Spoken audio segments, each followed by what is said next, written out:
The third eye refers to the eyes of consciousness, the center of sacred energy flowing on the forehead, as the third spiritual eye of the merged spirit Cynosure, a spiritual cosmic parent, which is to see the spiritual world beyond physical eyes.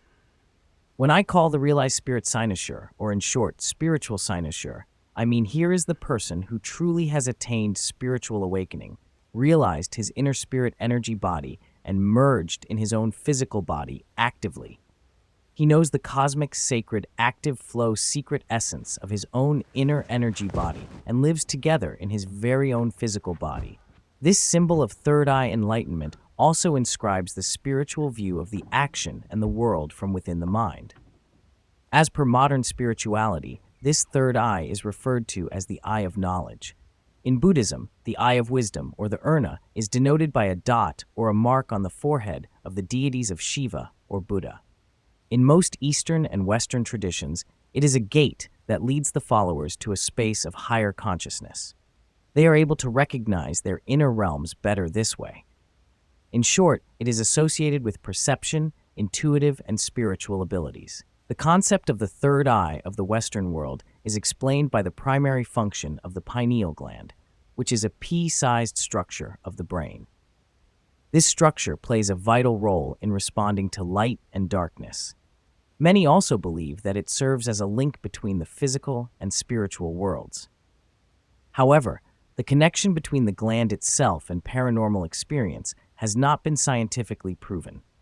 Hence, the third cosmic spiritual eye here is much higher in its physical explanation. It is the eye that one has attained and realized the energy body that enables the continuous energy flow in the circle at his own forehead, that he can truly understand the permanent nature of his own spirit, merging to the temporary physical body that he lives in. He lives in the spiritual world within his own physical world body. He sees and watches the spiritual beauty of the physical world in its true manner of creation, function, growth, and termination. The eye in the middle of the triangle represents the third spiritual eye of wisdom. If you look closely, there are small dots on the upper eyelid as well as on the border of the triangle. They are not there merely for showcase purposes, but also have a deep meaning to them. These dots represent a sacred atomic vision flowing present in the human body. In other words, you can assume this energy is a supernatural power of inner reign of electric energy within the crystallized ability of the whole body. It denotes courage of practice, progression, and the impermanent nature, the repeating circle of all things, while the clouds, like symbols, represent the flower pattern of sacred inner energy flowing from the third eye. The lotus patterns have their own spiritual energy colors of light blue and dark blue. Depending on the power of attainment, that color may change. The triangle overall represents the spiritual core concept for success, the right time, place, and thing. The center of the wisdom core stills the third eye in the middle of the spiritual purpose of action. Also, there are 4 circles around the triangle, delineating the entire sacred electric energy flow of the spiritual cosmic parent flowing in the galactic flow manner, repeating itself of the impermanent nature in 4 directions. They come together in the shape of a meditation lotus posture, which is an essential part of the practice path. These 4 directions are east, west, north, and south, and represent the 4 noble truths of life, the impermanence, and the 4 dimensions, especially the 4th dimension, the spiritual dimension. Chapter 1. The third eye. Whenever one tries to gain spiritual knowledge, it is always beneficial to probe questions because that will help you expand your current knowledge. Though it is better to absorb all this knowledge gradually, because at times it may become difficult for you to digest. Therefore, it is always beneficial for you to practice each specific subject by considering it at this point in your spiritual cultivation level. If you think about it, spirituality and science go hand in hand with each other. They are deeply integrated into one another. Spirituality has always led people to question the scientific facts behind every similar notion.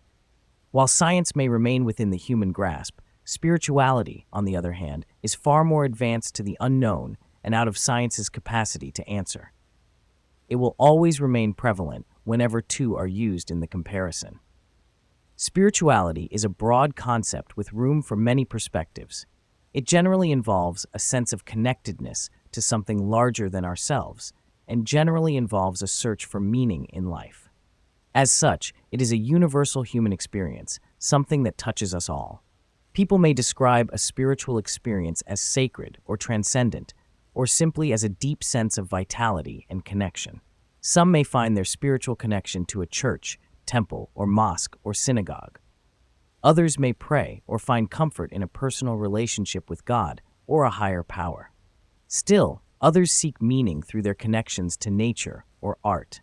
Like your sense of purpose, your definition of spirituality may change throughout your life and adapt to your own experiences and relationships. Education is a starting point for people because education provides adequate information based on a compiled record of experiences. You must always keep in mind that worldly knowledge is different from spiritual knowledge.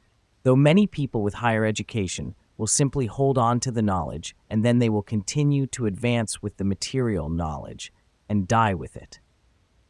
They will then be stuck in a dilemma of physical world desires and a spiritual world of judgment where they will suffer spiritually by death. Merely focusing on expanding your knowledge by growing your mind is not enough to build yourself spiritually. For instance, one can easily become a doctor, but as long as they do not practice compassion or kindness with their patients, there will be no spiritual growth.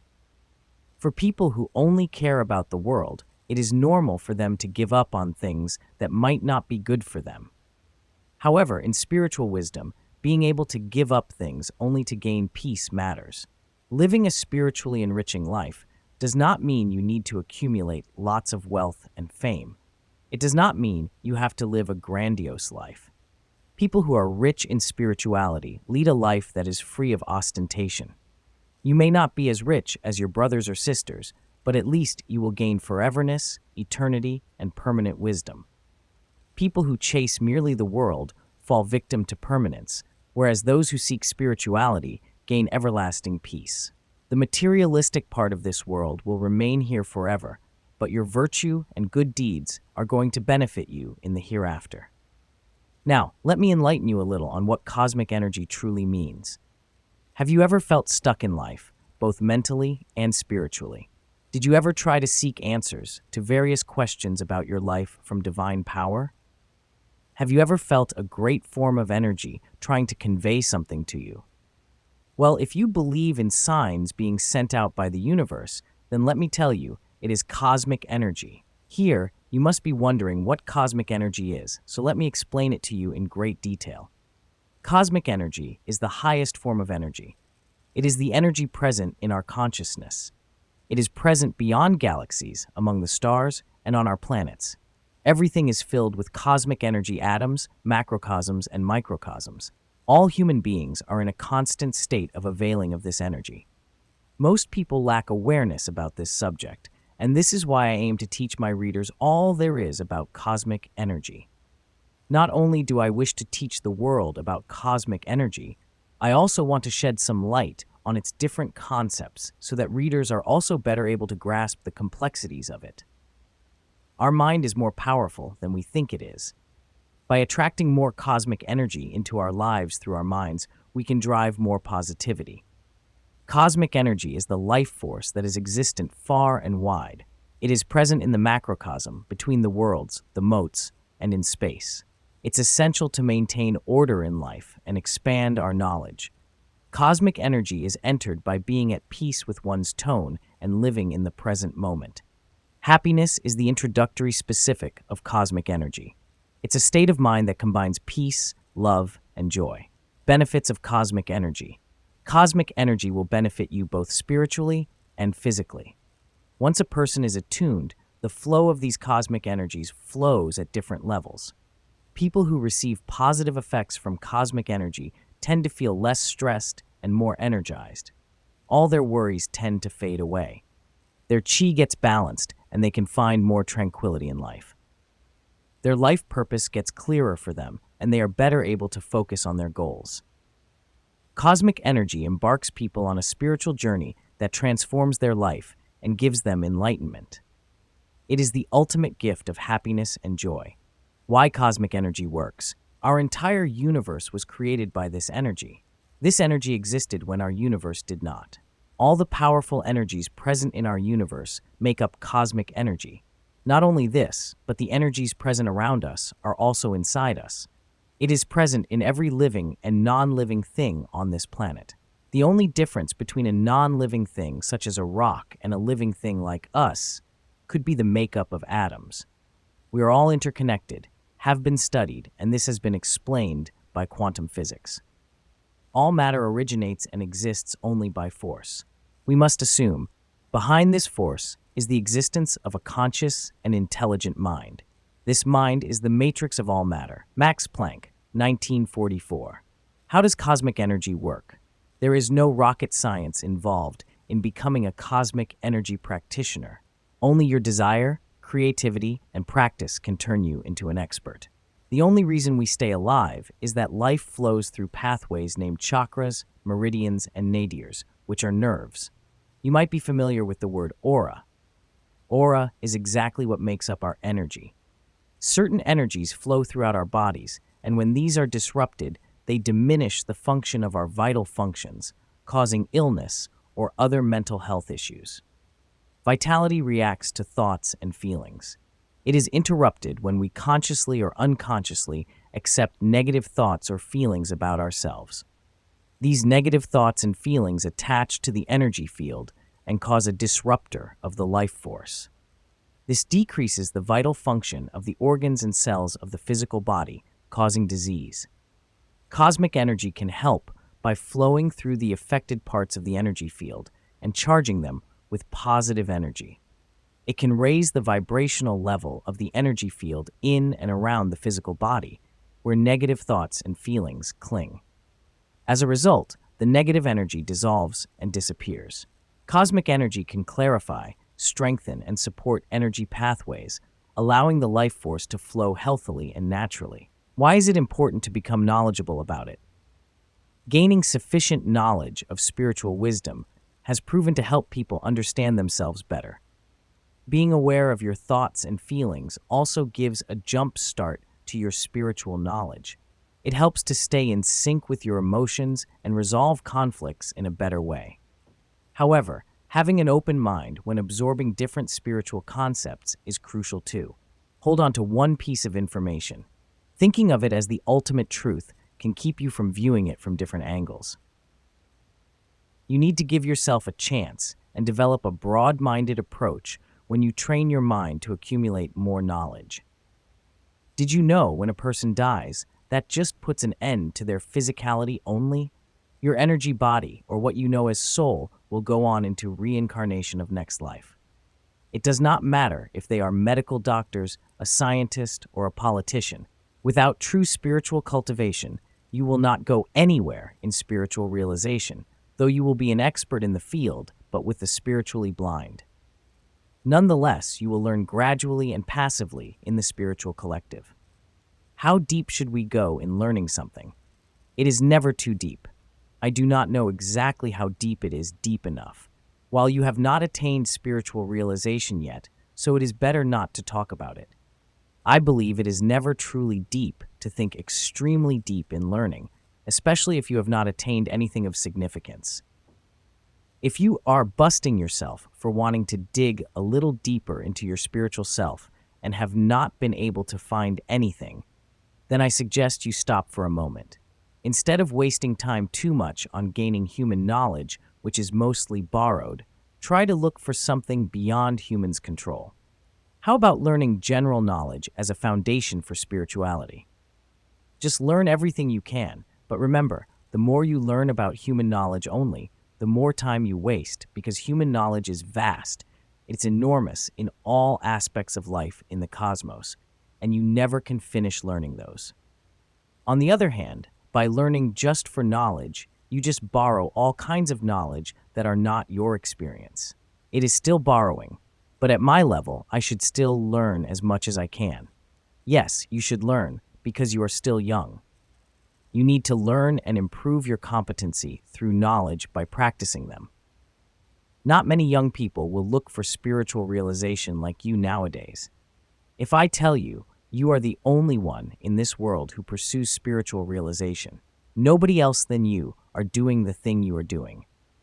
Thus, you can just start and learn about the world around you right here. I am sure some monks do this.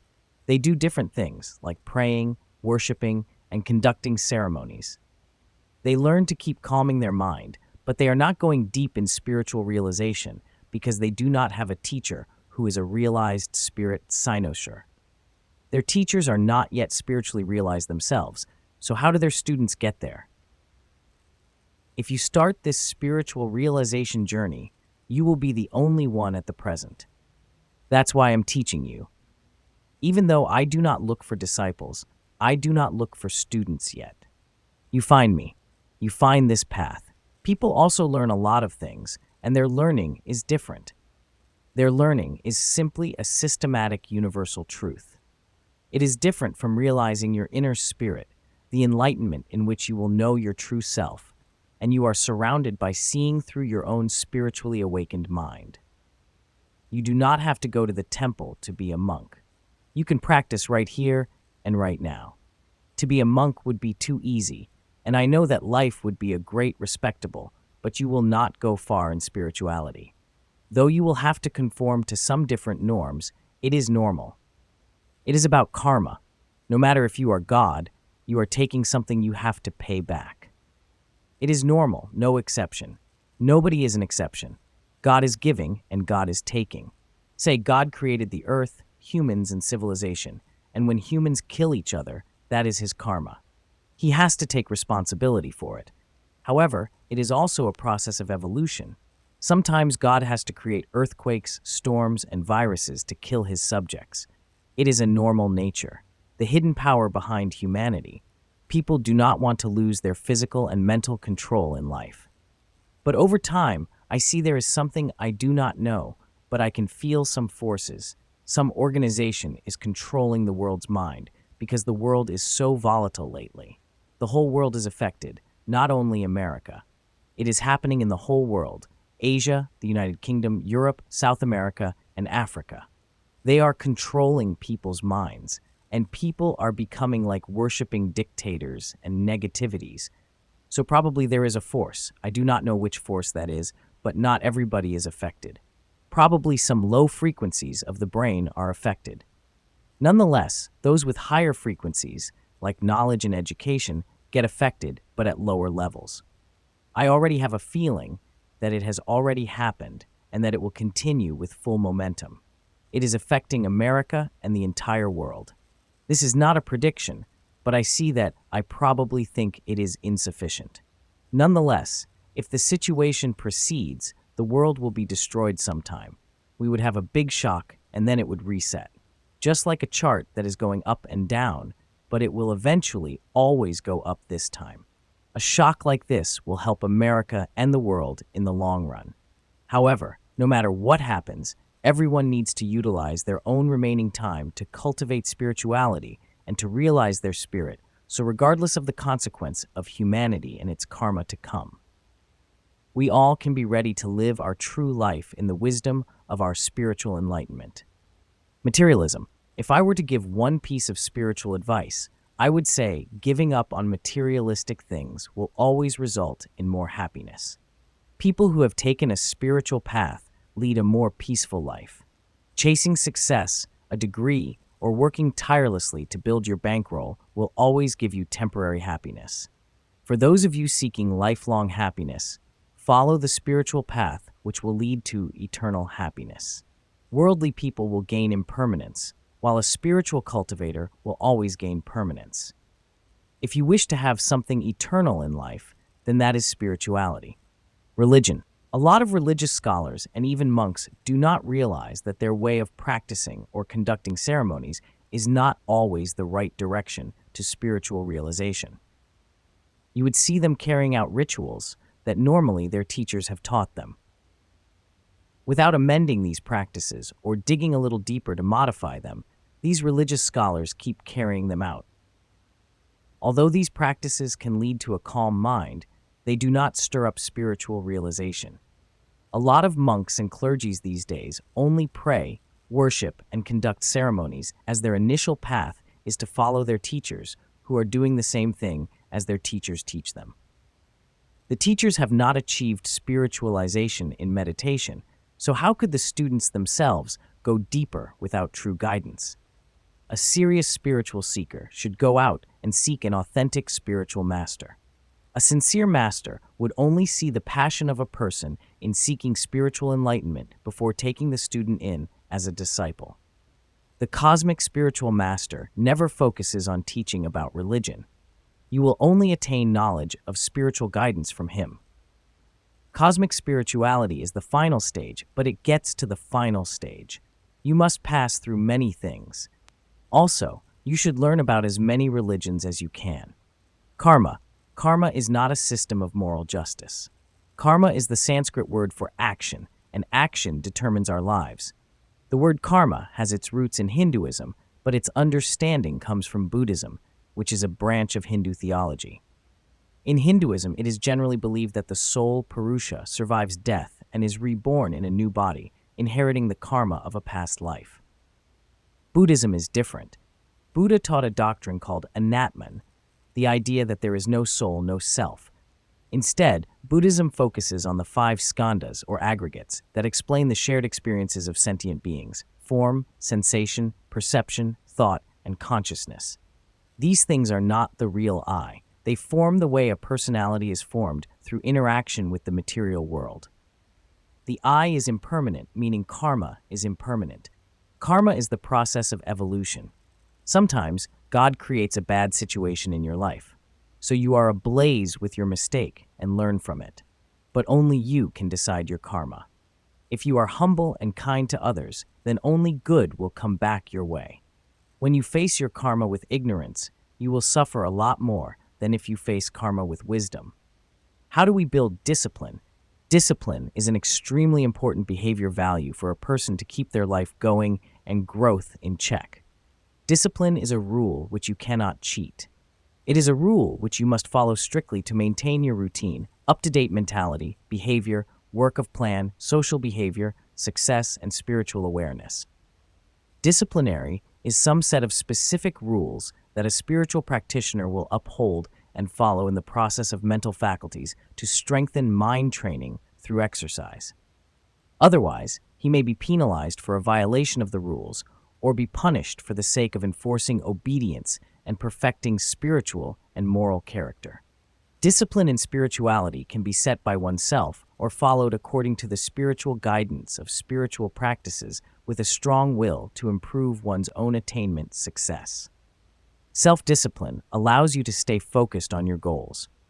It enables you to stay in control of yourself and your reaction to any situation. Self-discipline is like a muscle. The more you train it, the stronger you become. A lack of self-discipline can cause low self-esteem. You have to follow your discipline on your spiritual journey and build it so that it becomes a way of life and practice. You must build discipline in your awareness and truthfulness to yourself. Mental discipline and physical discipline. Discipline can be practiced and penalized in many ways.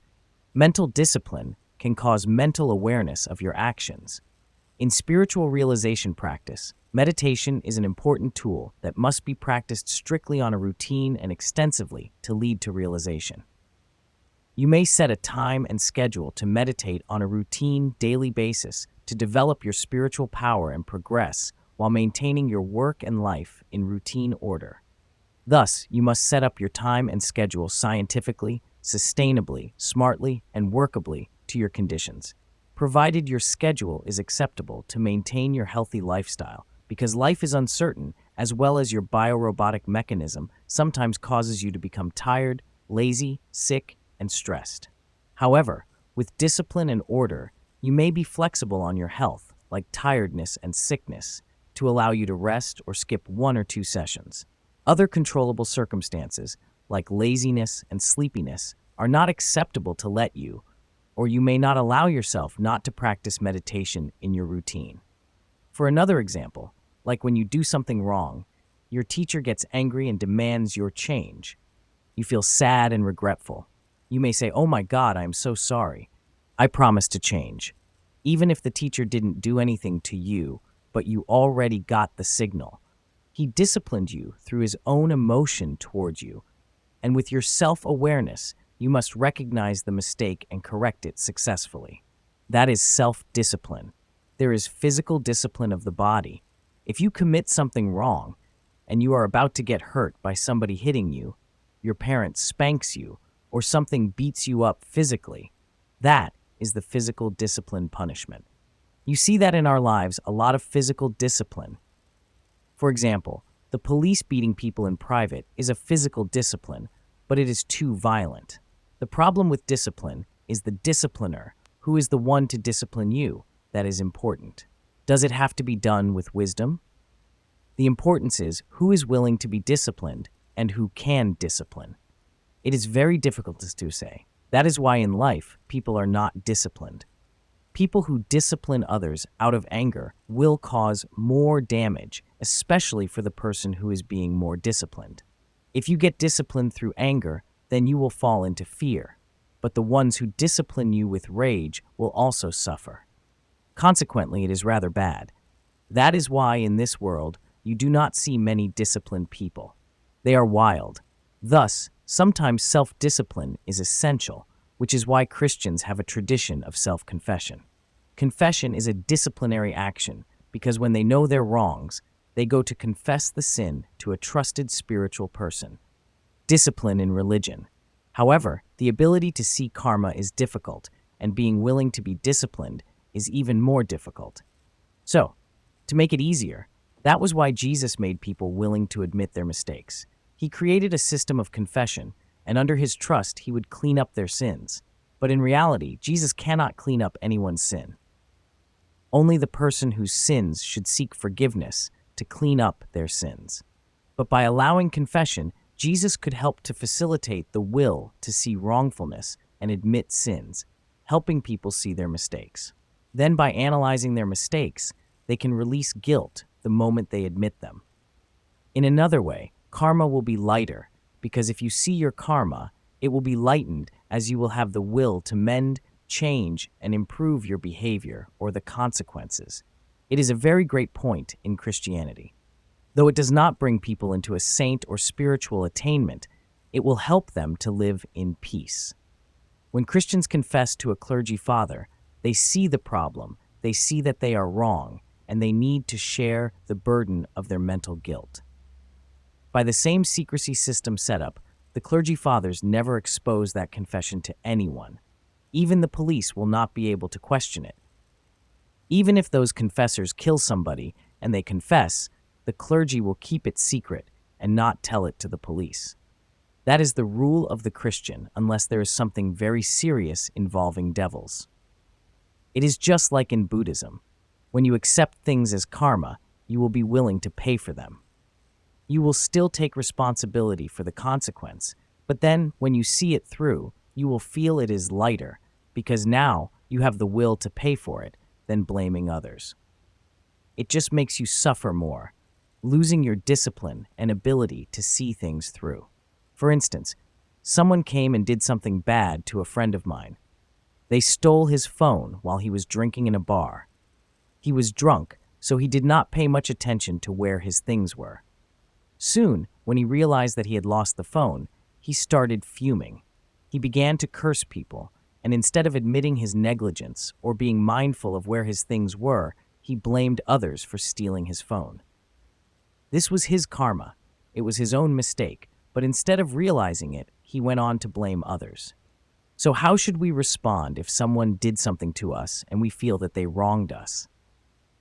Accept the consequence as karma and start to understand the situation you encounter. Clear the cause and effect of the situation, then it's already settled. Let us say you lend somebody money, but you know that this person is really in need of help, and you do not expect his repayment, and you say, "For now, you do not have to pay me. I am happy to help you over this mess for the time being." That means you already settled, and you no longer care if that person owes you anymore. You instead feel of making good karma by creating merit through compassion. Then you settle, and you leave it. But if you do not, then you will always think about it. If you expect a return, at least with profit, then you will never settle it peacefully if it does not turn to your expectation, because you expect something in return for the help you give. You are not paying karma, but you are creating a karma circle. Then your desire and greed will come into your mind, crave the expectation, and you will suffer. In meditation, that unsettlement will come to enrage your mind even sharper. You are not controlling yourself as you think. The nature reality is that everybody is a bi-robot nature. Nature only gives us 12 to 15% control. The remaining 85% is your body controls itself. You are not controlling your body totally as you think. You are not controlling your breath. You can breathe, you can follow it, and you are aware of your breath. You can breathe in and breathe out, but you are not in control of it. If you do not breathe, you will die. You can control your breath to some certain limit of time, which is not comparable to your whole life. It is a small fraction of your lifetime. You can stop breathing for a few minutes, but your life is counting on years. Thus, you can stop breathing for a while, or you can breathe faster for a while. Then everything will be back to normal again for a short while, a few minutes. It is auto-programming. It is similar to your computer program and your smartphone. The programs are designed to work within their limit. It will be working as its function scope, and you cannot change or expand it through the function it allows. The phone will not be able to change itself either, but meditation can help us to gain more control. By practicing meditation, in time when you become advanced, you will be able to gain back some control of your mind. Though many firewalls in your physical mind will stop you from advancing because they stop you from accessing to go over your consciousness nature, beyond the allowed consciousness nature, it is the subconsciousness and the nature of cosmic spirituality. That is the border of your physical world and supernatural nature, supernatural abilities. On the pathway to realization, you must practice intensified meditation. But before you do that, you need to practice spiritual nature to get a deep understanding of yourself and your surroundings. Also, to understand the cosmic spiritual nature, to gain spiritual wisdom so you can defend yourself from your mind's natural resistance. Everyone can try or challenge themselves to realize their spirit, but if you do not cultivate enough spiritual wisdom, you may fall into delusions, or your mind will kill you as a last resort. For many, they may go crazy and live in delusion. But then they just create more karma from their delusion, not truly reflecting true spirituality. Is reading a good way to gain spiritual wisdom? If you do not read, you will not understand anything. If you do not analyze it, you will not know what I am telling you. Perhaps, when you go to school or get a bachelor degree, there is not only one teacher that teaches you. But in higher education, like when you are pursuing a master's degree, you will have one principal teacher who will guide your study.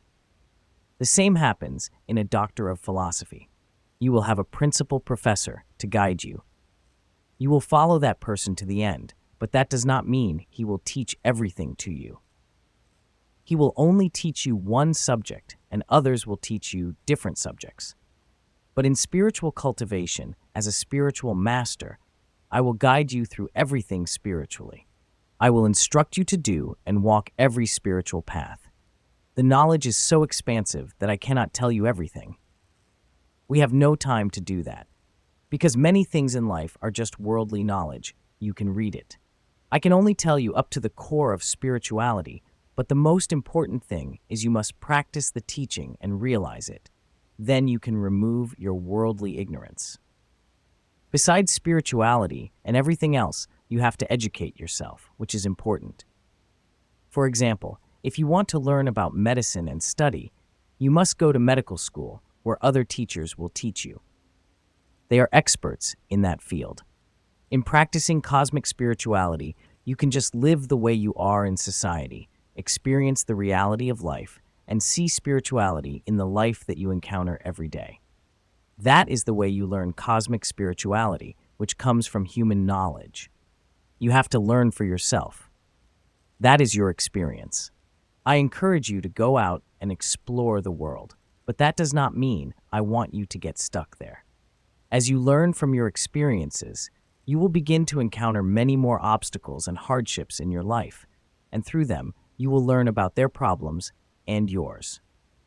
Many people cannot even recognize their obstacles.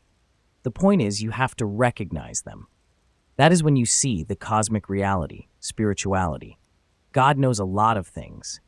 Buddha knows a lot of things from spiritual enlightenment, which is the way to learn and help to lessen the karma of others out of understanding, love, and compassion.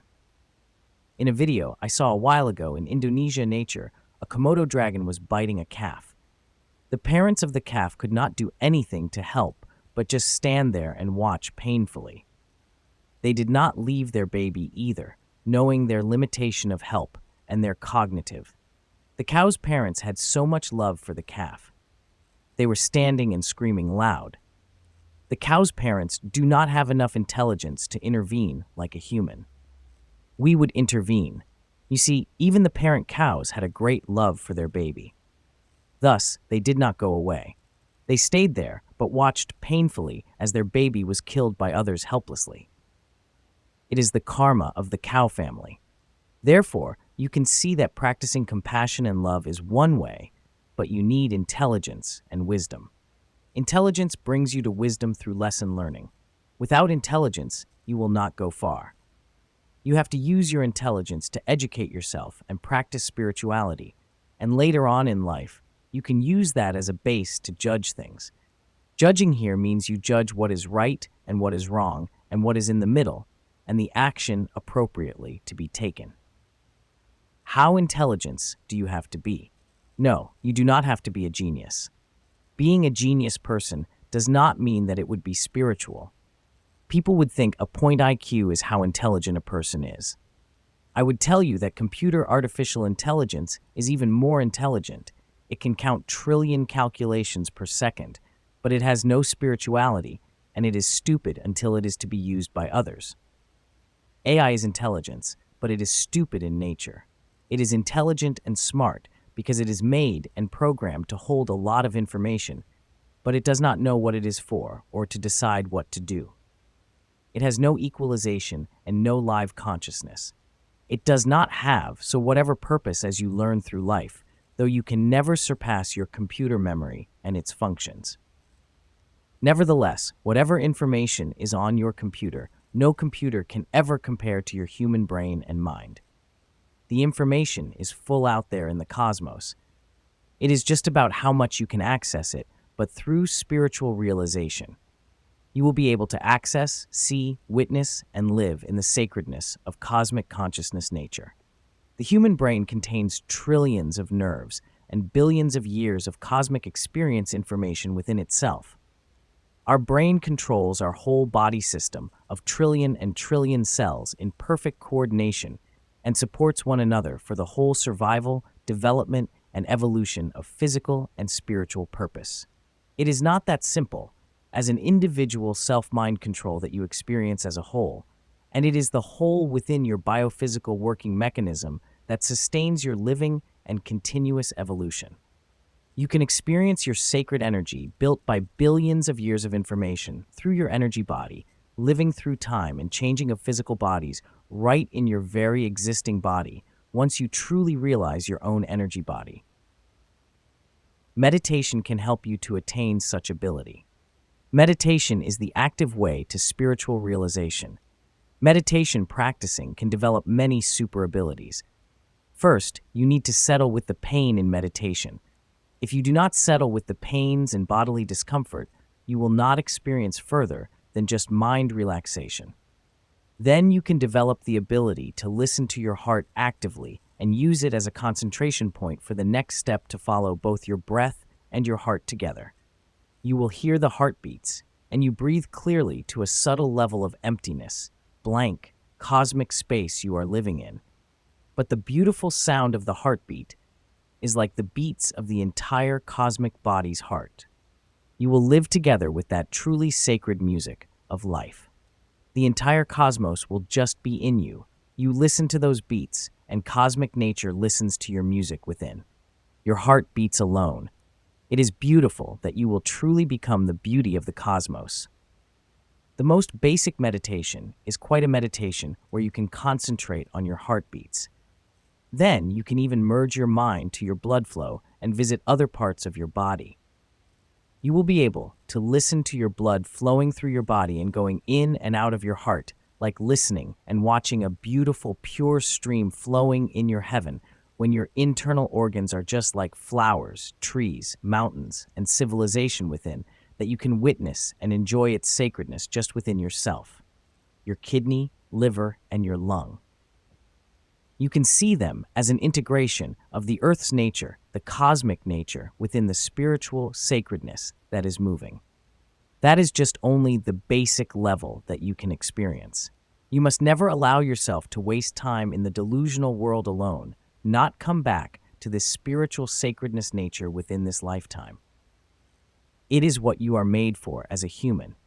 The cosmic consciousness nature, where the cosmic parent is waiting for your merging to a further journey to realize yourself, your own spiritual energy body, your own sacred spiritual energy flow within.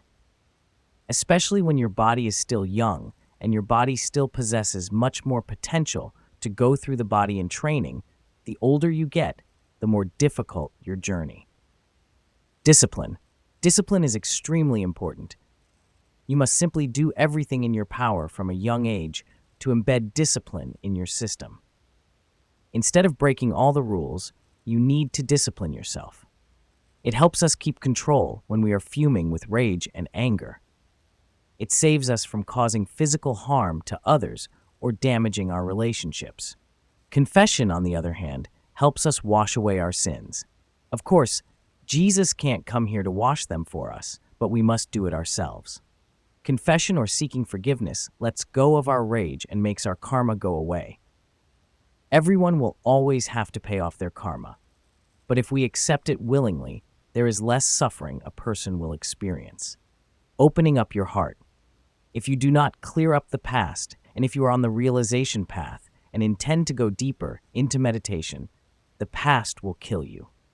If your mind fails, this deception will enter the subconscious to gain your spiritual power. It might not kill you because you might not have gotten deep enough in meditation, or you may just give up on your midway. Your physical mind will be an obstacle to reaching your further goal. These obstacles will eventually cause a person to give up on their spiritual journey. In case a person does you wrong, then accept the fact that their karma will mess them up. For instance, if someone borrows money from you and is unwilling to pay you back, then accept that their karma will hit them in a hurtful way and move on. Never let hate and anger get the best of you because, remember, it would consume not only you, but your spirit too. So be very careful. Compassion. Compassion is important because it fosters meaningful connections, facilitates problem solving, and improves health and well-being. At its core, compassion is about putting judgment aside and refusing to avoid challenging situations. It's about understanding other people's problems and wanting to help. People thrive in communities. We are meant to be social. And compassion is a fundamental tool to create strong connections and build relationships. By truly understanding and caring about what others are experiencing, you will be better able to respond in helpful ways. Compassion can help you approach situations with kindness and compassion, an approach that builds trust. With this solid foundation, lasting relationships can be built and potential problems can be tackled together.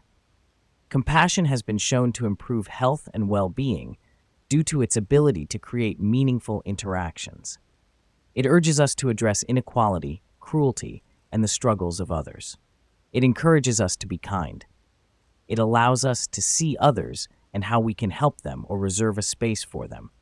And because we are social creatures, we may not be able to be happy all the time when others are suffering. Intelligence will lead a person to wisdom. Without intelligence, a person cannot be wise. Then a person can use that intelligence to judge a situation with wisdom to guide them to make the correct judgment. Meditation. Meditation can bring you a sense of calm, peace, and balance that can benefit both your emotional well-being and your overall health. You can also use it to relax and manage stress by focusing your attention on something calming. Meditation can help you learn to stay centered and maintain inner peace. These benefits do not end when your meditation session ends. Meditation can help you get through the day more calmly. Meditation can help you control the symptoms of certain medical conditions. At the beginning of meditation, a person will experience a lot of pain because their body is just getting used to it. When the pain settles, then the person can move on to the next step, which is to follow their breath and heartbeat. There are many ways to get the body to settle with the pain of meditation after a long sit. Anywhere you go, just fold your leg half lotus and endure the pain until it goes away. Typically, it's a lot better when you are young, since the body is more flexible. It does not matter, but a full lotus does look more beautiful. However, it is more painful. The full lotus is in a much more stable position than the half lotus. The full lotus will take a lot longer to get used to. However, as a master, I prefer the half lotus. You will lose concentration when you move around during quiet meditation for beginners. The more advanced can check their phone and still be meditating. When you can feel the heartbeat, then you will next move to feel the blood flowing throughout your body and going in and out of your heart. Then a person can next try to see their organ, lung, kidney. Do I have to learn the anatomy of the body? Learn the true control of your physical mind, the first step to spiritual realization. There is no need to learn about the anatomy of the body in spirituality. The only thing you must be mindful of is your breathing has been with you ever since you were born. Controlling your mind can help you become more focused on your goal. As your cognitive mind allows you to see and think, it has full control over your thoughts and emotions.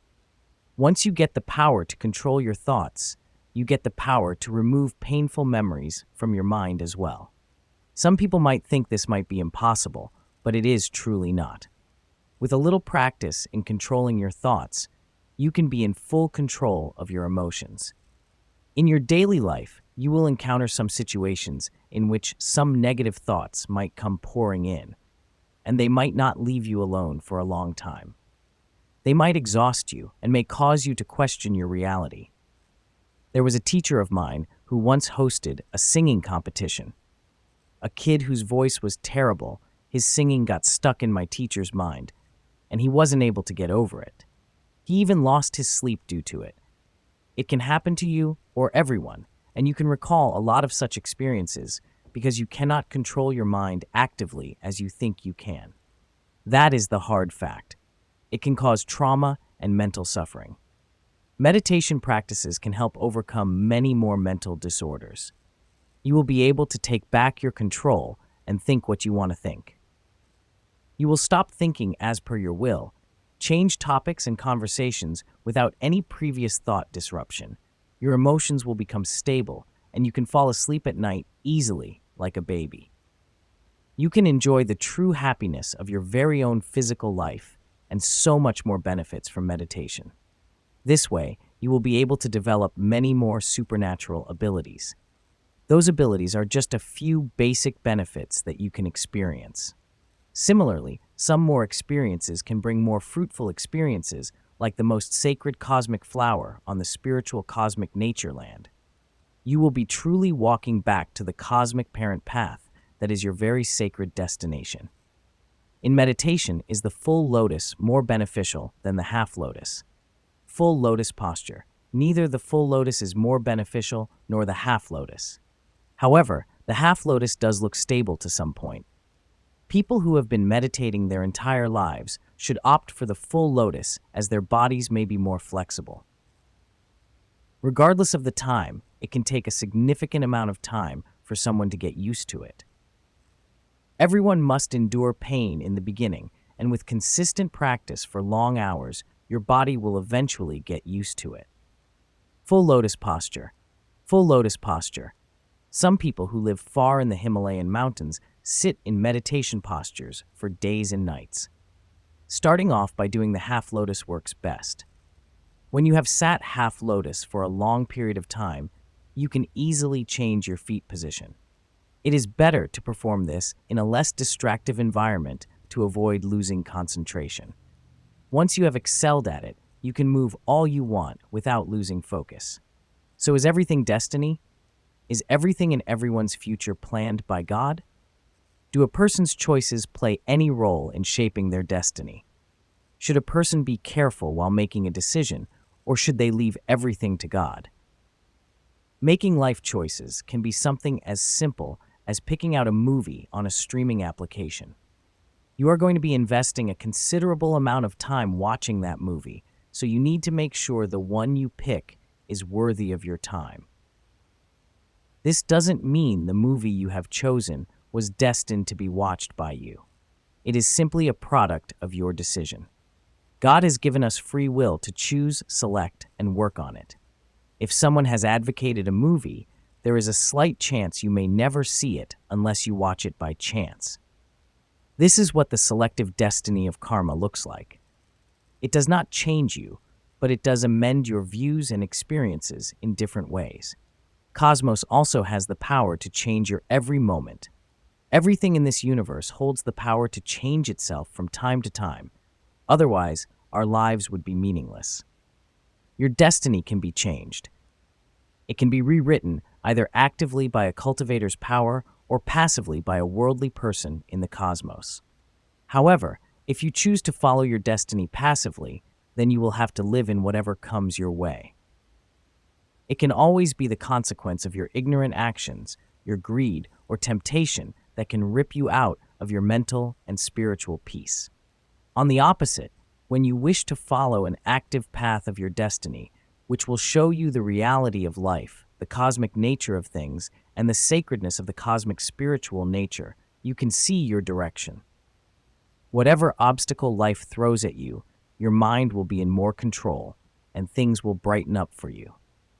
One can always work on cutting karma by working on improving themselves through the lessons learned. You would always remain cautious from that significant moment. The spiritual energy flow. In cosmic spirituality, everything is dependent on energy which is present inside the human body in the form of a flow.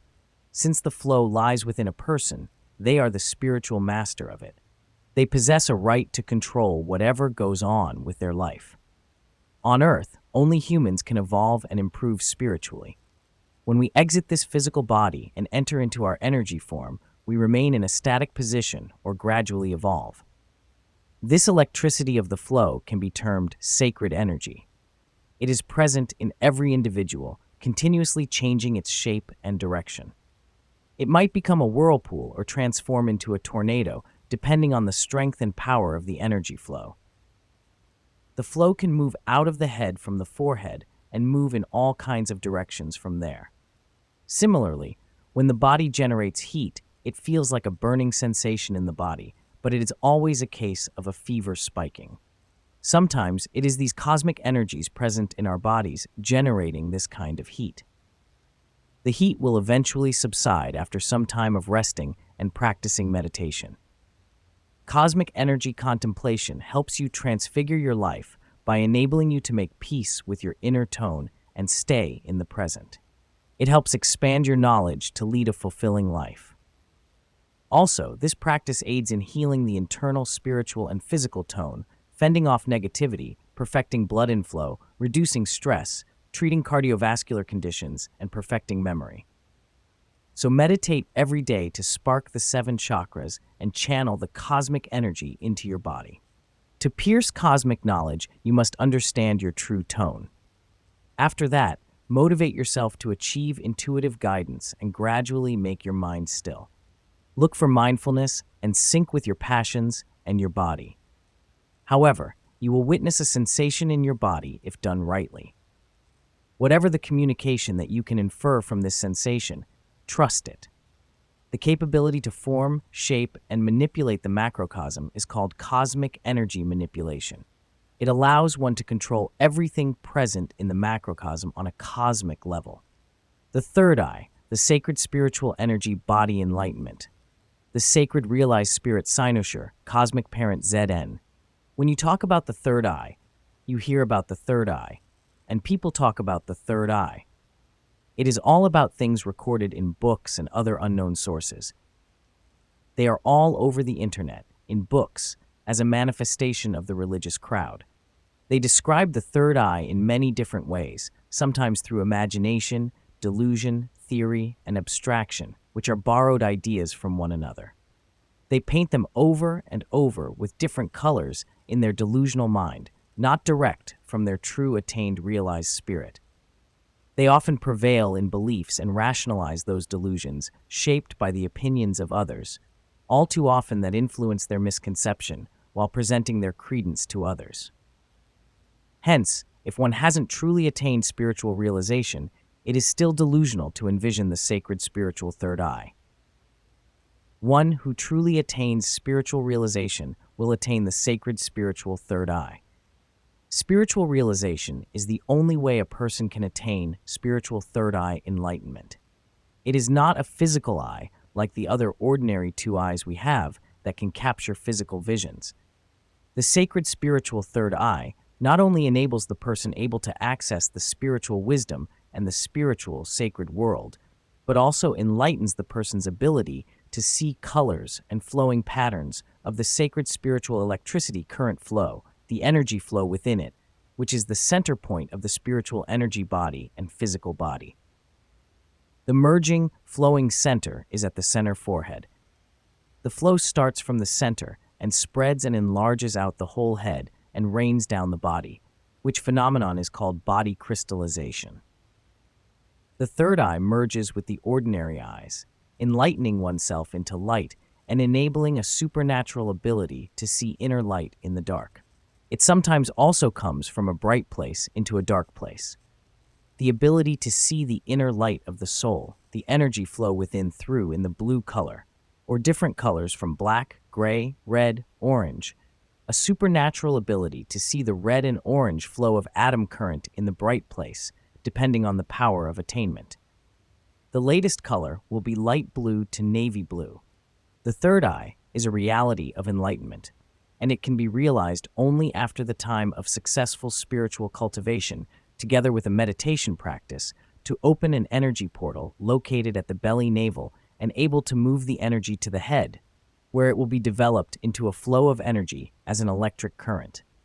Through time and effort of meditation practice, the energy flow current will be purifying from black, dark colors into brighter colors and attain final enlightenment. The enlightenment final stage can be seen from within at the third eye in navy blue color by physical eyes every time one gets from the outside door into darker places. It has a pattern like a lotus flower, cloud petals flying together into a circle. Locating at the center of the forehead of the physical body, the third eye is one's realization of spiritual energy body actively flowing within. It is the control center point where its energy flow actively moves in a circular direction and generates the sacred electricity energy flow within the head.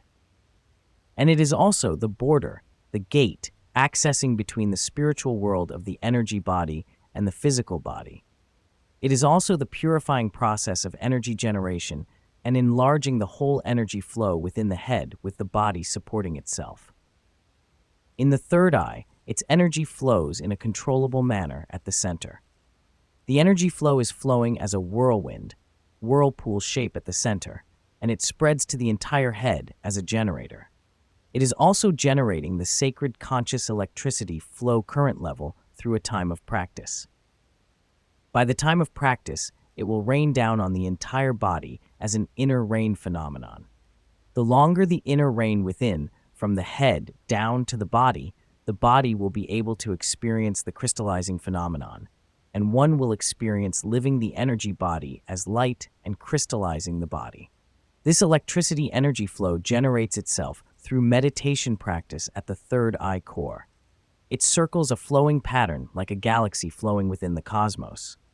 Its current can be different from time to time, from slow speed and light smoothing to heavy, hard, and strong that may remain in a normal state, creating pleasure and happiness within, to headaches and tiredness. It is also depending on health conditions, which may affect the current of the energy flow. Meditation of the third eye flow. It is the way to regenerate energy current and enlarge the flow through time of practicing. The current of the flow can have different shapes of whirlwind patterns that generate a halo energy flow that is similar to a crown the person is truly wearing of his power. In the middle of the head is another energy portal in the shape of another whirlwind or a black hole that is linking and exchanging with external cosmic energy from above. I will talk about this deeper at another time. The sacred realized/merged spirit cynosure, cosmic parent. By envisioning the third eye, I call to the sacred realized merged spirit, which happens to be a cosmic parent. It is the realization and merger of the spirit within the physical body actively, a person who has truly understood his own spiritual energy within his physical body. Once a person has achieved this, it allows the person to transform his worldly desire, giving them a spiritual meaning in a physical body. Religions with different names would consider that spiritual attainment as God's state, a living God, an angel, a bodhisattva, an arahant, or a Buddha. Cosmic spirituality is a sacred reality. Therefore, there are many more sacred realities in cosmic spirituality than those in sacred designations. The spiritual attainment of realization is sacred, and the person who realizes his spirit while living physically is considered a sacred realized spirit cynosure. A sacred spiritual cynosure is aware of his consciousness between the two worlds, namely, the spiritual world of the fourth dimension and the physical world of the third dimension. As a cosmic parent, a realized or merged spirit cynosure is not to be mistaken by other spiritual entities in the current religious system beliefs. It is a spiritual cynosure of the sacred attainment. That spiritually attained person becomes a realized spirit cynosure, the parent of the cosmic spiritual reality, regardless of the physical world orders of the physical body, genderism, physiologic, philosophy, and religious system designations. As so, a sacred realized spirit cynosure is naturally a sacred spiritual cosmic parent who can parent another spiritual child and spiritual children on their cosmic spiritual cultivation journeys to become and transform into their spiritual sacredness and enlightenment. The realized/merged spirit cynosure on meditation and life. Since I have fully realized my spirit, I can now announce that I have become a cosmic parent. I have gotten the experience of merging my spiritual energy body with my physical body. While meditating, my third eye is the concentration point of meditation. The spiritual emergence I live in is a conjoined consciousness living off my energy, the sentient being, as all of the worldly sentient beings as yours knew of yourself. On my daily meditation, the first thing that matters is to maintain my energy levels so I can perform at my best throughout the day. Secondly, it helps to generate more energy throughout my body so I can grow stronger. On life, it is the third spiritual eye, a sacred spiritual cosmic point where I can access the sacred world from and when needed to answer spiritual inquiries, connections, and explorations. I am speaking of the consciousness of the sacred energy flow in my attainment of spiritual realization. It is similar to the flow of water, a steady stream running down a hill. I can feel the intensity of the flow and its direction as well. It is like it is running within my body, every drop so steady that I can feel it run through. It is just within as I have merged with the electrical energy flow, the spiritual energy body, with the physical body. I live as a whole in the most sacred state, the state of sacred spiritual cosmic nature. The spiritual emergence. Continuous practice of meditation and spiritual cultivation practice over the success of spiritual emergence, you will be able to realize your spirits, which will help you live a fulfilled life. Once the electric energy starts to flow from your forehead, just like your bloodstream, you will begin to carry the flow within your body, and it will become a part of your life soon. You would always be in control of your thoughts, feelings, and emotions. Don't worry about losing restraint on the whirlpool of energy generated from the third eye contact point. It will always lie in an integral part of your forehead.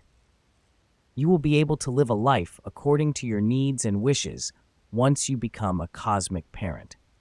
There will be no limits to what you can and cannot achieve. The world will be your oasis, and only you can decide how you wish to live your life. Moreover, you can impart deep knowledge of spiritual cosmic to your children on their spiritual journeys to spiritual wisdom, love, and compassion. In its final stage, the third spiritual eye will empower you to achieve the great good in life. You would understand yourself better and be in full control of your emotions, regardless of the life you choose to reincarnate. You will be able to live an active spiritual life and observe life in its true spiritual cosmic nature from within.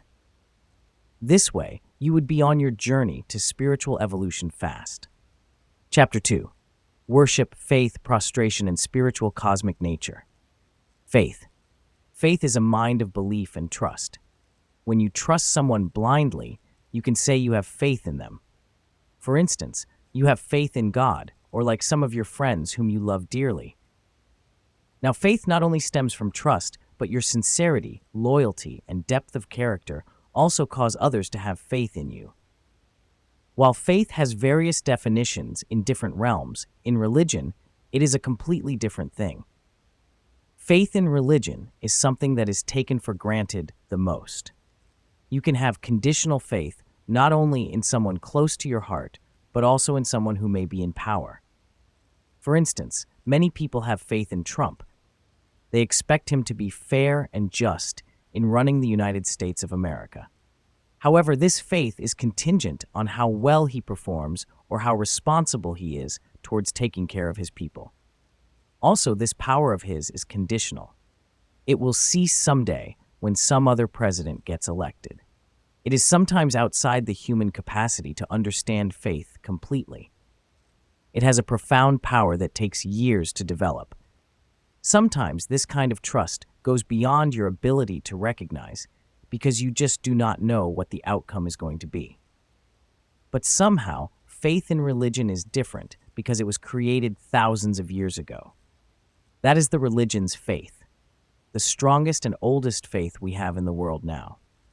For instance, the longest and oldest religion now is Hinduism, back over 10,000 years. The second longest is Muslim, and the third longest is Buddhism, which dates back over 2,500 years. Then there has been Christianism for over 2,000 years, as you know. For Christians, it has many branches like Catholic and Protestant. Similarly, Buddhism also has many different branches, like Hinayana, the original branch of Buddhism, then the newer branch called Mahayana. Hinayana, the original Buddhism branch, can be found nowadays in Cambodia, Laos, Sri Lanka, and Thailand, as well as India. Others like China, Vietnam, Japan, and Taiwan belong to Mahayana Buddhism, and we also have Tibetan as another branch of Buddhism. Tibet Buddhism is still Mahayana Buddhism.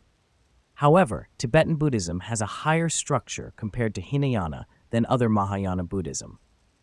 Hinayana Buddhism normally has an extremely complex management structure. For example, Thailand's Hinayana Buddhism has a highly competent structure. They have a monk king who will manage everything throughout the structure. Coming back to discussing faith in religion, we as children adopt a religion that our family follows. It is something that has been embedded in their minds for a long time. Although their mind wanting to switch to another religion, after growing up, they would always stay close to the religion taught by their family. Therefore, it gets difficult for them to adopt another religion later in life. If your parents follow Hinduism, you are going to be Hindu for the rest of your life. If the parents are Christians, they are going to stay Christians for the rest of their life. Also, it is completely normal to have families follow different traditions. For instance, my uncle follows Buddhism, which is quite different from his wife's family, which follows Christianity. When they decided to get married, they were aware of the fact that their faiths would become a hurdle in their way. However, after fighting for many years, they were able to tie the knot. Both of them did not want to change their religion, so they decided not to let their faiths get into their marriage life, and it did not. As parents, they decided that if the wife bears a son, he would be a Buddhist, while if she bears a daughter, she would be a Christian. The kind of religion a child inherits solely depends on their parents. They can make informed decisions about what religious path they would follow, or maybe they can also leave this decision up to themselves. Trust. What about trust? Normally, you would say trust must be built. It is not given. But did you know in reality, trust in religion is deep-rooted, and it was built a long time ago before now. For many religions, it has been built for thousands of years. Well, of course, there are some good and there are some bad experiences in the past that you can see clearly in books nowadays. However, the essential point here is about faith. I would say something about religious faith. Most people do not ever change their religion or faith in their religions, especially Christian Catholicism. It is tough to change their mind, no matter what. Even though some do not often go to church, they always present themselves as Catholic, even though they are supposed to go to church every weekend. But they do not go that often. Maybe they would attend it once or twice a year. Also, some Buddhists behave. Likewise, they do not even go to the temple for years, but they always present themselves as Buddhists when asked. It is just because their parents are Buddhists and they are told they are also Buddhists, like their parents. So, what kind of faith are they truly practicing here? It is difficult to say. It is kind of like a tradition that your children may follow. Faith comes from the heart and true belief. Afterward, faith in a religion, I would say, is significant, because if you do not have faith in a religion, then you do not have any religion, and you are not a member of any of them. For instance, if you do not have faith in Christianity, you would never present yourself as a Christian. However, it is not always the case, as I often go to churches when not Mass time to meditate.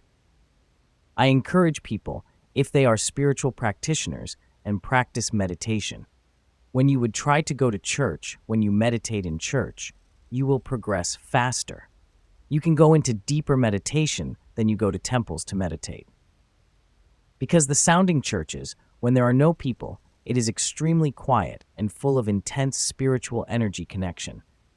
While temples are often filled with people who love to talk and chit-chat, sometimes with too many statues that can distract your concentration. That fact is very interesting. Prostration, worshiping, and respect. Prostration, worshiping, and respect are intertwined. When we pay our respects to the divine power in a specific position, we are in a state of prostration. This whole act is an act of worship. Prostration can have different meanings in Buddhism and other religions. In Thailand, Buddhist prostration postures involved going down on your knees with your forehead touching the floor. This position is repeated 3 times. This is an act of worship for the Buddha and the monks. In Vietnam, China, or Mahayana Buddhism, while standing, people may just put 2 hands together in a lotus posture low by the chest, moving up and down 3 times, which is much faster and simpler. For Tibetan, they have the most serious prostration postures. Prostration is performed by dropping the body forward and stretching its full length on the floor with arms outstretched. Then, you are supposed to bring the hands together and place them on the crown of the head, the mouth, and lastly, the heart. I had a chance to go to India and Nepal years ago. When I was in Bodh Gaya, India, I saw a Tibetan woman with a prayer bean chain. She was just praying Om Mani Padme Hum repeatedly and prostrating by lying down completely on the floor. It was an amazing experience to witness such a strong faith. It was just like you totally do the aerobics and work hard on your abdominal muscles. It is mind-blowing. That is why I could see that many Tibetans have good body shapes. Probably you all should do that, and it's good for your health.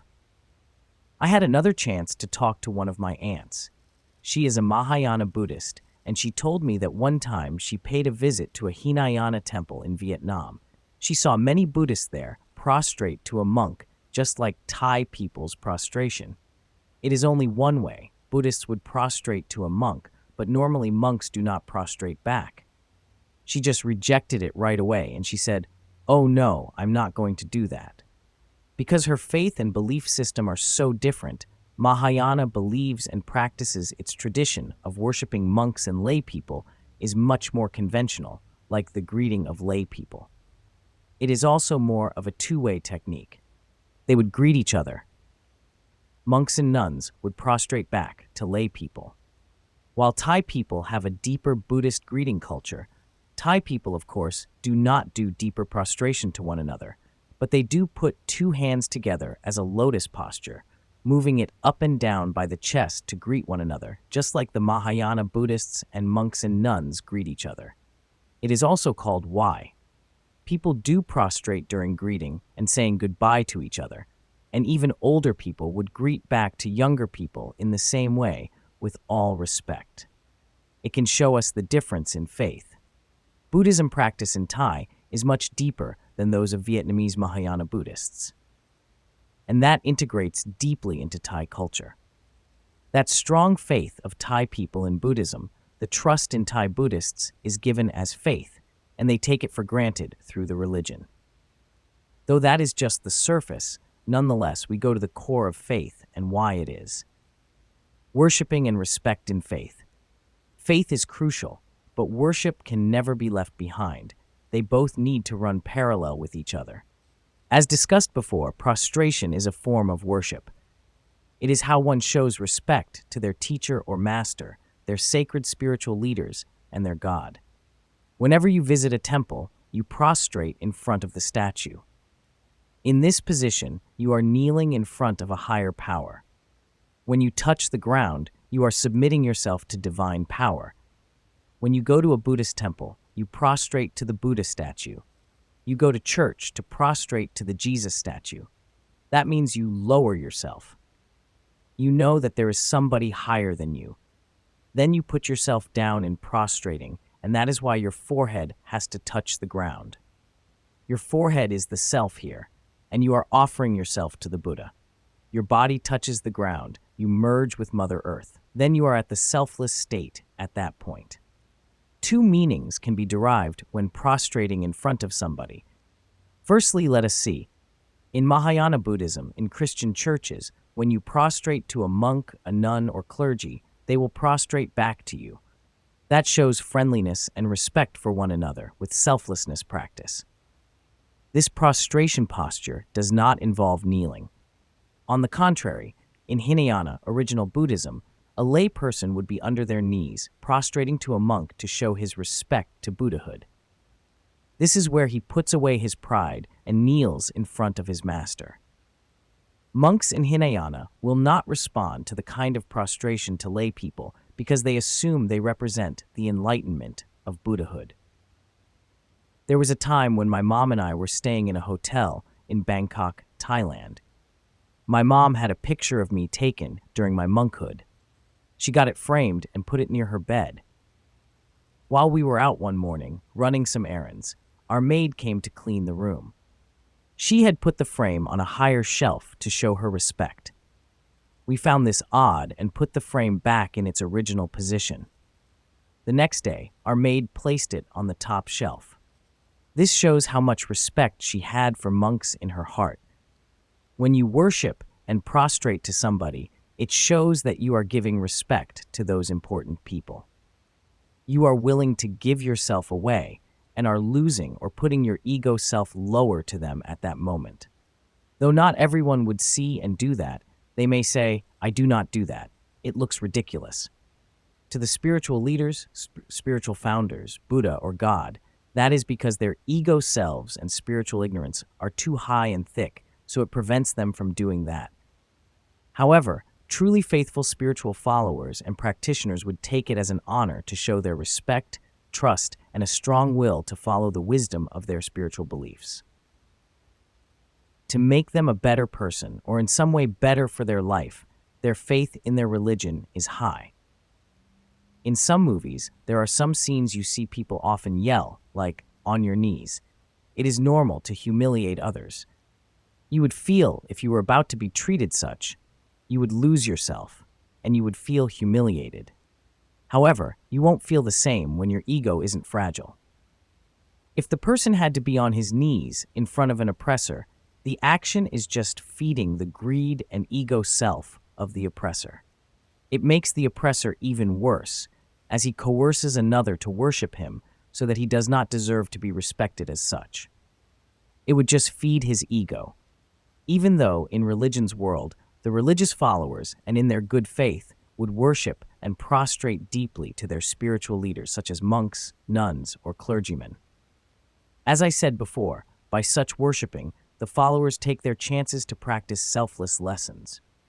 However, it is different for the spiritual leaders themselves. Monks and clergies often have high respect for their gods, which means they have a higher ego and a greater sense of entitlement.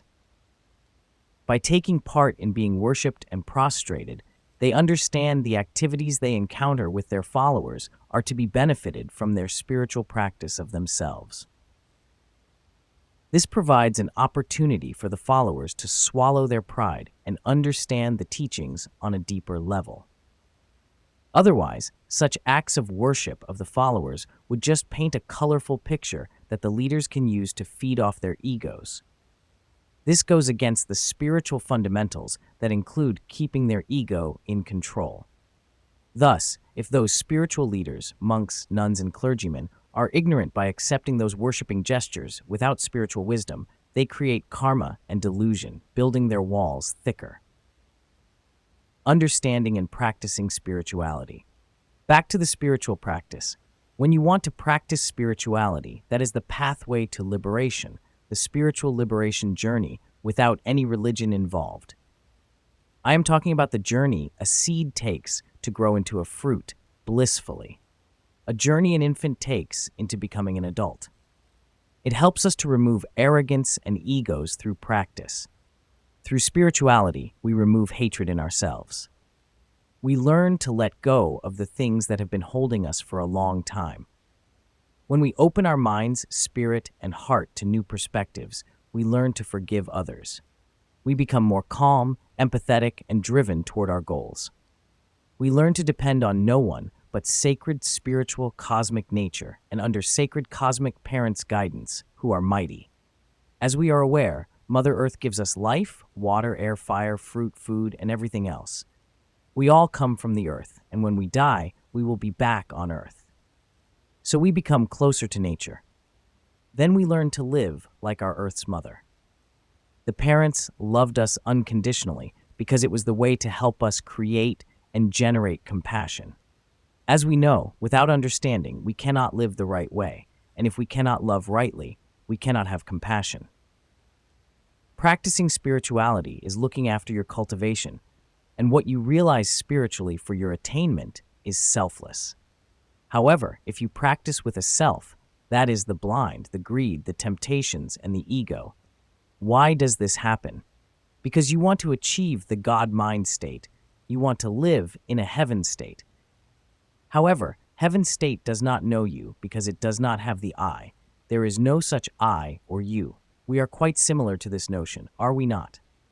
Therefore, when you practice spirituality, remove the word I from it, and when you do that, your pride, ego, and selfishness will remove on their own. Chapter 3. Cosmic Spiritual Nature, Mother Earth. The biorobotic body. Illusion. We are born in this world just to die one day. Our bodies are like vessels carrying life in them. A bateau that is responsible for keeping a life intact for years. A system that acts as a protective outer shield that keeps you away from harm. We use this vessel to enhance our spirituality. This vessel is sacred. It requires love, attention, value. Our bodies have been considered a collective product of wisdom for billions of years. Our Earth is 4.5 billion years old, and our culture is around 20,000 or 30,000 years old, but we have just reached a level of civilization. It means that this is the highest level of development. We happen to be a part of our Earth spirituality, and it has just become a part of cosmic spirituality. Illusion. Earth spirituality and evolution. We keep consuming all life resources the Earth has selflessly given to us. Is this what we were put on Earth to do? We keep eating away every precious thing this planet has to offer without any remorse. Has it ever occurred to us what kind of damage we are causing? Have we stepped back for a second and wondered what will be the end of this? Even though we are in the midst of a global crisis, we still fail to show our concern for this planet. Climate change continues to increase, causing chaos and natural disasters in this world. We need to step up and accept reality so we can face the cans. If we do not take control of it anytime soon, we are going to regret getting hit by karma. We need to learn our lesson. It is the only way to build faith in our Mother Earth. By being completely aware of our consequences, we must remain ethical and exhibit behavior on moral conduct. We must always be conscious in whatever we do. Causing more harm to our planet will always create chaos. If you view the statistics regarding the emission of harmful gases being released in the air, then you will realize the intensity of the damage.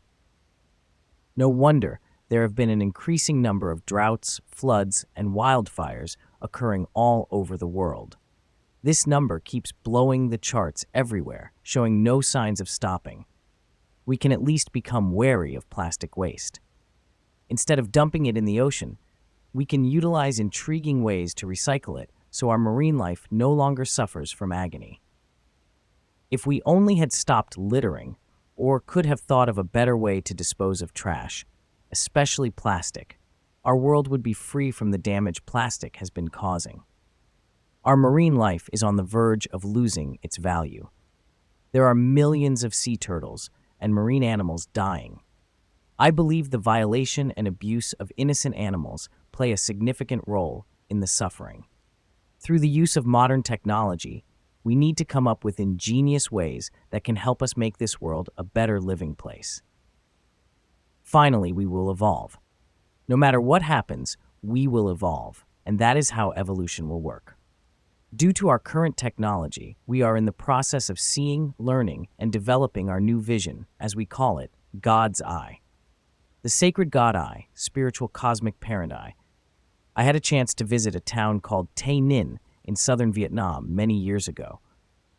There was a local religion there called Cao Dai. When I visited their temple, I was gobsmacked by what I was witnessing. People there believed in every spiritual entity.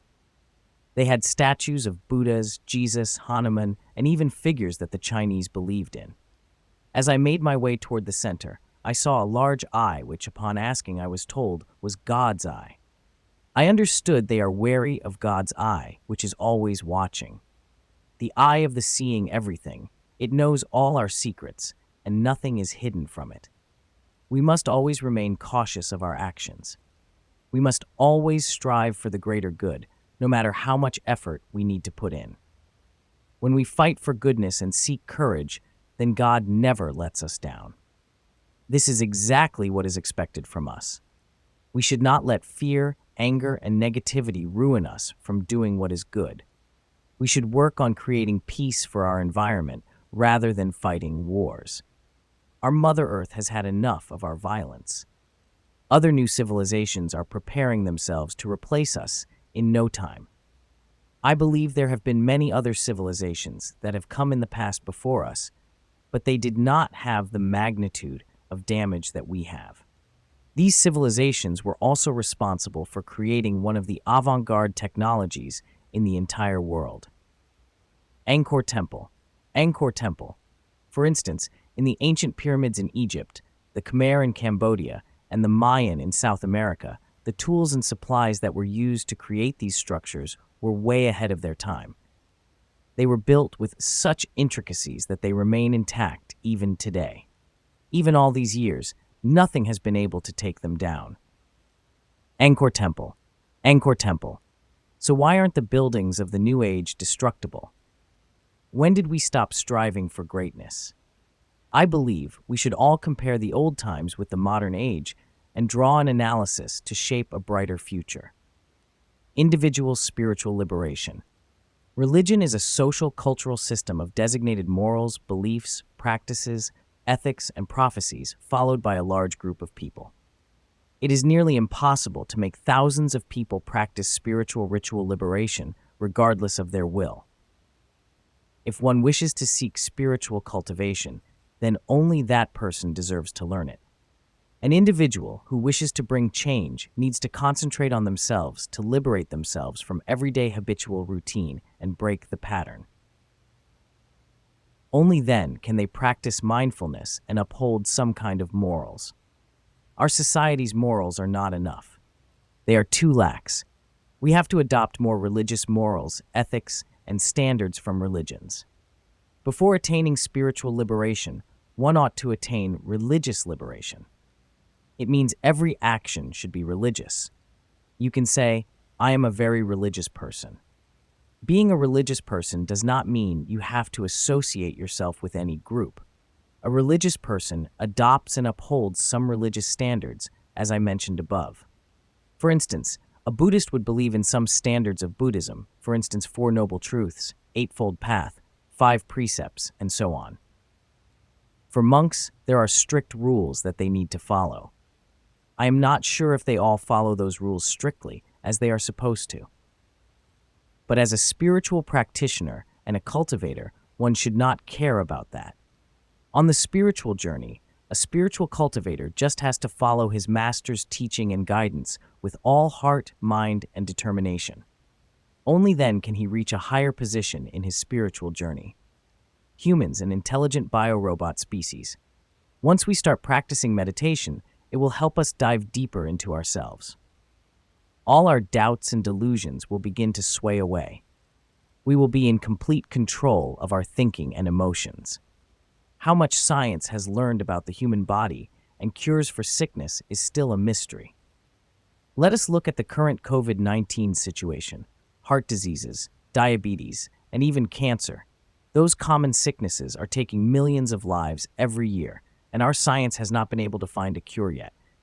Though we have medications that can lessen the effect of our illnesses, they fail to cure many chronic diseases. By diving deep into cosmic meditation, our body follows an autobiotic response that takes control of our body away from us. For instance, you may think you can hold and control your breath, but for how long is a question? 1 minute, 3 minutes, 5 minutes, or maybe 10 minutes of practicing.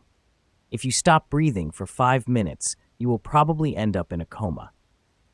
But if someone tries to choke you, then you might lose the fight and die. However, if that is not the case, then your body will try to regain consciousness again after receiving trauma. Another example could be when somebody drowns and cardiopulmonary resuscitation is performed on them. Their body works automatically to gain consciousness. This is how naturally our bodies are made. We are all autobiorobots. The automatic biorobot and its selfless nature. As discussed earlier, human beings have 12 to 14% control by themselves, and the rest 86% is given to nature. However, in the case of an autobiographic robotic system, its building is based on a perfect integration working mechanism of understanding and harmony according to the cosmic spiritual sacredness. Let us talk about the vaccine. Even though we create a lot of vaccines, every vaccine we inject into our body, we are activating our body's immune system.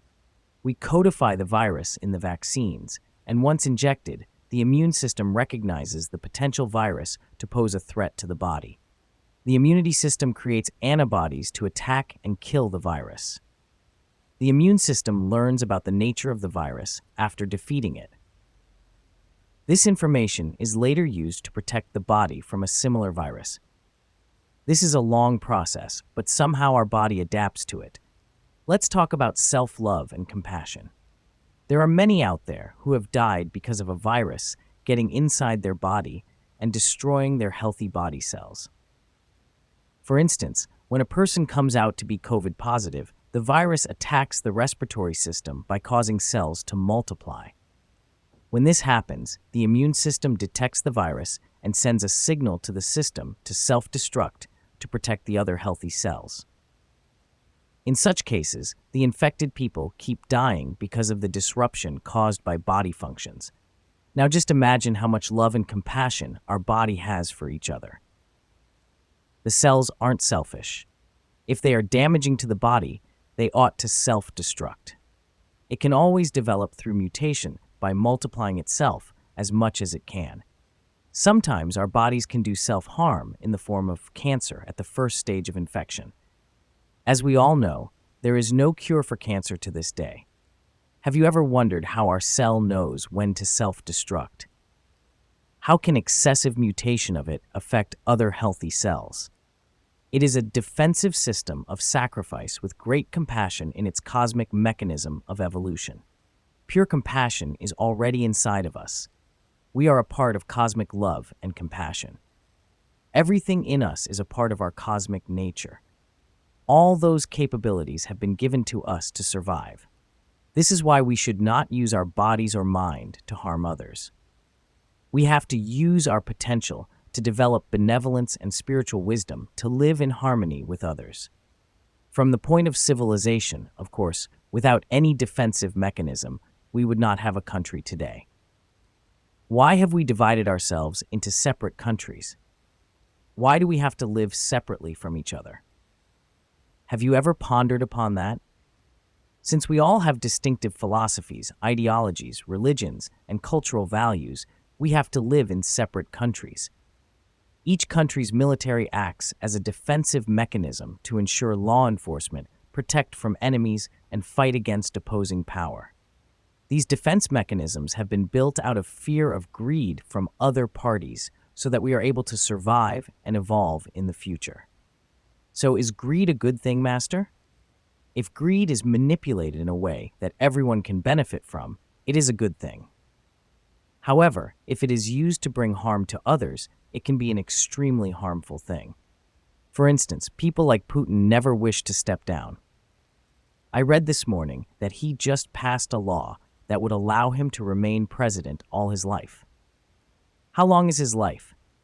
What will happen when he dies? That is greed. He only thinks about himself, and he does not think about the country. Just like in China, they would give the power to Xi Jinping to pass the law that he would be the chairman all his life. What about the next few years, if someone tries to take him down and someone rises to his position? What will happen to the rest of his citizens? Will these countries still stay in power? When we achieve everything that is fair in God's eye, then our lives become beautiful, empowering us toward a more secure and safe future. Chapter 4. Spiritual Cosmic Compassion. Wealth. Spiritual compassion nature. When you are a religious follower, your master, teacher, or preacher will teach you about faith as well as the ways of religious practices. They are going to ask you to follow it, you practice as their guidance, and you pray to the founders for help when needed, as it has always been important since the creation of each religion. Religions nowadays are reaching far the largest number ever in human history. There are billions of people, including lay people, monks, and nuns, belonging to different religions, such as Buddhists, Christians, Muslims, and Hindus. However, all of the enlightened spirits were their founders, whose number remains the same to this day. In practice to spiritualization, I would teach you to understand your body naturally and dig deeper into the inner self and mind. We are going into the robotic nature body. Our body is a biorobot in nature because it has a great responsibility to control and maintain the entire physical body functions properly for our own healthy living beings' sake.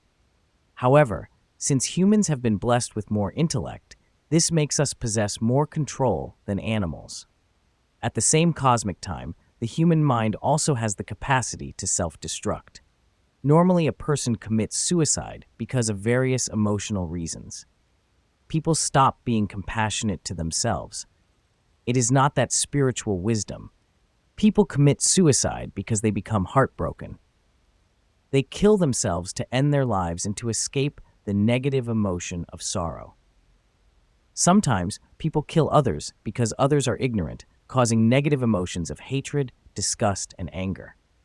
They think that we cannot escape their own problems, so they blame others for their own ignorant behavior, driven by anger in anger. Like the Japanese in World War II, when the Japanese fought with the Americans, they thought that they could not survive much longer in infighting, and what they did was collide their planes into the American ship, and they died together with the Americans. That was suicidal, and that is not compassion. It is a war machine in the underdeveloped human world. Sticking to the main topic, when you go deep into our robotic body-mind nature, it will prevent you from doing that because it does not trust your capability to take control of your own mind and how much you can actually control your own consciousness part. The cosmic Mother Nature creates you as you now through billions of years of experience. Now, they will not let you die easily by yourself, except external factors. External factors or things can kill you, but you cannot kill yourself without using external factors. Aside from humans, you can never see a dog, a cat, or any other animal jumping into the pool to kill itself intentionally because of a broken heart. You don't see that. You do not see a dog die because his partner went away. You never see a cat kill itself because it lost its babies.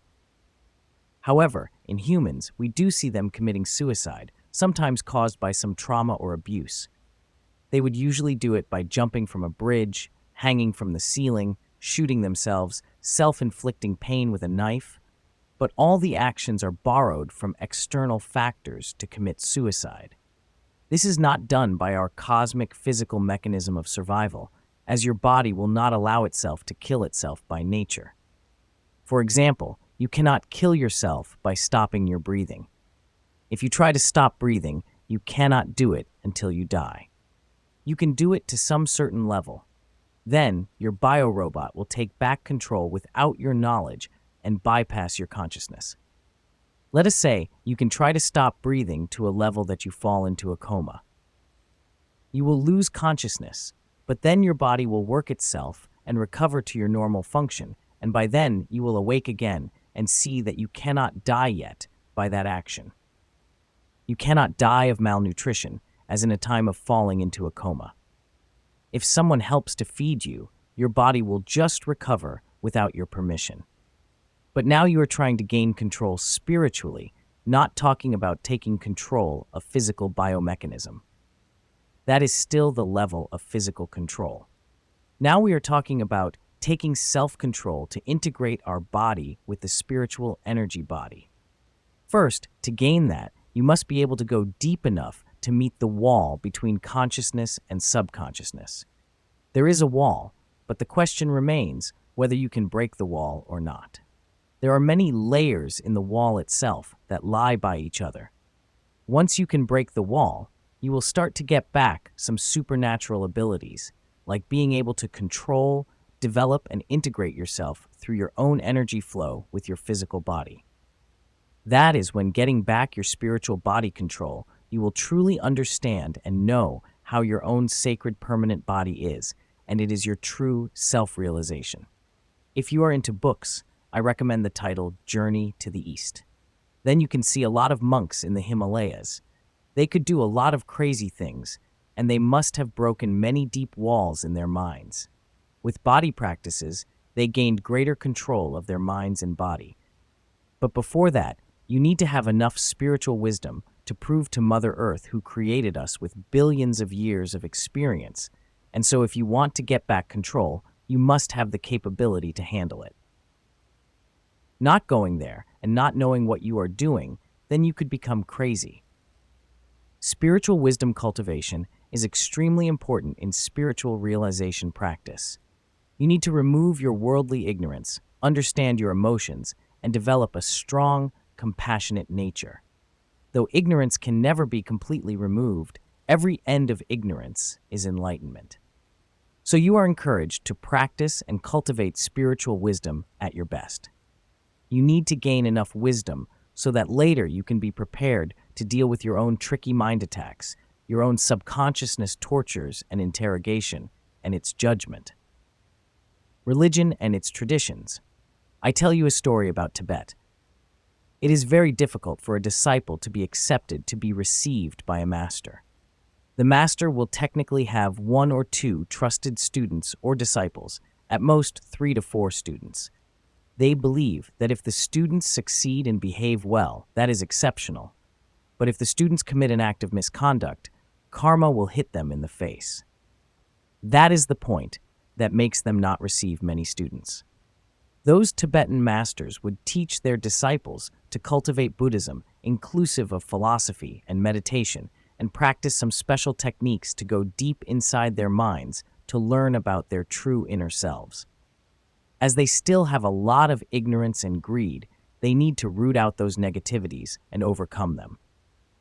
If the students achieve spiritual ability, they use that supernatural ability wisely to benefit all sentient beings, refraining from abusing the sacredness. They can use it for their personal interest of enriching their wisdom and advancing their cultivation path, as well as helping others. That is to use the attainment for good personal interest of developing their own compassion, but they should not use it for bad purposes, not for cosmic parent purpose, not to gain and manipulate in any harmful ways. Wealth accumulation in spirituality. Accumulation of wealth is not something to look down upon, but if you accumulate wealth and lose yourself in it, that is something you need to worry about. You accumulate wealth to advance your spirituality more and learn that emptiness is fine. If you are a poor person and you probably have never owned millions, then talking about being empty is meaningless. On the contrary, if you are a billionaire, losing $10,000 will teach you what a void truly is. On the other hand, many religious people nowadays use their prestigious image to try to accumulate wealth by asking for donations and collecting easy money without understanding how to make hard-earned money. If they have utilized their religious image to ask for donations, to provide for themselves, and not to enrich their own spiritual cultivation, it is to fulfill their ego. They hardly ever learn or train their mind spiritually. Rather, they think about their own comfort. They want to be recognized through their ostentation without caring about fulfilling themselves from the inside. Becoming a billionaire is not a crime. However, utilizing your money to build yourself spiritually is what truly matters. Falling victim to ignorance, greed, negativity, or spiritual blindness is something that can destroy you as a person. No money can buy your inner spiritual wisdom or individual spiritual realization. For example, the owner of Facebook, Mark Zuckerberg, makes so much money every year, but his money is of no use because it is not helping him build himself spiritually. However, most people who possess large wealth also tend to possess higher taste and not commit petty things. They aim for bigger objectives and goals. Back to Buddhism, Gautama, the latter who achieved Buddhahood in his spirituality, gave up the enormous and luxurious life he was entitled to hold and possess. He had everything materially from his father's enormous wealth, who was willing to offer him the throne and the entire kingdom, yet Gautama turned it away. Thus, if Gautama was asked to do a petty thing, he would not do it. Doubts versus faith. Self-doubting kicks in when you lack touch with your spiritual self. When you are unable to fully understand yourself, your mind starts creating doubts out of nowhere. You can think of it like a fence, a boundary, that becomes a hurdle in your path to achieving something great. If you listen, trust, and stop, then you cannot go any further. You are unable to achieve whatever you plan in life. All your dreams, hopes, and goals are put on hold because of it. But have you ever wondered what lies behind this spiritual world? What is truly trying to get to you behind this wall? Is it your faith? Your persistence and practice? Your resilience? Well, it is a mixture of everything. How amazing would it be to have access to all these wonderful things without having any second doubts in your mind?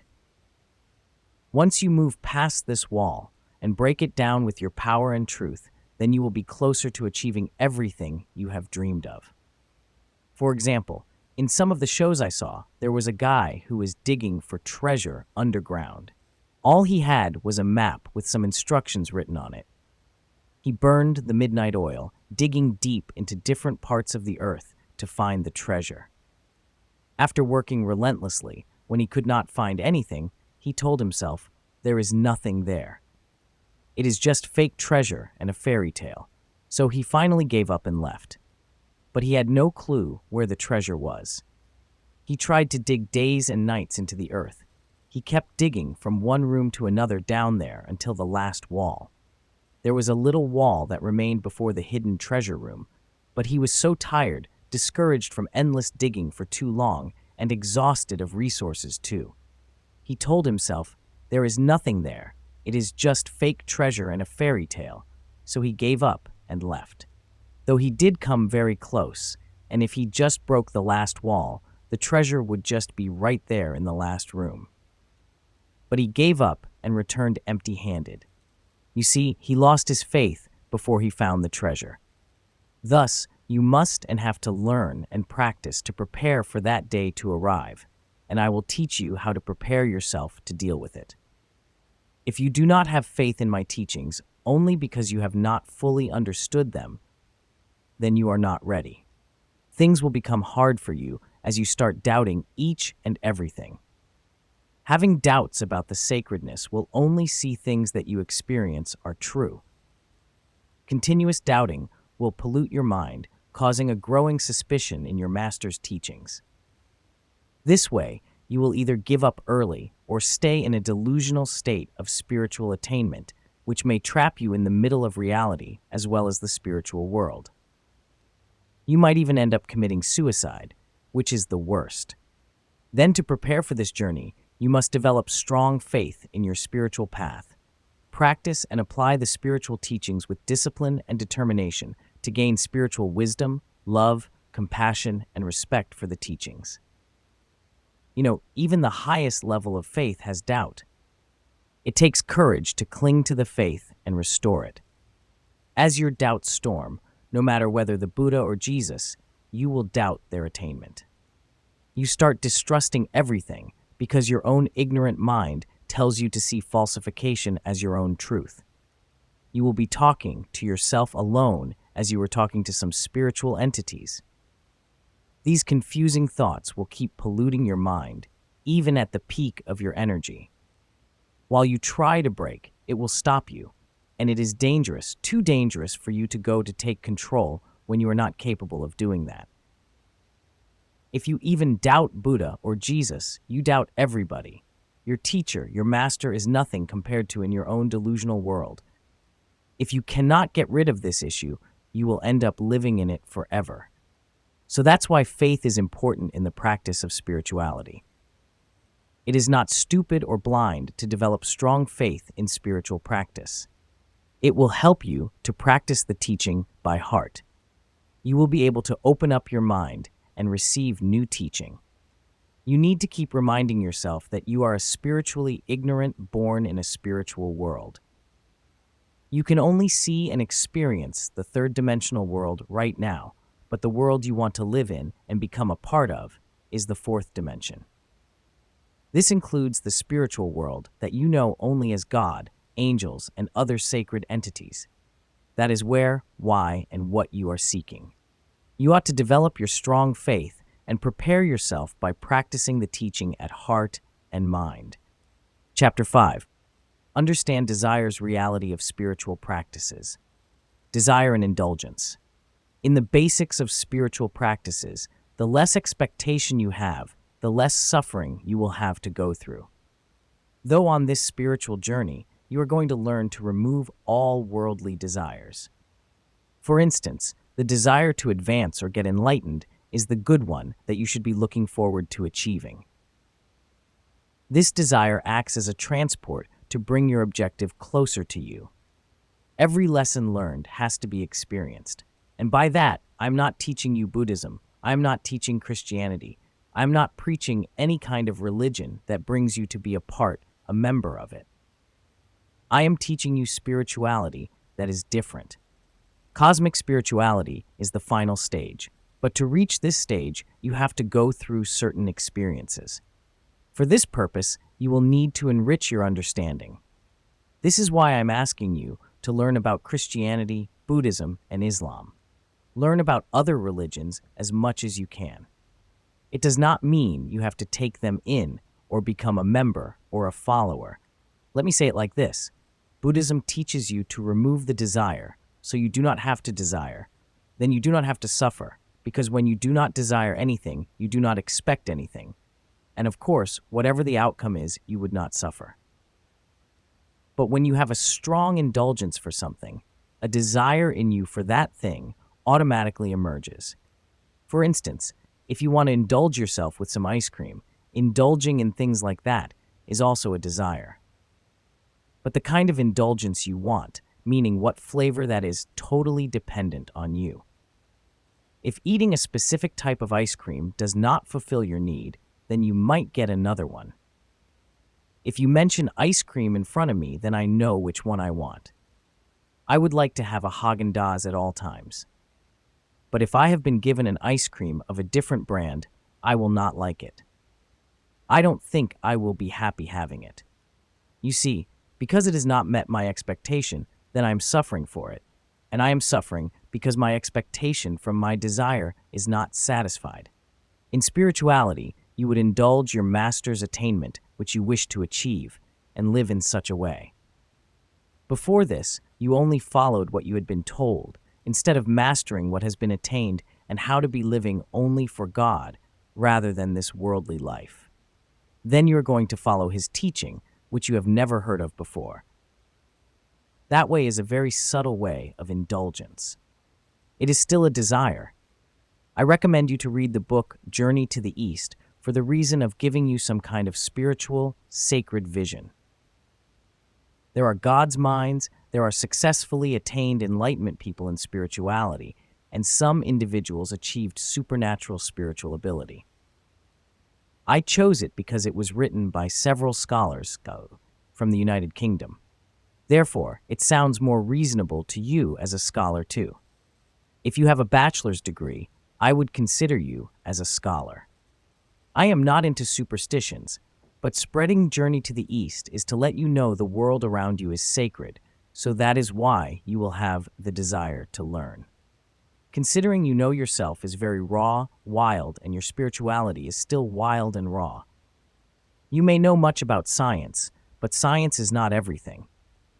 Though science is a part of leading you to correct views, it is a direct and faster way to understand your desires and indulgence at this level. Is the cause of suffering not desire itself, but a discriminating mind? Desire is still the cause of suffering. Without the desire, how possible you want something?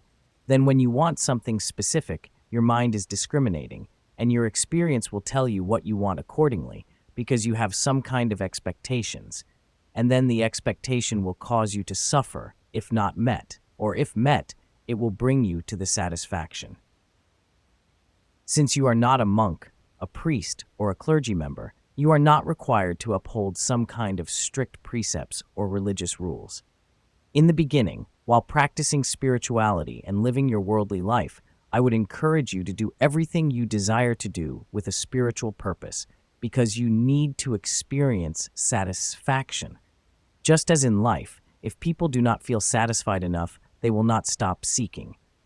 However, if you are already or about to become a monk, a priest, or clergy, it would be a fast way to train ethical standards for your mind. You will uphold a lot of good ethics, but as someone who only strives for worldly things, an ethical standard may be too lax. Compared to religious and ethical standards, which are higher, they are filled with more compassion without any concrete rules.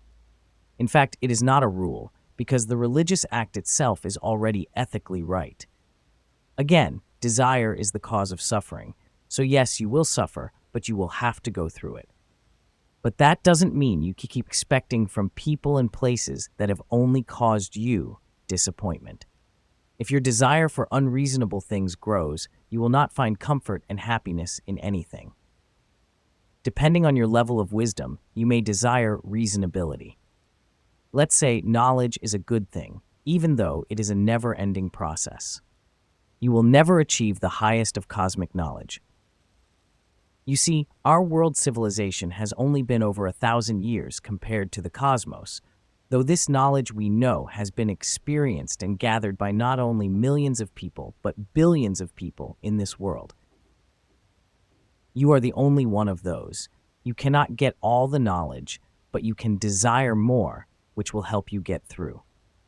In Western education, we have bachelor's degree, master's degree, and doctor of philosophy. These educational levels will help you to have a better view of the world. But in spirituality, if you're going to stick to those achievements, you are going to be a knowledge worm, and your spirituality will bring no benefit.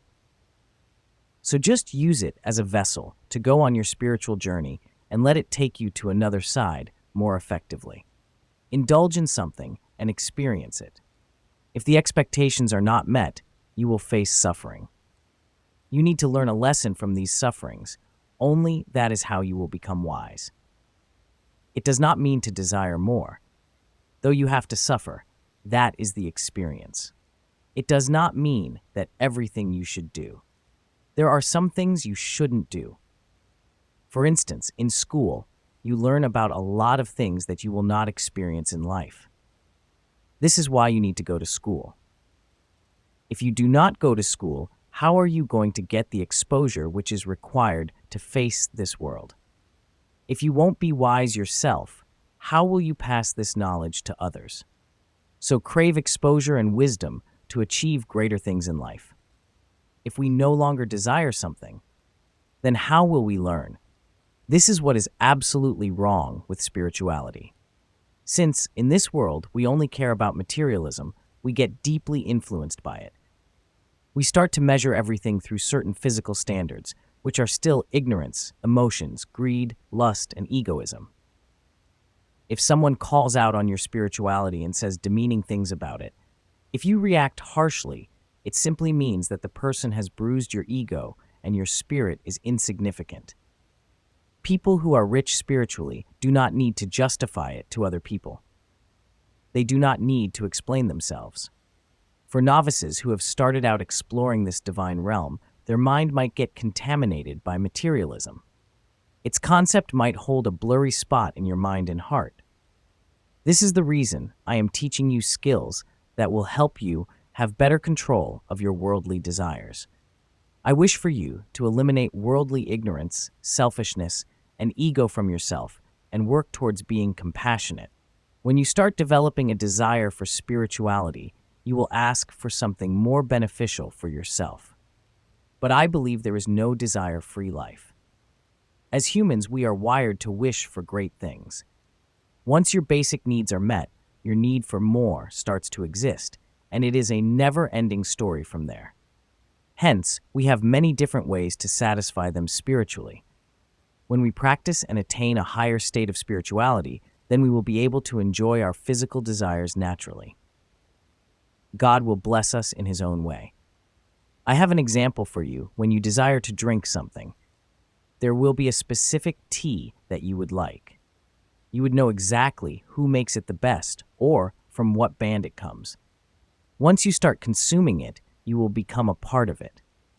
Now, you may be drinking it because you need caffeine in your body, but sometimes you would drink it because you love it. I would not say much about my own favorite tea. Nonetheless, I love drinking Japanese rice green tea, and I normally do not drink any other kind of tea.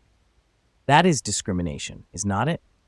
Though that preference, it is still somehow discrimination against other teas. From the indulgence of the specific tea, I know many kinds of tea, and it is wisdom in drinking tea.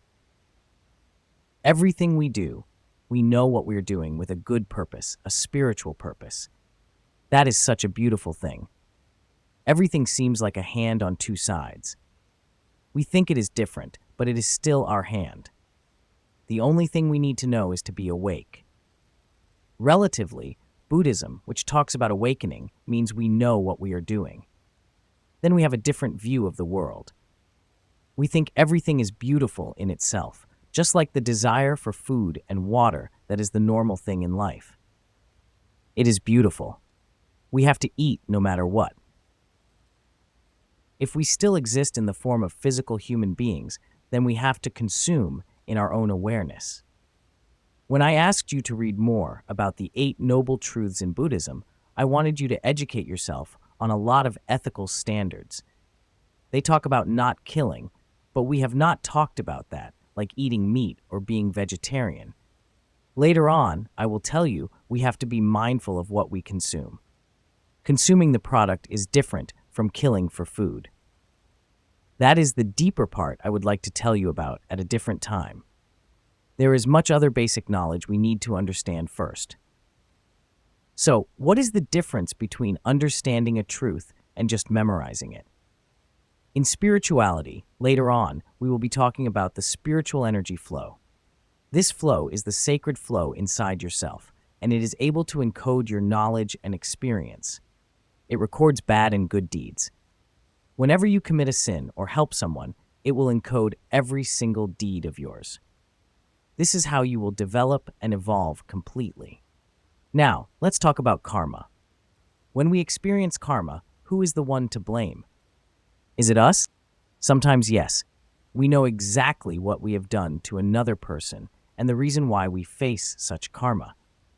The spiritual cosmic nature has given us an absolutely perfect ability to judge our actions fairly. However, to fully create memories in our life, we must live to experience them. It is good to understand different situations and their problems. This understanding works as a guideline for our future path. For instance, nowadays when we visit Facebook or other websites, we will observe a lot of misunderstanding, hatred, and anger. Even the love and support you receive there is impartial. It only reflects one side or another according to their own belief and experiences, because the information they receive and respond to is limited in understanding. Think and relate to one of your true past experiences, or when you went out and some people were trying to help you with something, but you did not understand that. Instead of being thankful, you suspect their motive. You think they are harming you, so you react harshly to them. You excuse them for doing wrong to you, but in reality, they were caring for you. This way, you won't ever love someone because you will never understand. You are the one who misjudged them. This is why karma is hitting you in the face. This is why it is necessary to understand every situation that you encounter, because it leads to love. Love and compassion without understanding are incomplete. Only when we understand our love will it be bright, and our compassion is righteous. If spirituality is ultimate, is there any need for science? Spirituality and science go hand in hand with each other. If you do not have scientific knowledge, not being able to give logic to spirituality is similar to thinking of it as supernatural superstition. Therefore, whenever you experience some supernatural activity, you would be able to give reasoning to it. For instance, if lights begin to flicker in your room, then you may think it is happening due to a fault in the electricity network or in the insulation of the cable. Your mind won't jump to the conclusion thinking a ghost is causing the light to flicker. However, if you lack scientific knowledge, then you might think of this activity in a superstitious way. Science is a fact and follows logic and rational thinking. It has an entire world of its own. It aims to provide reasoning for every natural phenomenon that exists in this world. Spiritual cosmic nature is sacred and somewhat which science has not been able to prove in its physical form yet. Science fails to give and provide humans with spiritual enlightenment, something you practice and feel. Spiritual phenomena can be explained with more practice and research. Thus, spiritual attainment is all about individual practices and accomplishment. Without science, you won't be able to get by in this world. Without understanding how the world works, how will you live in it exactly? How will you learn to drive? How can you provide a living for yourself? How can you become a pilot or a doctor? How can you develop reasoning and critical thinking? These are something that you need to think about. However, spiritual seeking is endless, and it is a road that will never end. The only thing that you need at the end is the spiritual realization of your true self, the spiritual realization of your own spirit within. Living in the city for a long period of time can make humans dependent on it. Once you become a part of it, there is no escaping the hustle and bustle of it. Finding peace while living in a house packed with people can be nerve-wracking.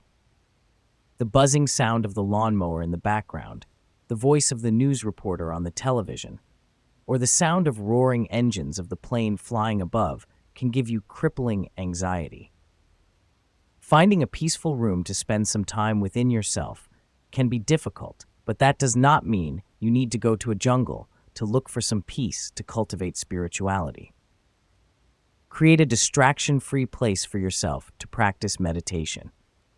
If you do not have a spare room in your home, then find a corner in your home and make it a comfy place to relax.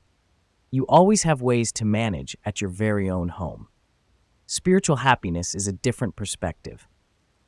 It's unconditional happiness. Once you start meditating, you will be able to self-reflect and build a beautiful life for yourself. You will be able to build inner quality. You will look at people differently. You will witness your emotions untangling and finding purpose. Your stress or trauma will no longer fuel your mind with anger, fear, and humiliation. With conviction, it would be the best thing that could ever happen to you.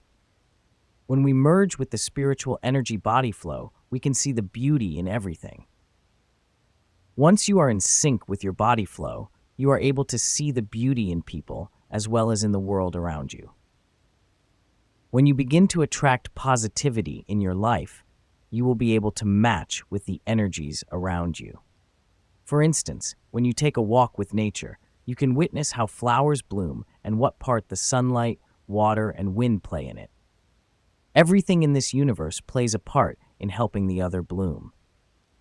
It is like they are assigned their own role in the spiritual cosmic nature. Once you start seeing humans being as one and equal, there will be no racism, no hatred, and no inequality. Everyone would be treated with respect and integrity. Everyone's differences would be seen as one, and they will not be judged by it. At times, you might even begin to wonder why you did not think about this before. You will live a life with a new mindset, a paradigm that is broad and advanced in tremendous ways.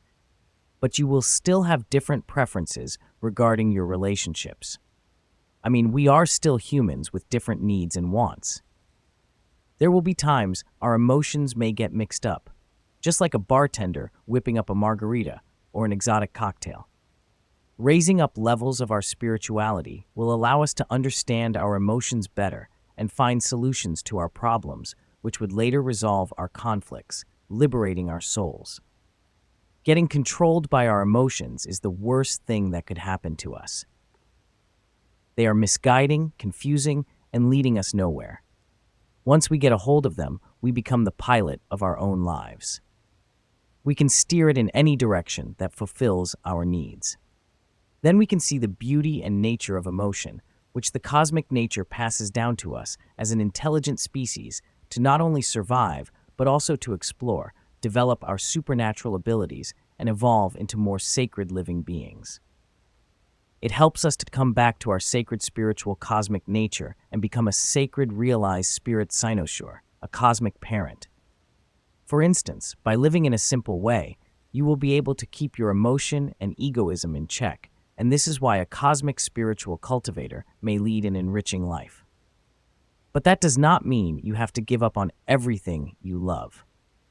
While you are on this journey, it would be kind of a burden to put a hold on your luxury. Though, you should never let go of your passion with the spiritual purpose of advancing experience in life. You need profound experiences in your life to keep yourself thriving and full of energy. Without these experiences, you will hardly advance and enrich your life spiritually. While driving your life forward with a spiritual purpose, you will still experience sorrows and get frowned on for many things, but there is always a silver lining. Don't let even these negative experiences stop you from living your life to the fullest. Then in the end, you will experience emptiness and impermanence after all. And from that, you will stop, or they will stop you. But if you do not go through those experiences, you would not be able to learn and experience true life, or else you would just keep repeating and repeating desires, dreaming and craving. In order to move ahead, you need passion in your heart and dreams to keep yourself satisfied fully. This is why I said that life could be amazing, but perilous at the same time. If you keep giving in to temptation, you must learn how to move from a terrible experience to detach when necessary. It is pertinent for you to adopt or uphold some religious standards. I have found it to be very beneficial in a spiritual journey to develop compassion and wisdom through standard religious practices. If you lack these moral values, then I suggest you adopt some of them without leaving your current religious practice. In every religion, there are some highly reputable godly figures which their followers practice. Always have immense respect for every religion, even if you do not believe in their faith. As a sacred realized spirit Cynosure, I want to inform you that besides cosmic parents, there are gods and other sacred entities in our spiritual cosmic nature. Moreover, rather than those entities, their genders may not necessarily be identified as women or men. They are just sacred entities. Do not conflict with yourself while walking on this path. The goal of spirituality is not to eliminate desire yet. In human beings, desire will always be there. Hence, I'm not asking you to eliminate it, as you still have to follow the flow of life. If karma hits you in the face, accept it and learn from it. Once you succeed in realizing your own spirit, merge it with the spiritual inner energy flow. This way, you can progress better. It will take you on a new journey that ought to advance your physical and spiritual enlightenment. During this stage, you still have to go with the flow of life by upholding your spiritual standards and paying off the consequence caused by your karma. You may become aware of your own problems while you assess your situation and comprehend your emotions. By doing so, you will learn that solving your problems is difficult and that transforming into a whole new person while doing this requires more wisdom. In spiritual cultivation, cleansing your body of arrogance and fighting for wisdom is the first thing anyone should ever be working towards. You need to reflect on your suffering and your sorrow. If you wish to free yourself from your abrogating self, then take a leap of faith and start working on yourself. You will then find a solution. For instance, if you were an attractive person in the past, but you have put on a lot of weight and have become obese, which lowers your self-esteem, then it is just your karma. If you do not wish to change yourself, then you must live through this suffering willingly and do not blame others if you are in the process. The only way you can turn this around is by working out a fitness routine that you will follow and removing fattening foods from your diet. With resilience and time, you will see how fast you recover from this unhealthy lifestyle and invest in a fitness routine that is life-changing. In life, there are people who chase the greater good, while some choose the easy way out of everything. Those who do not come out of their comfort zone never stay stuck in their life and fail immensely. They never learn how to learn from their behavior because they do not learn how to grow. Everything that has a beginning will always have an end, but it is important to be able to see the impermanent through the uncertainty. In the business world, many people have fulfilled their life to a level called self-actualization. To reach self-actualization, there are many levels that a person needs to climb. They must start from a lower level and then slowly make their way up to the higher one. For instance, your basic needs include food, shelter, and sex. With these unmet, your survival becomes intolerable. Next, come your security needs, which bring a sense of safety to you. These can be met through your family, loved ones, and your occupation. The next list of needs you need to satisfy are your social needs, your self-esteem needs, and lastly, your self-actualization needs. For some people, owning a luxury car matters. They might upgrade to higher-end models with the passage of time. Their social and self-esteem needs are met through owning luxurious cars. After these needs are met, they might think about self-actualization. At this stage, you may not only want to be a chief executive officer, director, or chairman of a billion-dollar corporation, like Trump years ago. He actually has everything, but he wants to be the president of the United States. He was the most powerful person in the world, and for him, This was him meeting his self-actualization need. However, running after one thing tends to take a toll on you. Before he was president, he used to sleep on his golden bed like a kind and flew in private jets next to the most beautiful woman in this world, who was his wife. But after he became president, he got involved in some legal issues which impacted his personal and professional life. No longer satisfied with his life, he got lost, fighting for power blindly. He is still suffering to this day, as he got too attached to his past experience instead of letting go of it for his own mental peace. If he had a spiritual purpose in life, he would have never gotten through so much suffering. He will eventually realize one day that there is nothing more valuable in real life than peace. His winning the election to become president is impermanent. It was only for 4 years, not a lifetime. When he dies, he will be remembered as an ex-president, not as a running president. So, does not this bring you back to square one? What is actualization when you're feeling empty inside? Where no matter what you do, you haven't been able to fill that giant hole in yourself. Therefore, it is pertinent to have a spiritual purpose. Once you reach self-actualization, you will be satisfied with the highest expectation of desire, regardless of the outcome. You will view your emptiness as something invaluable. Nonetheless, without a spiritual purpose, with exceeding desires, when you are not satisfied by not meeting the expectation, then you will keep going back to repeat it. The spiritual purpose helps you to transform the experience into wisdom, regardless of the outcome of your experience. Because even if you go back to that same thing, you can only see that there is nothing worth following. But with your wisdom, you do not have the desire to achieve more. You will want to remain a simple person, and that is enough for you. It is because your spiritual level has truly grown. You have become wiser, and you know now how to satisfy yourself and still be happy.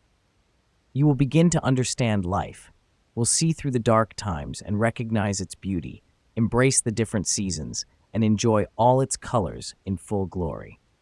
How can we feel fully satisfied with being wise only? When you begin to practice spirituality, you will begin to notice the success of other spiritual leaders who have come before us. You would be able to witness their paths in great detail. However, to be able to experience something truly extraordinary from a different angle, you need to view things from a broader perspective. While practicing, you may also achieve some success and benefits from the spiritual journey. You would feel happy and satisfied with your progress and understand how the leaders went through similar stages. Although you will not yet be able to experience the true enlightenment that the masters felt, it is important you are happy with yourself. You realize what you need and advance further. So it depends on your progressive ability, because you do not have the ability to reach that level. There is a glass ceiling. It means that you can see the attainment, but you are not able to attain it yet. It is still a glass ceiling for you. You can only see the final enlightenment stage. In worldly desire, let's just say very simply, when our needs and wants, which one do you think is superior? In life, we want everything, but do we need all that we want? However, people always desire something, but they may not need it, and that can cause suffering. For example, you want a Rolls Royce, and if you ask me if I want a Rolls Royce, I will say yes. But in reality, I do not really need it, because considering my financial status, I do not have money to buy it either. I would consider it if I won the lottery or ran a successful business. Talk about rich people like Trump when he was in his 20s or 40 to 50 years ago. He did not have a Rolls Royce, even though he wanted one, but he could not afford one because he was still a young guy. All the wealth belonged to his father, or he had not been successful in his business yet. But decades later, after success in business, he not only had a Rolls Royce, but he also owned a private jet. So not only do your finance matters, but your hard work and experience also count. So thinking about spirituality is much further than just possession. It is spiritual realization attainment. depending on how far your cultivation progresses at each stage, that allows you to see the reality of the physical world and experience the spiritual world altogether as a whole and differently. Master, talk in the past about how superstition is beneficial for beginners and going on the spiritual path because it helps with faith. So once we get enriched in spirituality, we are no longer superstitious. Is that correct? Faith is an important aspect that binds all spiritual practices together. Without it, your spirituality is incomplete. Once you develop a strong faith, your belief in supernatural ability rises because you see your master exercising it, following it, living in it, and will bring you spiritual enlightenment as his. However, when you start progressing, you need to see the different sides of superstition, although it only matters at some level of spirituality. The case is similar to karma. Before, people did not understand their karma, and they would hardly see their bad behaviors. They may not be able to recognize their bad behavior or judge it, but they may only care about their own benefit. Especially in our society, our human society, not everybody has the same education. People would view things differently. When we speak of knowledge, it is relevant to education, but no matter how much knowledge you attain, if you are not able to delve into its spirituality, then nothing works. You need to develop and give a deeper meaning to life. Superstition fosters faith. In Christianity, most people believe that Jesus could walk on water without drowning, but in reality, this is seldom true. Knowing Jesus was a human, there was no way he could walk on water. Back in the day, since there was a lack of scientific knowledge, people would develop superstitious opinions and would believe anything their masters would say. This encouraged people to take their master's teaching by heart, mind, and spirit. Jesus' teaching was actually beneficial to people. It reminded people to do good things, to love one another, to make peace, and to take his teaching or help poor people as himself, to develop love, kindness, and compassion, and forgive one another's mistakes. He also taught people to advance in spirituality by confessing their sins so they do not have to suffer through karma. Even in modern times, there is less knowledge in terms of understanding the spiritual cosmic nature. This is because science does not favor spiritual cosmic nature, and in spirituality it is even more limited. Next comes religion, which is pertinent to humanity. Therefore, to foster faith, we create a lot of superstitious stories. However, it is not for everyone.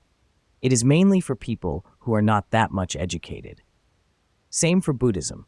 Buddha used to encourage his brother to forget about his lover and concentrate on cultivation by telling him once he got enlightened, he would be rewarded with meeting his lover and many other beautiful angels. This happened especially in the Mahayana sect. In many Buddhist teaching books, there are tons of stories explaining the teachings by associating people with flying birds through clouds or flying solos like in kung fu movies. They would do this to inspire people so they would develop internally in a spiritual way. But in reality, sometimes, if you tell them directly, without superstition, they will not do it. Thus, religion needs to motivate them through spiritual stories. I have seen many people go to Buddhist temples to worship. It is not because they go there to conduct their religious practices. They would often burn some kind of incense blindly, filling the temple with thick smoke. This practice is harmful to monks and nuns. They might get cancer in their old age. Also, back in the day, to commemorate the death, many Southeast and East Asian people would create a ceremony and burn some kind of fake paper money, paper cars, paper clothes, and paper houses for those who were dead. This is the most prominent example of superstition. To understand impermanence, to practice compassion, and remind them about their parents and loved ones who passed away, used to contribute good deeds to a family when alive, and from the acts, it is also to help people to learn kindness. But later on in spiritual practice, when you progress higher and higher, you will see that superstition is not that bad, and it is used just differently in teaching techniques. It is just like having faith in a spiritual journey. You must have faith. Faith is a belief, When you believe in something, and then later, when it starts to weaken, it will not still change your belief. Only after you realize the spiritual teaching and attain spiritual realization yourself, then your faith does not disappear, but it transforms into a different higher spiritual experience, the known state, the attainment. After some time, the relationship you have with you and your master revolutionaries into something of respect and sacredness. A lot of meditators talk about how they have to push their body to the extreme, like sitting on a bed of nails or walking on hot charcoal. Is that really spiritual practice? In spiritual practice, you can go to extreme practices if you want. Towards the end, you will learn something and you will experience it for yourself. Though, if you wish to test yourself spiritually, you do not have to go to extreme rituals like going on a hunger strike or freezing yourself to death. In spiritual cultivation practice, meditation is a must. You can practice sitting in a lotus or half-lotus position for a long period of time. Then, you will experience a slight pain not only from your feet, but through your entire body. You will begin losing control, falling into a paralyzed state. However, the pain you experience is just external. You practice the ability to select and monitor thoughts actively, and you can choose any thought you want to think about and remove any thought you do not want to stay in your head. This will liberate you in an amazing way. The Buddha's extreme practices are for attaining spiritual realization enlightenment. Perhaps this morning during meditation, I found the Buddha to be weak. He had become skinny over time. After achieving the highest stabilized state of mind in meditation and attaining all teachings of previous masters, he could not find his own answer, but he was still not satisfied with it. He went on to join others in extreme practices, refraining from drinking at that time. Certainly, he still missed attainment, being able to merge with his spiritual energy body flow. Then he experienced emptiness for a long time from starving and exhausting the body. At that point, he realized his pointless practices were destroying his body, and suddenly, at last, he found the impermanence. His answer to enlighten was just right there. He started to go back to normal life, drinking milk, eating food, and enjoying a healthy life to continue practicing his spiritual path. He realized his body was a vessel that brought him to the spiritual realization shortly later on, and he experienced everything in life with having a healthy body. But without those long years of extreme practices, he would not be able to truly experience and discover the emptiness and impermanence in life that caused suffering and sorrow. The enlightenment and spiritual realization are somehow, in fact, a relative product of the extreme spiritual practices to allow a cultivator to experience true emptiness and the impermanent cosmic nature of oneself, of spiritual enlightenment and realization. Chapter 6. Spirituality Reflection on Four Noble Truths. In Buddhism, there are four noble truths in Buddhism. It is the process of suffering cessation. I will make it short and easier to understand. The Four Noble Truths are traditionally identified as the first and most important teachings given by the Buddha. The Four Noble Truths provide a thorough explanation of human suffering, as well as a method, a path that leads to happiness, inner peace, and compassion. They are the truth of suffering, the cause of suffering, the end of suffering, and the path that leads to the end of suffering. The Four Noble Truths are a contingency plan for dealing with the suffering humanity faces.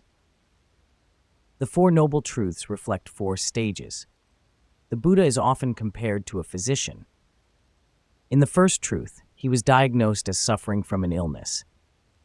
In the second truth, he recognized attachment as the cause. The third truth is the understanding that there is a remedy, a cure to that suffering. In the fourth noble truth, the Buddha gives us the prescription, the antidote to achieve relief from suffering. That remedy is the Eightfold Path.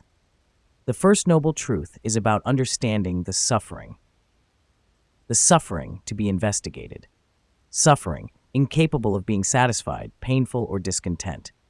The first noble truth is a plain and obvious realization that life contains suffering at various levels.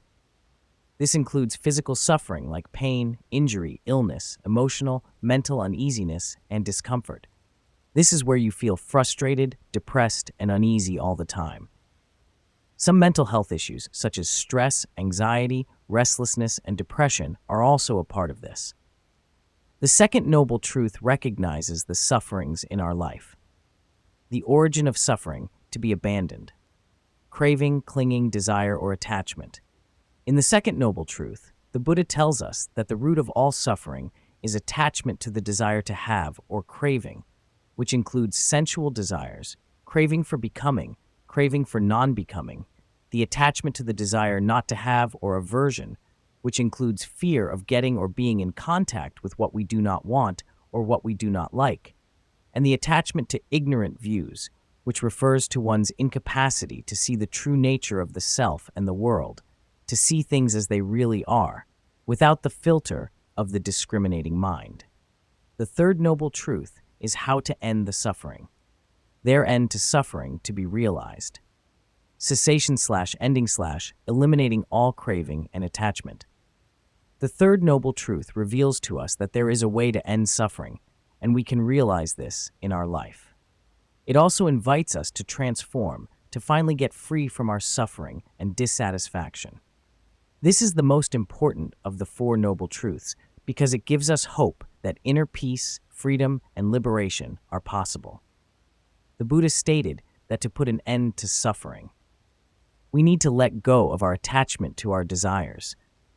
Please notice that he did not say letting go of your desires, since getting rid of desires altogether is impractical and impossible.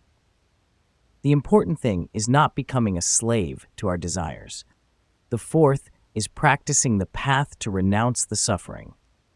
The way to the end of suffering to be developed. The path to ending dukkha, Noble Eightfold Path. The final noble truth is the Buddha's prescription for the end of suffering. This is a set of principles called the Eightfold Path. Buddhism never requests blind faith from its followers, so apply the Eightfold Path to your life.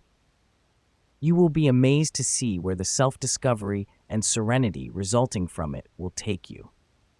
The first stage, the first noble truth, is about understanding the suffering. If you do not recognize the suffering, how do you know you are suffering? You need to become aware of the pain so you can do something about eradicating it. We often talk about birth, aging, sickness, and death as natural sufferings. We have to know the suffering nature that affects us first of all. If we think, oh, I am not suffering, then we do not see the suffering. So how can we work on getting rid of something when we are not even aware of it? Then we just assume our life is perfect until we fall off our track. We will feel the cut deep inside our body, heart, and mind. We would suffer horrifically from ignorance. A while ago, when I used to chat on Facebook, I used to listen to Dan Nguyen, a Vietnamese country song singer living in California. One time I commented if he wanted to start meditation. I felt Dan Nguyen had been at the top of his career. He had the ability to sing and had achieved a lot in life by then. I wondered what he would do after 10 or 20 years. Rich and famous people have everything, but the one thing that they miss and cannot be bought is spiritual attainment. When you realize yourself spiritually, you are able to merge with the spirit flow. By then, you will look into those sufferings of life, age, sickness, and death, and you will actually enjoy their nature. It is impermanent. You truly see it will bring new life and better future improvement through wisdom. It is just the beauty of nature. For other aspects of life, you can start to enjoy them all in your own spiritual world, even sexuality or relationship. You enjoy them with their cosmic nature. You can enjoy everything since it is all different in its own beauty. Primitive life forms, such as a maggot, see feces as their home, and they do not know anything but the feces. You see, a maggot never knows anything else. It just enjoys living in the feces, and that is the happiness for the maggot. From this point, we have to recognize our suffering nature first, and that we suffer every day. We can't stop breathing, but we suffer from our breath. Every time we breathe, it affects our life expectancy. Every breath that we breathe in, we get older, and we are oxidized with every breath. That is nature. Being reborn is suffering because everything repeats itself in an unknown and uncontrollable manner. In Buddhism, that is the suffering of being born, because once you get into this world, there is no going back. Old age is normal nature, but it is not easy for people and all living beings, though if you are young now, you do not seem to feel it. Even so, let's look back at your previous pictures on your Facebook posts or your album from 5 to 6 years ago. You will see you were younger than now when you are reading this. Then you will truly see that you are experiencing old age without your permission. Your body shape changes and your mind continuously changes, but you are much better in your own wisdom as you grow. If you are reading this, you are much better in terms of spirituality than years ago when you were more ignorant and childish. You have gone through a lot of suffering and sorrow in life, and now you are also better in terms of education, experience, and wisdom than in the past. That is why you are looking to learn, research, and practice spirituality, the sole truth of the spiritual cosmos. Let us look at the time of your past when you were a little baby. That is your birthday, the day you were born. You wouldn't know or be sure that you would live on after your mother gave birth to you. You were a little born baby, naked and weighing a few pounds or a few kilograms. And you do not know if you're born with a perfect body or not, with 2 hands and 2 legs and everything else perfectly. Some people are born without ears, some people are born without arms or legs, and some people are born with a disability. That is just the very biological perfection. Then about social life, you would not know if you are born into a good or bad family, or if you will be abandoned on the street sooner or later. You would never know by then.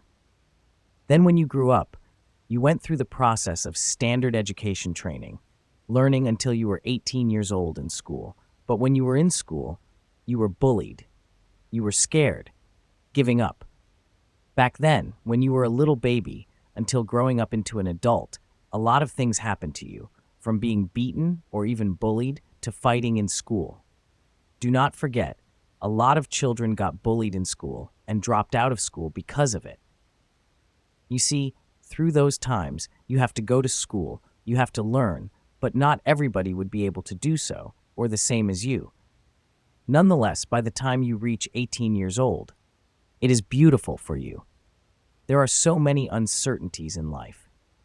There are a lot of sufferings during the life that you live. After you go to school, a lot of stress in studying, exams, competition, and finances. Not everybody can go to school. Even if they go to school, they cannot finish school. Let's say you could go to school to study. However, it becomes too much for you to handle, then you cannot finish school. In our different scenario, you are a good student, excellent in your studies, and you achieve honors on graduation. Everybody has to go through differently. Though it is beautiful when you reach those stages, it is not easy. Talking about the disease, you do not want to get sick, but it still comes to you. Years ago, I watched on Link about a boy in Vietnam who was born physically and mentally normal, but until the age of 8, he got some serious sickness. When he recovered physically, his mind changed, and he became a different person, a mental person of 4 years old. He cannot grow his mentality. He lives into adulthood with a 4-year-old boy mentality. He is suffering, and he is only a 19-year-old boy by that time. He refuses to wear clothes, not able to recognize anything as a boy of his age. His mom is getting older too. She is over 50 years, and how many years can she take care of him? He is also getting older with his mom. They will both age, get sick, and die, but he is not able to take care of himself. That is the suffering of him and his family. Let us look at the pandemic we have been through, coronavirus 19. Many people are living into their old age, and during the pandemic, they never go out or leave home for their safety. But their younger children and grandchildren, who are ignorant, are defying medical advice to protect their own health in public places, refusing vaccination and not wearing masks. They go out to crowded parties, they get infected, they go back and give the virus to their elders, their parents, their grandparents who are more susceptible to infection, and they get sick together. Some die from it. That is a kind of collective suffering from ignorance. There are different sufferers that are not by choice or ignorant. It is the collective karma of a community or a country. For instance, many children who are born in many poor communities on the African continent do not even have food to eat, and they grow up with malnutrition and they die at a young age. It is sad, but that is suffering in life. We have to understand life and karma. Back to your own lifetime. During your beautiful youth time, growing up to young adulthood, you are full of energy. You look so handsome and beautiful, and you are so full of energy. You feel like a superhuman. You party days and nights without tiredness, but you are no longer a teenager. Your body is a collagen factory producing to its full capacity, but reducing each year you get older. When you are going to be 25, 26, or 27, you are reaching middle age. It is a fact of the human body that your body has already lost a huge quantity of collagen required to maintain your youthfulness. Your face is changing fast, your eyes have their bags under them, your skin has become less smooth, and your eyes have wrinkles, especially when you laugh or even smile. Your hair is falling off slowly, and when you reach the age of 29 and 30, the collagen factory in your body is rebelling against you. It is shutting down and produces only 10 to 30% capacity of your 18 years old age. The collagen is at maximum 99% or even 100%.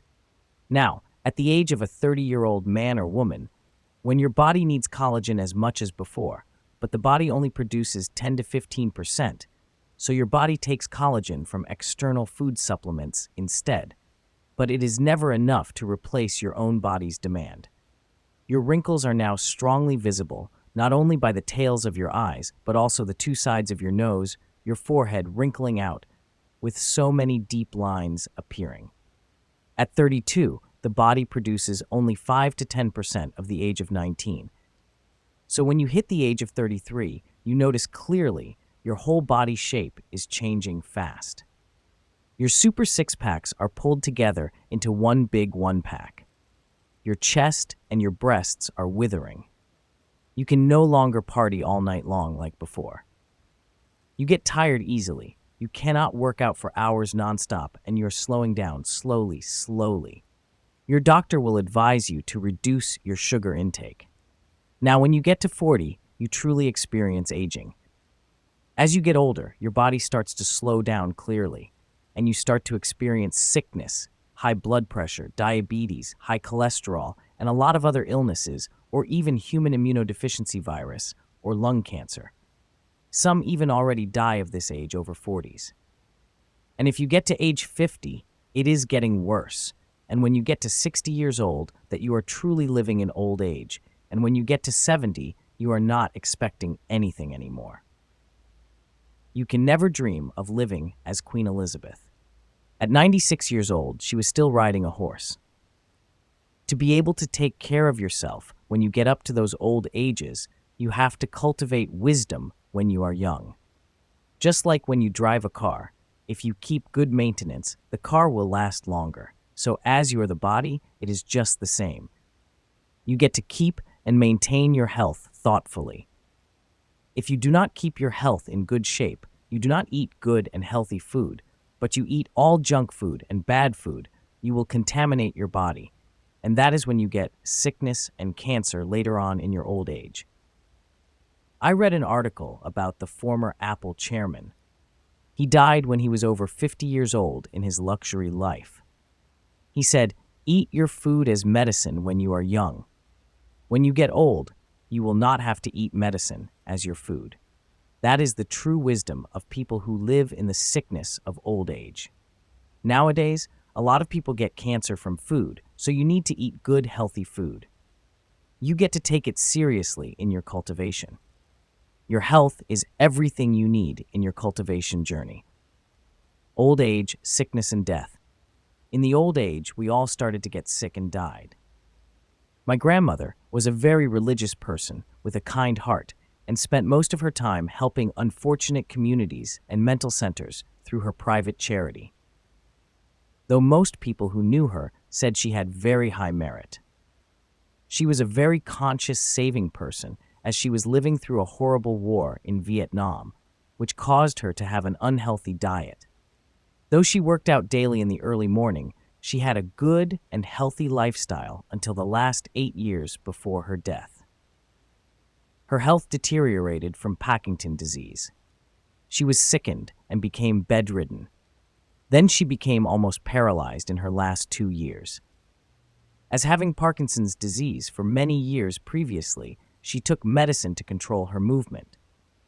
Then a doctor suggested to her son to abandon her medication as her old age advanced. The medication would damage her internal organs.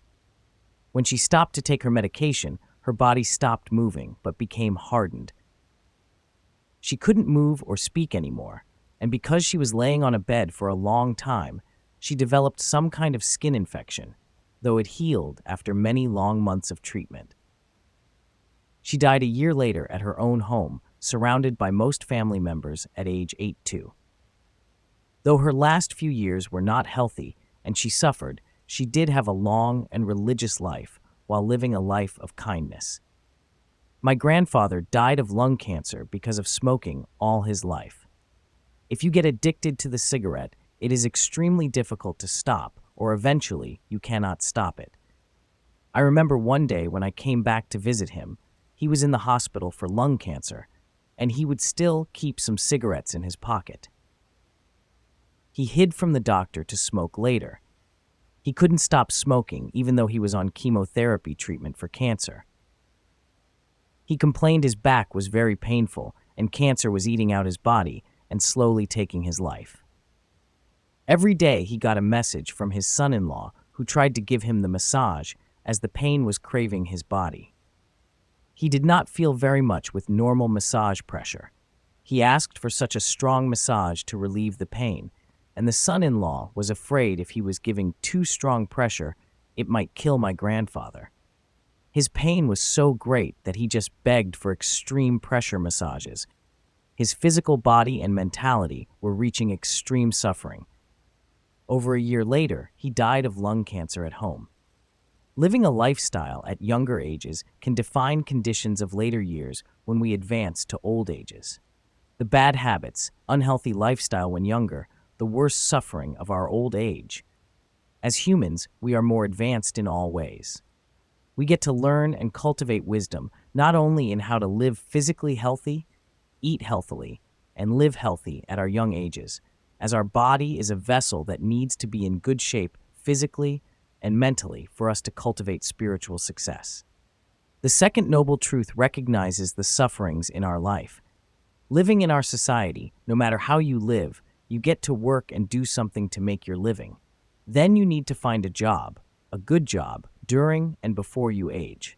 That is the nature of a civilized world, but also the suffering that you experience and live in life.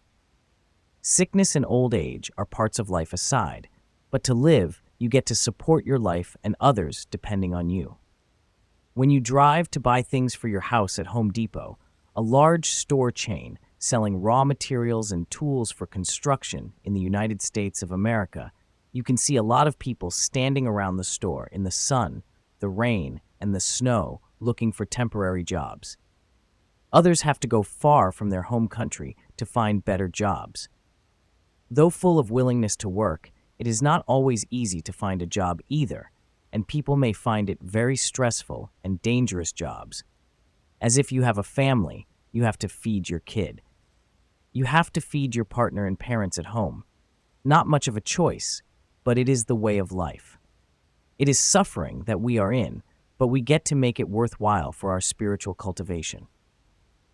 We get to use them as our lessons to learn, grow, and cultivate wisdom. Back to sickness. When you are at a young age, you feel strong, like a superhuman. You will never get sick. Then, you may think, if you do not get sick when your parents ask you to buy health insurance, you will ask them why you need the insurance. Your parents and grandparents understand why that is, the reason they push you to buy insurance. Sickness is the nature of life. It is also an unfortunate event in life because sickness is unpredictable. It can happen to you no matter your age and your feelings. We get to find a way to take care of ourselves if we fall sick. That is why people have to buy insurance, as hospital bills can be extremely stressful that can ruin your life. Just like old age. And now you start to feel suffering, and you feel discouraged, and you do not want to take photos anymore because you look so old in the photo. I also have so many wrinkles, and my face is beginning to deform. I no longer look fresh and youthful like when I was in my 20s, though I took care of myself utmost with everything I know and am able to obtain. However, meditation and spirituality have strongly kept my stress and emotion at bay. I do look much better than others who are the same age. Another day at breakfast, I was startled to see a tooth missing from my mom's lower front teeth. I asked her what happened to her missing tooth. She said she touched it and it was moving. Then she pulled it off herself. She is in her late 60s and approaching her 70s. Her teeth are already starting to fall off. I also know many others who are younger than her. Some of them lost entire teeth, or most of the teeth. So you see, that is old age. But taking care of your teeth at a young age, not smoking too much, flossing your teeth every night before brushing, and seeing a dentist routinely surely can help to maintain not only hygiene, but the health of your teeth for the long term. In old age, falling is extremely dangerous and even called death. In the 60s, the 70s, or 80s, if you fall, surely you're going to stay in the hospital for a longer period of time or even die.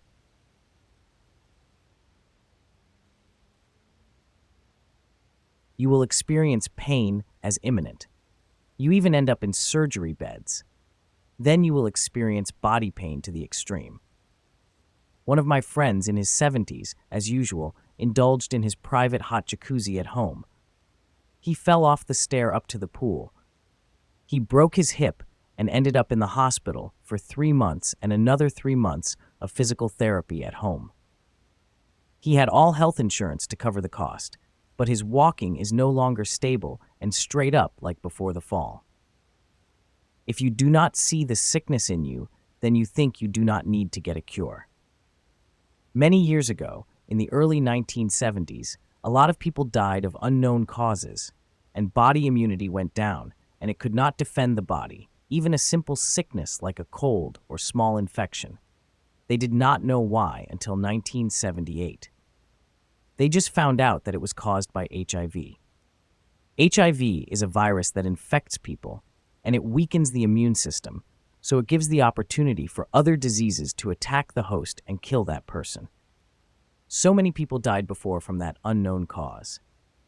At that time, they were trying to identify the cause of death and why people died mysteriously. They did not know yet, but they recognized that something was going on wrongfully. That was the reason they went deeper researching to understand the cause and next finding its cure.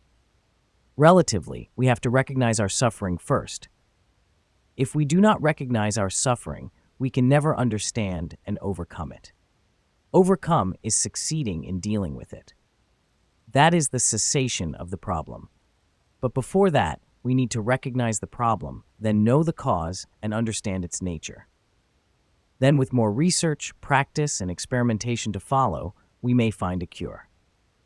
The jealousy and possession. Falling in love is a natural and the most beautiful thing that can happen to anyone. Most people are lucky to get the love of their life and have children with their loved ones, while some unfortunate ones might end up breaking up with their partners. A few years ago, one of my friends shared a story about his Filipino friend who was in his mid-20s living in California. He took his own life because his girlfriend broke up with him. However, I was curious about what had happened between them. I mean, it had to be jealousy, possessiveness, or something negative of such sort that led to their breakup. Anyone having such feelings in their heart suffers in relation to some extent. Romantically falling in love with someone is an extremely strong emotion. It is even stronger than the love of your parents. It is intense and thought-provoking. However, too much of it can ruin a person. People start to take it as a universal truth and surround their life with this person. The pain of being cheated, rejected, or abandoned turns into jealousy and anger. Being possessive of someone suffers entirely, not to mention how insecure it makes a person. When you are in love with someone and that person cheats, it crushes your soul. You develop trust issues and start to feel sorrowful and depressed. Many people even kill themselves, committing suicide. They end their lives unwisely, suffering from ignorance. The pain of losing a family member, the pain of losing a loved one through emotional attachment.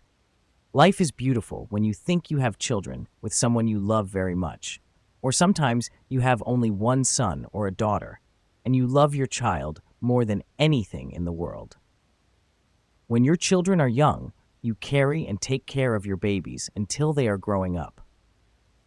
Your child looks beautiful every day in your eyes. Your finance and life are also a success. You give them everything. Sounds like such a happy ending. Then suddenly, your kid gets into an accident, and then he or she dies. Seemed everything collapsed. Nothing could replace your loved child, and you could not even have any more kids. You are already old, and you cannot give birth to a new one because you did not plan and see that suffering. You fall into sorrow and pain. The more you love your child, the more you will suffer emotionally. They came into your life and gave you a beautiful time. You enjoyed them fully. However, you took that happiness for granted, and things took a dark turn for you. Your delusion of taking uncertainty as permanent is showing its harsh reality. It is broken, and it breaks everything you believe in and lives with. However, if you cultivate spirituality, there are many emotional cures, though they are different realities than you know, where you have to look at different aspects of life. First, we have to recognize that your attachment is uncertain and suffering. Life is uncertain, and so are you and your children. They are also impermanent as you, and by realizing this, spirituality will cure everything in time. If you do not recognize the suffering, it will swallow you as a whole, and you can never remove it. The nature of teenage children will rebel against parents, family, and their guardians. Even parents' love is considered unconditional, but sometimes they think of their kids as their property. They would assume they gave birth to their children, then children belong to them, and they must listen and follow their orders. In reality, if your children listen to you, that is a good thing, but imposing your opinions on them is toxic. You would be so happy and proud. The nature of growing up children, especially in their teenage years, is often rough. They rebel against parents, family, and their guardians. But when they do not listen to you, then you start to suffer. You become angry, worry, or even abuse them. Kids, when they are growing up in their teenage years, are different from when they are young. They used to be obedient when they were young little, but they are not going to listen to you now. When your kid does not come back home on time, you might complain about it. You might think he or she may be in danger, or perhaps having too much fun. At this age, they do their things without seeking permission. You become extremely worried and anxious. If you do not love them, then you would not suffer much. This is the outcome of too much love. Sometimes it gets suffocating. Love of compassion. Losing a loved one allows you to suffer uncontrollably. When we love in the way of attachment and possession, we think the person we love has to belong to us only. They must be the way we want them to be. That is a possession that is driven by our own attachment. If you love somebody without developing an emotional attachment, you love them for their own good, betterment, and for their own spiritual path to success. You love to guide them and let them walk on their own path to experience and learn that love is more like compassion. Love does not have an attachment. You love them because they deserve love. That is compassion. You love them because they are human, living beings, animals, and they deserve a good life in their own way, and you love them that way. By loving in such a way, even if they die, you may just feel sorrowful to see them go as the sun sets in the evening. You understand it is nature, their own karma, and you will not suffer from attachment to your own. That love is greater because the love of compassion is the love of understanding and wisdom. Though it is hard to put the love of family and children the same way, it is different in nature as it comes from the source of attachments and karma. It is deeper of attachment, blood connection, and conjoined of compassion nature, but it is still the source of suffering. However, by seeing spirituality and its impermanent nature, karma through compassion practice, one can reduce suffering. Understand karma effect by actions in life. In life, not all families and society are perfect, as karma has ingrained deeply in the family, community, and social connection. If you have children, the children are good to you. You will not face any karma. However, when you get old, when your children grow up, for some reason, they get angry at you. Some of them even beat you up, and you cannot fight them back because you are too old, too weak to fight. It means you have been bad to them, and now karma has hit you in the face. You may have done something not wise to them when they were small. That is when you may be suffering from your own family where you are living. Even if you live in a community that is safe, there is still a chance you might get hit by a truck. A while ago, there was an old Chinese man who collected trash cans in California. He couldn't pay his bills as he had lost his security job. But there was a bunch of thieves who came and stole his bag and even assaulted him. He suffered a severe beating. Due to his old age and weakness, he was unable to fight back. This was his karma. If you are young, I suggest you do not harm others if you wish not to be harmed by others in your old age. In the United States of America, we often hear about racism. People who are racist from a bruised self-ego and discrimination. Consequently, discrimination and racism are a cause of not only an individual, but also a collective bad karma. That is the reason we see people fighting back. Black Lives Matter is a result of a karma struggle. Society suffers from chaos, as an advancing society will not tolerate unfairness, inequality, and violence in any form. Materialism-possession-attachment. In materialism, possession is a strong desire and attachment of all humans in general. The more possession, the better security and happiness that one perceives from a delusionality. Once you possess many things, you will start to become paranoid about losing them. You fear others will rob you, become envious of you, and even kill you to steal. In America, most people here have guns to protect themselves for various reasons, but the main thing is to protect their property and possessions from being attacked. Because of the continuation of fear and anxiety of being robbed, attacked, and losing, they start possessing guns.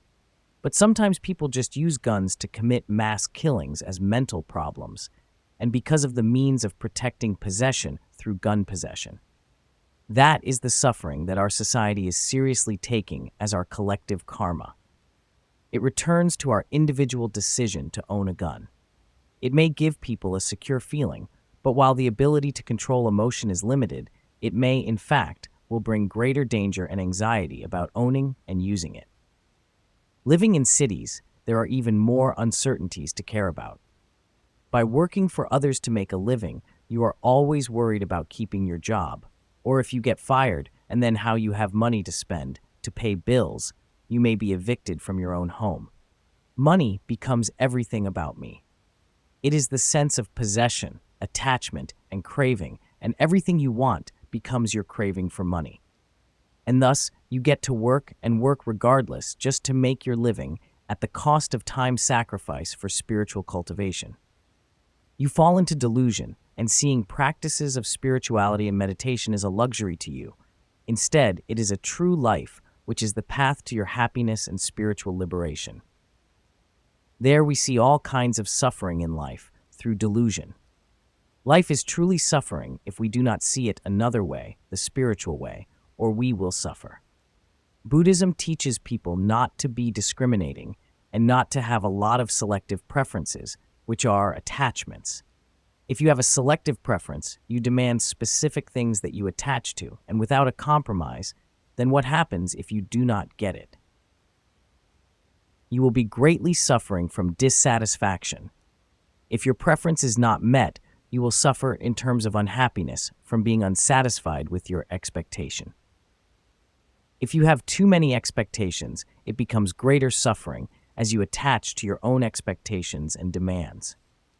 You want to be satisfied only with your own discretion, your own preference. It is more of a priority to your demands than reality can give you.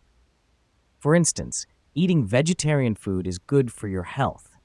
If you think in this term, then you should stop eating meat. In the long term, being vegetarian becomes your only choice of food without a compromise. However, on occasion, when you stay in a community that is not vegetarian, you will deny other people who eat meat, or you will force others to find vegetarian food for you alone, causing problems for others and your attachment to eat vegetarian becoming troublesome, as you demand others to satisfy your preference instead of joining others for easier and friendly interaction. You become the source of suffering, unhappiness, and ignorance. In Mahayana Buddhism, monks and nuns always insist on eating vegetarian food. Then they become always busy preparing their own food, no matter where they come from. They become their own victims of eating culture, their own attachment. Many years ago, my mom and I went to India. For the first few days, she liked to eat Indian food. But after that, she got sick of eating Indian food, and she did not want to eat Indian food anymore. She wanted to eat her usual food, noodle soup, Chinese noodle soup, or Vietnamese pho noodle. How possible could we find those there in India? We found out that Indians do not even use spoons and forks, not to mention chopsticks. They use their hands to eat food. As such, Indians do not have the culture of eating noodle soup. You can see that it is already suffering. Then, when we went to a restaurant, I had to go to the kitchen and ask them to let me cook for her. The chef had to show me their kitchen material and equipment to cook. I had to cook fried vegetables and stuff in Vietnamese style for her to eat. If she could just enjoy the food of whatever was available to her on the trip, we would not be in any trouble looking for her food. And we could have enjoyed the local food on our trip together, as I love to eat Indian food. But it is difficult to change someone's food eating habit, which she has been living with all her life. In spirituality, a cultivator must be able to adapt to whatever environment he or she encounters and be able to enjoy the newness, culture, and beauty. Your own way, sufferings from attachment. Because you have your own preference, and if the reference is not met, you become unsatisfied and unhappy. Your emotions will run dry on anger and madness. You expect that person to come that day and that time. You wait, and he does not show up. You get mad because you waited the whole time expecting that person to show up to that schedule, but he or she did not. It is because of the expectation of you to have him or her comply with your demand.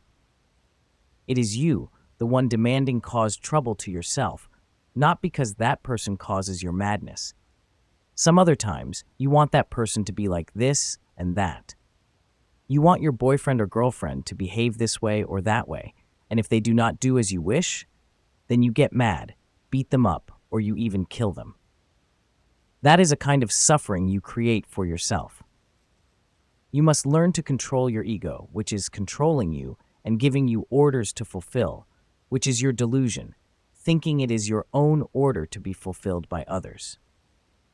Thus, we have to identify the cause of suffering, and after identifying the cause of suffering, then we know that it is the cause of its attachment that brings suffering. The greed of immortal. We know that birth and death are parts of spiritual cosmic nature. With our development of technology, humans always dream of creating their own immortal future through cloning, so we can change one body to another.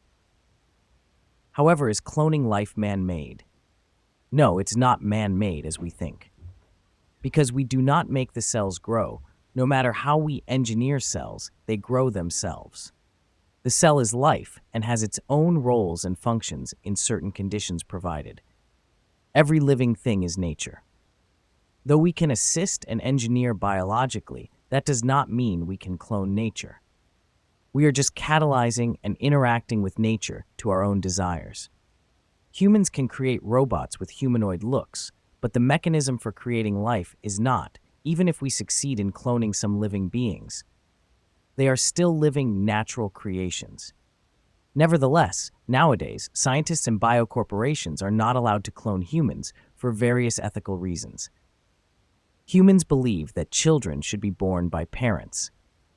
What if a human is born in the lab whose scientist used a pigment from you? That would be your cloned human, a clone of yourself, another you. But even that clone of another you do not mean to be you. Let us assume that you look just like your twin physically, but life experiences are different for each one of you and the cloned person.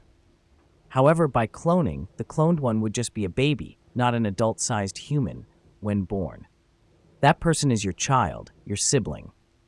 Never can be another you to be replaced and continue to live as you. The human clones would just be valued and respected as our children, regardless of being born in a lab or not in a lab. Thus, you can never be immortal as your greed and desire. The third noble truth is how to end the suffering. The third noble truth is the stage of suffering cessation. Since we already know the cause of suffering, thus we have to end it. It is like, you know you are sick, and you go to the doctor to check up. Then you know what sickness you are having. The doctor prescribes you medicine. Then you need to take medicine. Now you know how to cure and stop the sickness. The sickness of ignorant life is unknowingly emotional attachments. Just as Buddhism teaches the cause of suffering and to stop it, you have to learn to detach from suffering and stay away from worldly desires and greed. We have to learn to detach desires and greed when necessary. By spiritual cultivation through living, you will learn and understand the world and expand your wisdom. Then you can truly love and transform your love into compassion that will lead you all to long-lasting happiness. With an understanding of love, you will love with compassion, which you love equally, regardless of your children, friends, family, or anyone who comes to your help. Equality in our society is very important, and Buddhism and Christianity often teach people to love everyone regardless of their parents. My parents, your parents, their parents, family and friends are the same as sentient beings. That sounds more like a theory, and its fact is very difficult to truly do than easier saying. It's normal when you love your parents more than others. Of course, you love them more because they gave birth to you and raised you up, lived and protected you since you started to know the world, and because they are the root of the family. It is the continuous story of how you love your children. It isn't difficult to explain that. However, you have to practice opening your heart more, to look inside your deep connection, and with all the other people around you too, so that you can understand them better. You see everything in the bond, as well as the age, the sickness, and the death, which is affected by karma in the spiritual cosmic nature. We love them, our parents, children, and family very much. It is an attachment. But if they have to die, then we have to accept that. Now it becomes detachment. Because we accept it as their karma, everybody has their own karma and their own path to manage on their own when alive. Though we know birth is the karma of past life yield result, age and sickness are living karma influences, and death is the final of living karma transformation. In cosmic nature, we are destined to age, to get sick, and our physical bodies to die. That is nature, and nobody can be exempted. It is also the transformation and evolution of life. However, in living our life through cultivation, we will be able to develop our love to compassion when we can truly love everybody in the way of understanding the spiritual cosmic nature, karma, and kindness that will lead us to happier and long-lasting happiness in our own wisdom. In spiritual cosmic nature, impermanence is a strong force to lead evolution. Everything that has a beginning will have an end, but through creation, cultivation, and ending, lessons are learned, recorded, and moved up to higher sophistication. That is the evolution of spiritual cosmic nature. I watched a documentary about Tibet a while ago. There was a very old woman. She got sick and went to see a doctor. After checking her up, the doctor told her that she was very sick and her remaining time was very short. He advised her to go back home to prepare for the end time about to come. Then, the doctor just gave her some kind of medicine to help her suffer until her time. She went back home and prepared for her death, just like nothing happened to her. Since they understand the nature of death, it is not that frightening to them. You can also see on YouTube, in Tibet, there are some kinds of funerals that are very scary compared to the ones we know here. It is called sky funeral, in which dead bodies will be brought to the wilderness and dismembered, cut off into small pieces, and fed to vulture birds. If birds cannot finish all, the remaining body, including bones, will be broken into smaller pieces by hammers and brought to the river to feed the fish.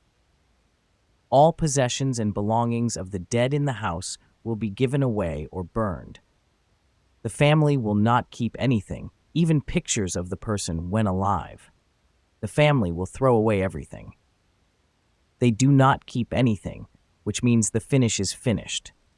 There are certain conditions and factors that rationalize such traditions, as their country is on the highest top of the Himalayas mountains, where the weather is extremely cold all year around.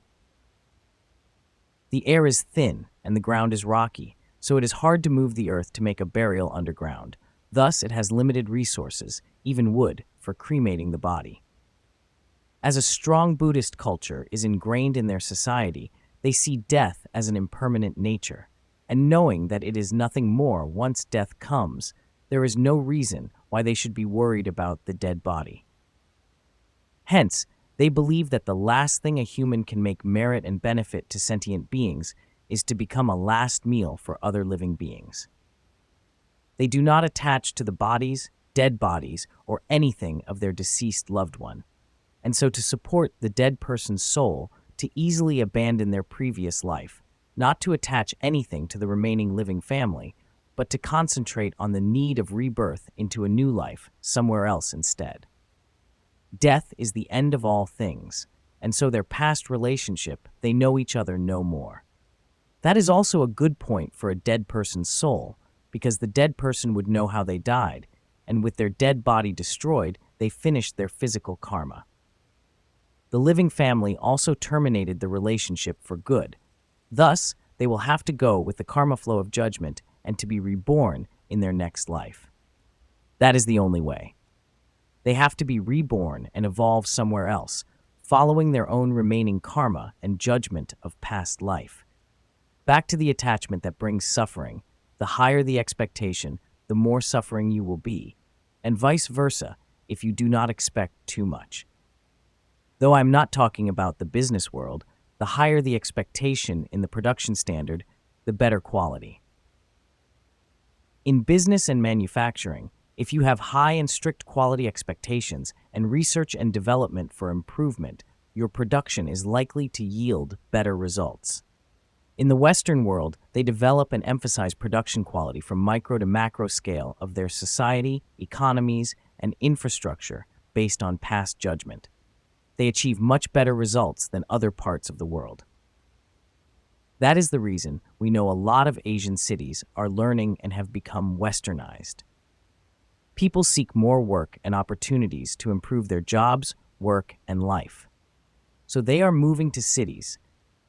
Cities become larger to support the huge number of people living in them, though, at the same time, infrastructure and services become scarce and not able to cope with demands. I had a chance to go to Japan years ago.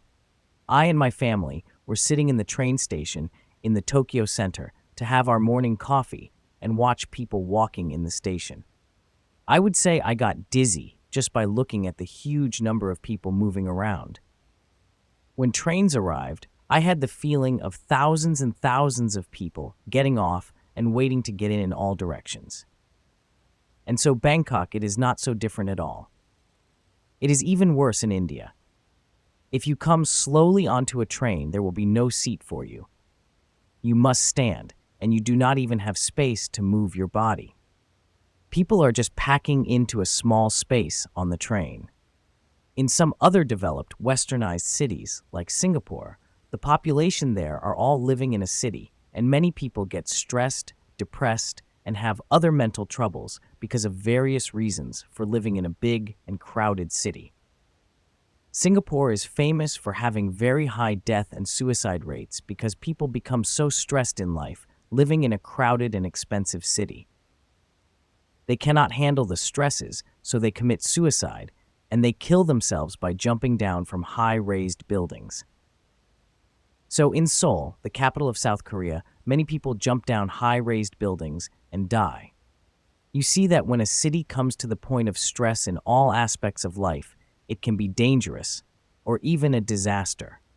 As people seek material comfort, they move to big cities and they fall into the harsh life that the cities have to offer. That is why we are talking about craving, desire, and attachment. Everything suffers in terms of mentality. In Buddhism's Four Noble Truths, we already know what suffering is and its causes. However, our biomechanism in physical life is robotic. For instance, sexuality. It is the imminent desire of biological living beings, especially humans and animals. People often get such high desires either passively or actively from their inner urges, causing sexual cravings. Sexual craving can also cause serious consequences if the person is not able to control himself or herself emotionally when they are not satisfied with basic needs. They could commit criminal acts of raping others. Some other times, when committing sex crimes, they would also kill their victims to hide their crimes. That is very destructive of both their and the victim's life. In the United States, most college students would take loans to pay for their tuition, as is their desire for advancement in education. They will decide to study this and that, and if they finish school, they can find work and start to pay for their debts many decades later. Others do not even finish school. Then what happens to them is having a lot of debt with the government or private lenders while receiving no credibility from failed schooling. That is the debt price for the desire for education. Desires come with a condition. Every desire comes with a condition. In spirituality, we always talk about compassion. It is often implied as love without condition. However, to love with compassion, one must be able to have an understanding of the conditions they encounter and the impermanence forced by spiritual, cosmic nature. When you say love compassion, it is when you must be able to say, I love you, I respect you. I do not force you anything, and I love you. Thus, you can go anywhere you like. I do not manage your life. I do not force you to have sex with me. I do not force you to only eat the food I cook. I do not force you to go where I want to go. You have your life. I love you. I love you the way that I respect your freedom. I respect your choices. You have the right to say what you want. That is the love of respect and non-attachment, with kindness and a good mind for one to be loved for their own good and evolution. This love will bring happiness to all sides. The Constitution of Compassion. In America, our country's constitution is written clearly to guarantee freedom. Our constitution is a compassionate constitution. They guarantee all freedoms, but why? Because our society is so discriminated against one another. Based on emotion and ignorance, we need the Constitution to guarantee for everyone, that is, compassion. Those laws have been instilled in our everyday life. It is compassion. It is called the Bill of Rights to the United States. Constitution. It comprises 19 amendments. First Amendment. Congress shall make no law respecting an establishment of religion, prohibiting the free exercise thereof, abridging the freedom of speech, of the press, the right of the people peaceably to assemble and to petition the government for a redress of grievances. Second Amendment. A well-regulated militia being necessary to the security of a free state, the right of the people to keep and bear arms shall not be infringed. Third Amendment. No soldier shall, in time of peace, be quartered in any house without the consent of the owner, nor in time of war, but in a manner to be prescribed by law. Fourth Amendment. The right of the people to be secure in their persons, houses, papers, and effects against unreasonable searches and seizures shall not be violated, and no warrants shall issue, but upon probable cause, supported by oath or affirmation, and particularly describing the place to be searched and the persons or things to be seized. Fifth Amendment. No person shall be held to answer for a capital or otherwise infamous crime, unless on a presentment or indictment of a grand jury, except in cases arising in the land or naval forces or in the militia when in actual service in time of war or public danger. Nor shall any person be subject for the same offense to be twice put in jeopardy of life or limb, nor shall be compelled in any criminal case to be a witness against himself, nor be deprived of life, liberty, or property without due process of law, nor shall private property be taken for public use without just compensation. Sixth Amendment.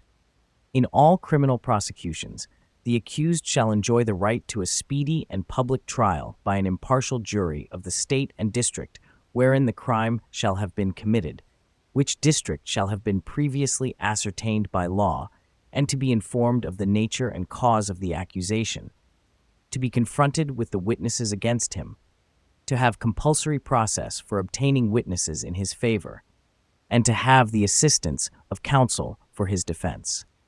Seventh Amendment. In suits at common law, where the value in controversy shall exceed $20, the right of trial by jury shall be preserved, and no fact tried by a jury shall be otherwise re-examined in any court of the United States than according to the rules of common law. Eighth Amendment.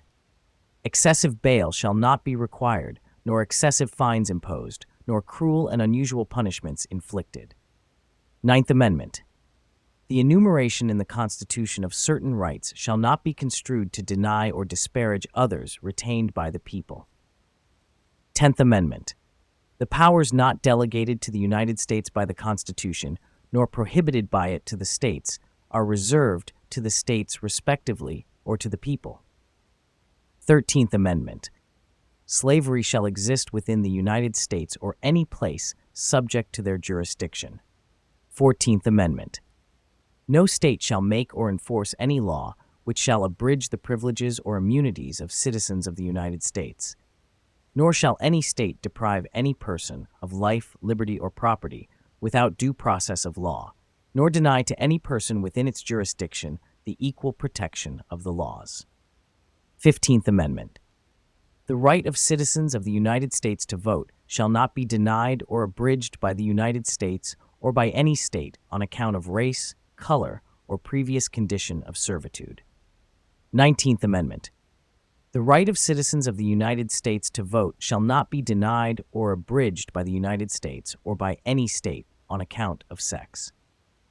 The 5 basic important social freedoms it protects: speech, religion, press, assembly, and the right to petition the government. Together, these 5 guaranteed freedoms make the people of the United States of America the freest in the world. According to the Constitution guarantee, you can express anything you want, and everybody can believe in whatever religion. As I have discussed before, religion is important for our humanity. People are all at different levels of spirituality, and each religion may suit them at each stage of spiritual evolution. That is compassion. That is the spiritual love in the Constitution guaranteed, and everybody has the right to access free information that benefits them. People can assemble for whatever purposes, to go to a temple, to go to churches, to come to class, to study spirituality, practice meditation, People have the right to live on whatever path they choose on their spiritual journey, to be entitled to work freely, indiscriminately, no racism. Everybody has the right to earn equal income. Everybody has the right to attain their position, not because you are women and you cannot become president. It is not because you are black. You earn less money. It would be unfair. A while ago, people took to the street to protest for days after the death of George Floyd. They were fighting for their rights to be equal, to be treated as better, equally human. We know every action yields karma. If we allow somebody to commit wrong things to somebody else, it means we allow them to commit against us.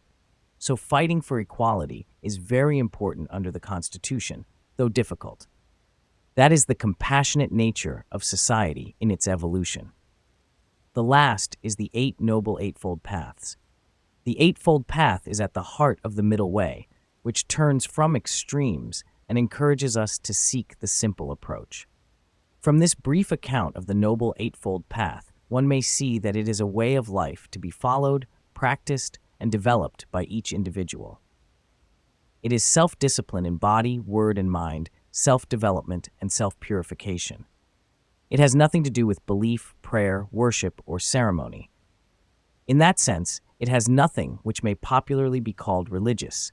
It is a path leading to the realization of ultimate reality, to complete freedom, happiness, and peace through moral, spiritual, and intellectual perfection.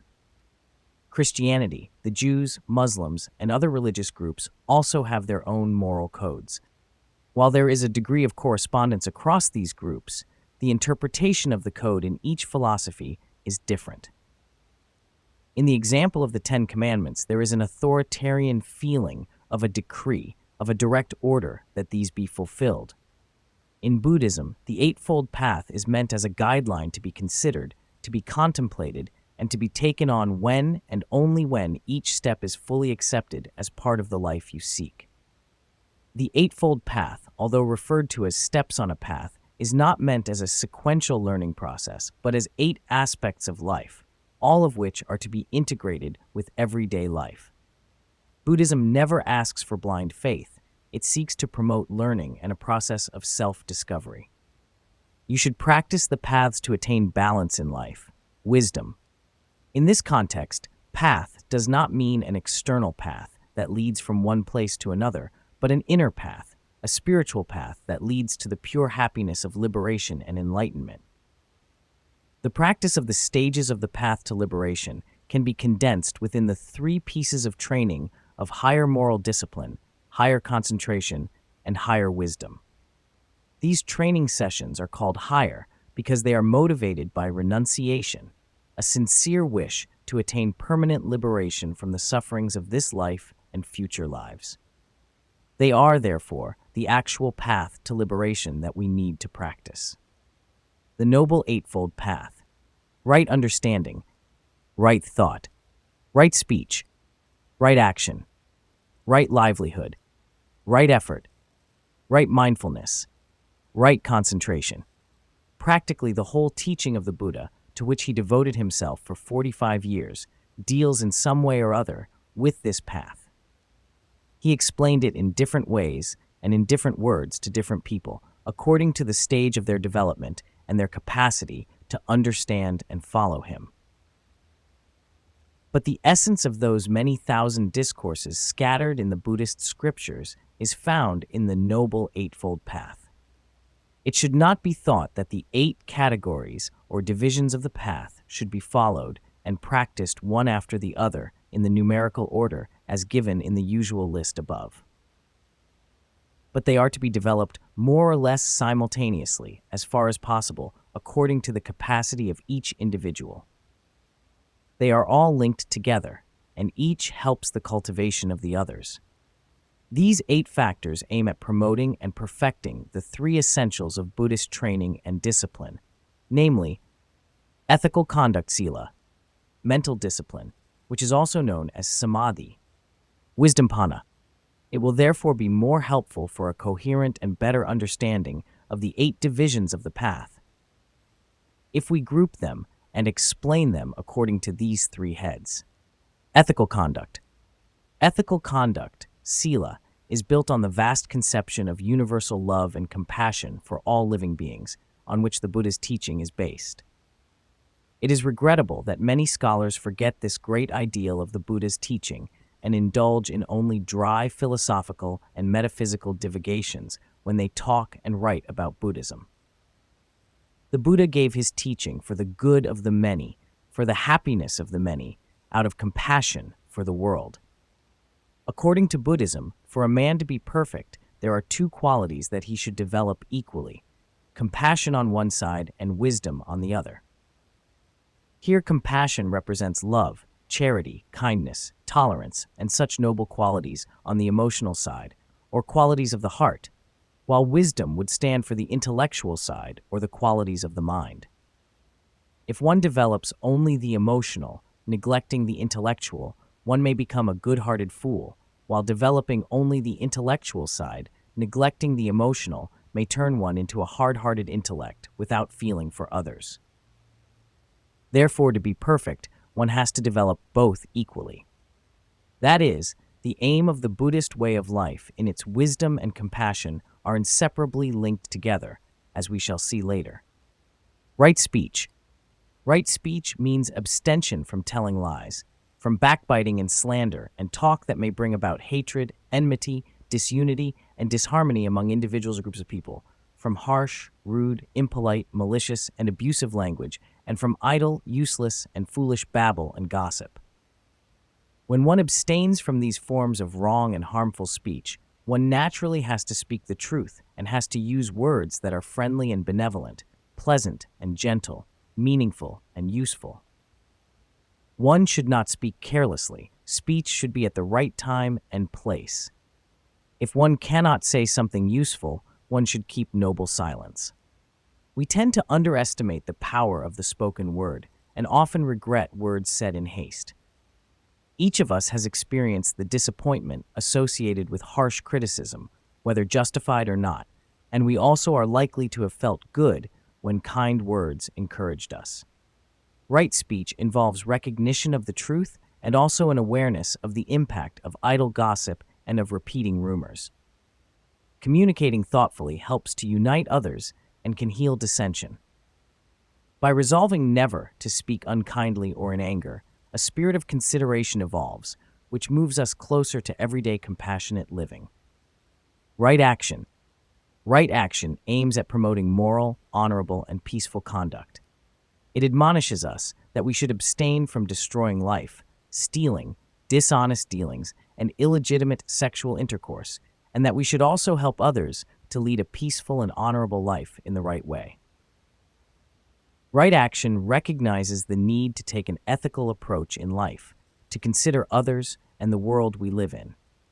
This includes not taking what is not given to us and having respect for the agreements we make both in our private and business lives.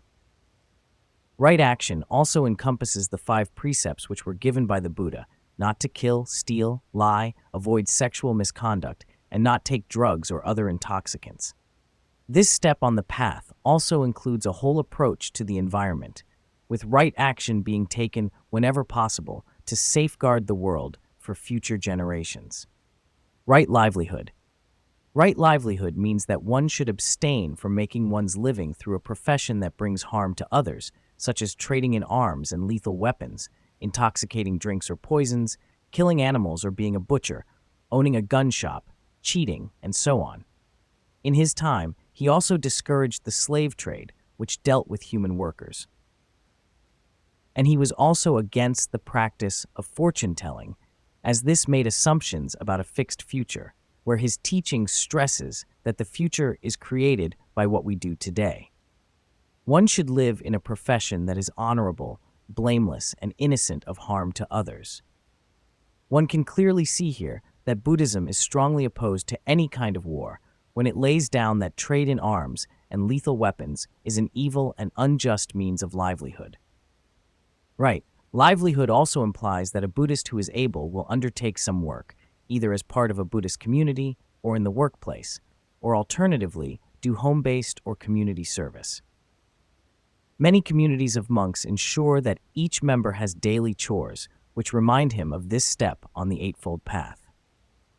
These three factors, right speech, right action, and right livelihood, of the Eightfold Path constitute ethical conduct. It should be realized that Buddhist ethical and moral conduct aims at promoting a happy and harmonious life, both for the individual and for society. This moral conduct is considered the indispensable foundation for all higher spiritual attainments.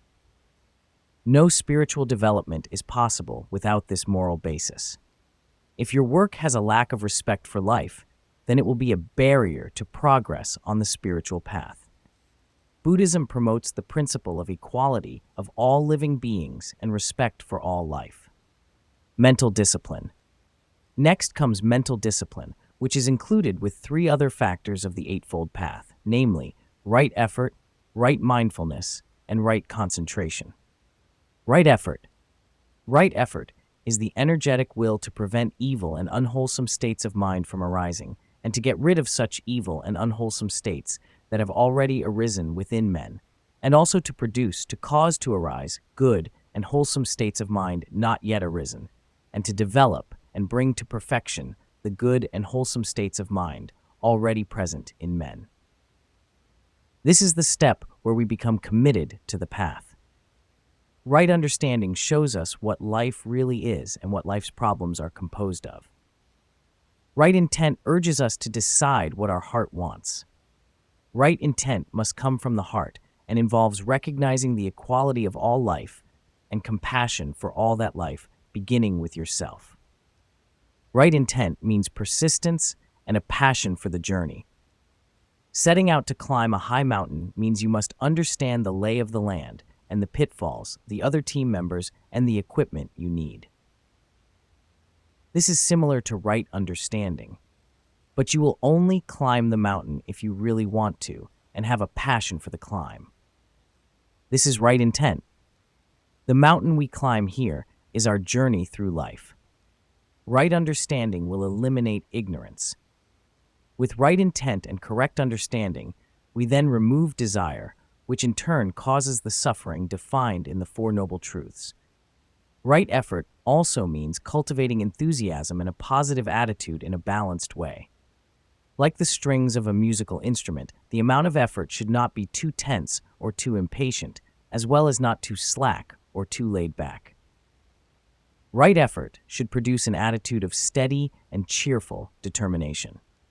In order to produce the right effort, clear and honest thoughts should be welcomed, and feelings of jealousy and anger should be left behind. Right effort equates to positive thinking, followed by focused action. Right mindfulness is to be diligently aware, mindful, and attentive with regard to the activities of the body, sensations or feelings, the activities of the mind, and ideas, thoughts, conceptions, and things. The practice of concentration on breathing is connected with the body for mental development. There are several other ways of developing attentiveness in relation to the body as modes of meditation. With regard to sensations and feelings, one should be clearly aware of all forms of feelings and sensations, pleasant, unpleasant, and neutral, of how they appear and disappear within oneself. Concerning the activities of the mind, one should be aware of whether one's mind is lustful or not, given to hatred or not, deluded or not, distracted or concentrated, and so on. In this way, one should be aware of all movements of the mind and how they arise and disappear. As regards ideas, thoughts, conceptions, and things, one should know their nature, how they appear and disappear, how they are developed, how they are suppressed, destroyed, and so on. While right effort is a very easy concept for most of us, right mindfulness is somewhat trickier to grasp and may involve quite a change of thinking. Right mindfulness means being aware of the moment and being focused on that moment.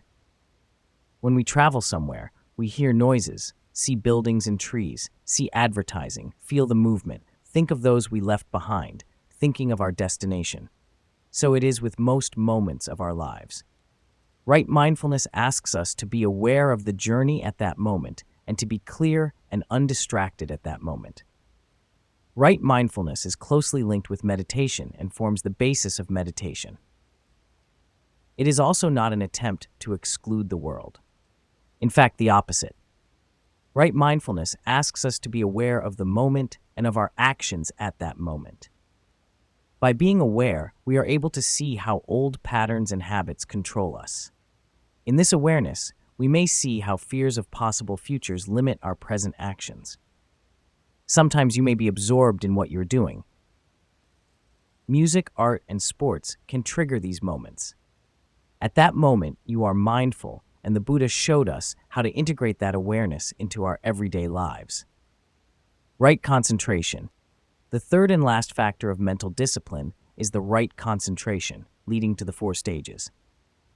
In the first stage, passionate desires and certain unwholesome thoughts like sensuous lust, ill will, languor, worry, restlessness, and skeptical doubt are discarded, and feelings of joy and happiness are maintained, along with certain mental activities. Then, in the second stage, all intellectual activities are suppressed, tranquility and one-pointedness of the mind are developed, and the feelings of joy and happiness are still retained. In the third stage, the feeling of joy, which is an active sensation, also disappears, while the disposition of happiness still remains in addition to mindful equanimity.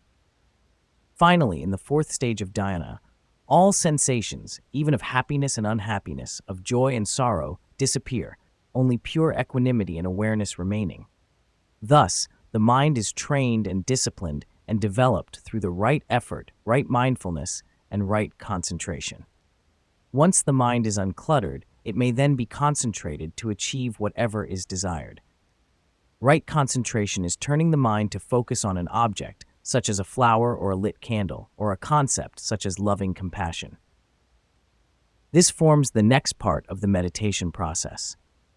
Right concentration implies that we select worthy directions for the concentration of the mind, although everything in nature, beautiful and ugly, may be useful for concentration. At deeper levels, no object or concept may be necessary for further development.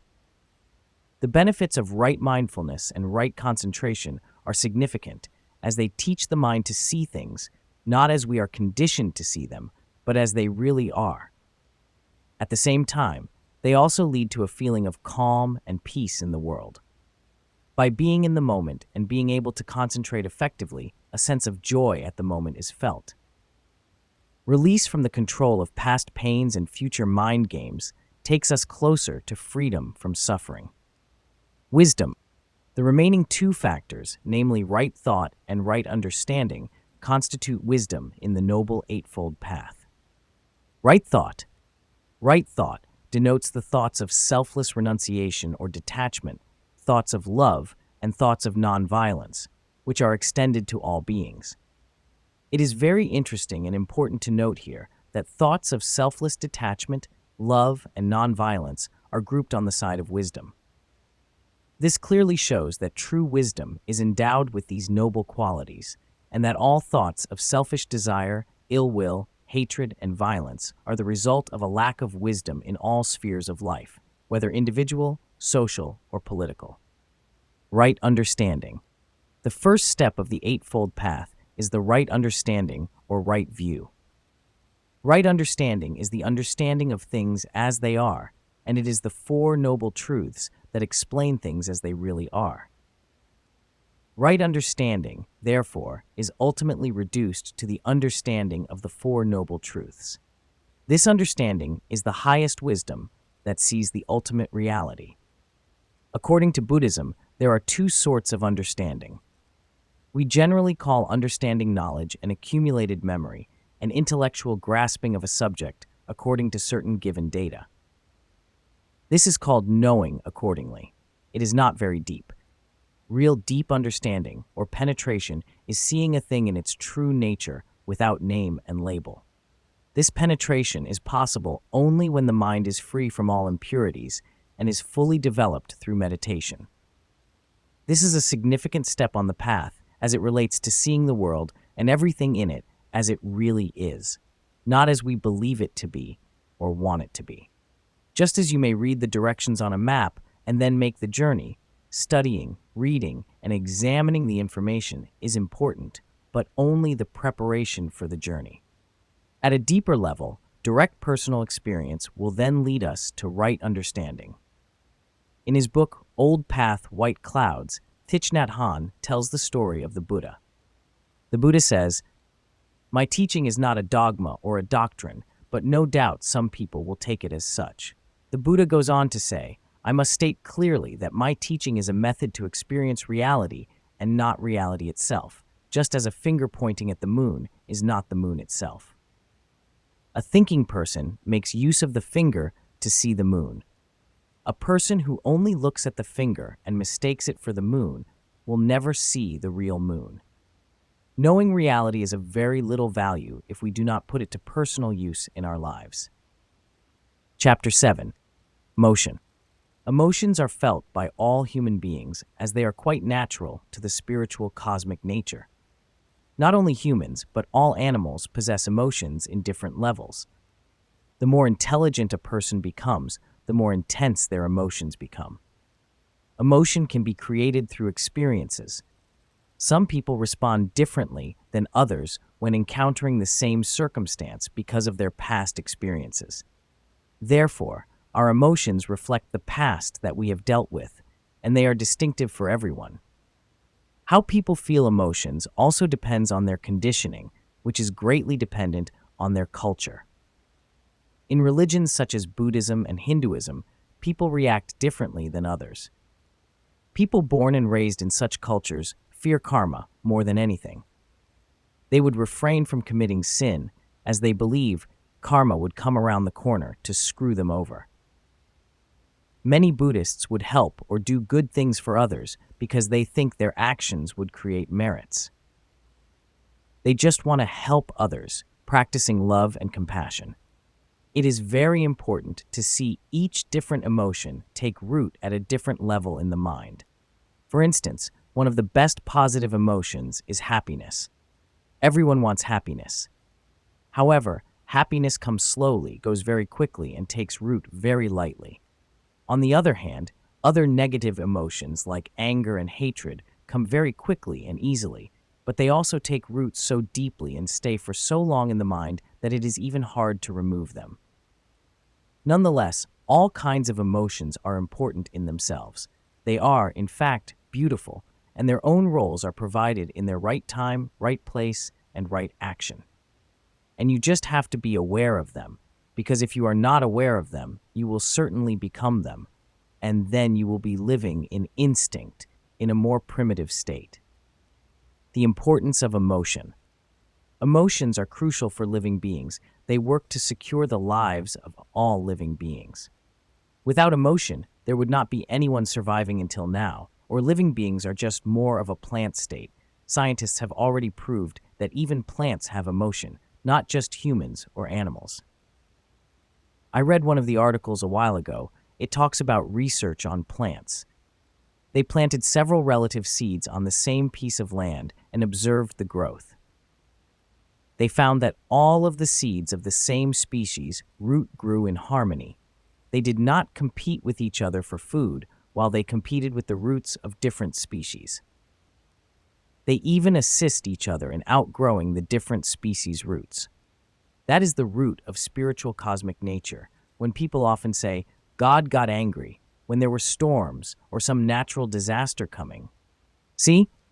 Even God gets cross with us sometimes.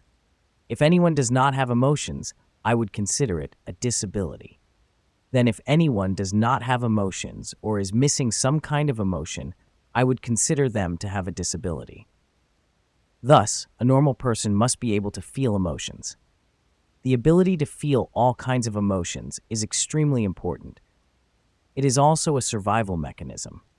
Even nature can get angry. How come a living being or spiritual entity cannot get angry? It would be very wrong if we assume that some enlightened people do not have emotions. In fact, spiritually enlightened entities even have more sophisticated emotions than those of worldly people. If you think Buddha, Jesus, or Muhammad never got angry, the answer is no, it was not as you thought. They could get angry, but they knew how to manage it. They saw emotions through. So do not you say Buddha or other spiritual enlighteners did not or could not get angry. Buddha was a perfect man. So Jesus said they had to be able to feel emotions, to be angry and feel anger. They weren't mentally disabled. Thus, they managed their emotions superbly. They did not merge into it. They treated it like a separate body in their own body. Because emotion is nothing physical. Even when you say my eyes, my hands, my mind, everything, when you say my, it's already not you. Yet your hands, your ears, you still can touch, but your emotions, how can you touch? You cannot touch your emotion. You cannot even see it. Emotion may just appear on your face. You can detect it through the actions, but directly you cannot see it. If you can see, how is the color of happiness? What is the color of anger? What is the color of hatred? There is no color to them. There is nothing. They do not exist in any physical form. It is the mental awareness within. Though emotions are very important, we often use them as instinct. If you allow all kinds of emotions to appear in you, you merge into them, you become them, and you are no longer a wise person. If you live by instinct, it is primitive. The difference between primitive animals and humans is how we can see our emotions through and through in our daily lives. All kinds of emotions in life are important, so we live so we can enjoy our emotions actively rather than passively. That is the important objective. Emotions that greatly affect spirituality. Emotion from a different angle is actually a way to defend our lives and express our feelings. Emotions can be positive, neutral, or negative in nature and happen because conditions arise. Emotion on condition. We live throughout our days. Our lives do not always stay the same. Our moods and emotions go up and down because of external factors, and we are always affected by external factors. Those would determine our moods. To survive, we eat food. We even eat 3 times a day when we feel hungry, and that feeling is also an emotion-based condition. Our behavior is based on our emotions. For example, when you smell some good food, your saliva would eject and come out of your mouth. That is a natural reaction. Would we do that by ourselves? We do that by ourselves. Not really. It is in fact a past experience that builds up the behavior in the mind's rerun condition. For another instance, when we talk about lemon, we all know lemon is sour. We talk about the sourness and sweetness of lemon juice. You can feel it in your mouth, and saliva may just run down your throat. Or in Asia, we love to eat tamarind, a sour and sweet fruit, and we often joke about eating tamarind in front of people playing saxophone so it would disrupt them as their saliva would run and jam the instrument. It's the same natural reflection of the hand touching something very hot. Then we suddenly take back the hand, and then you learn that the object is very hot.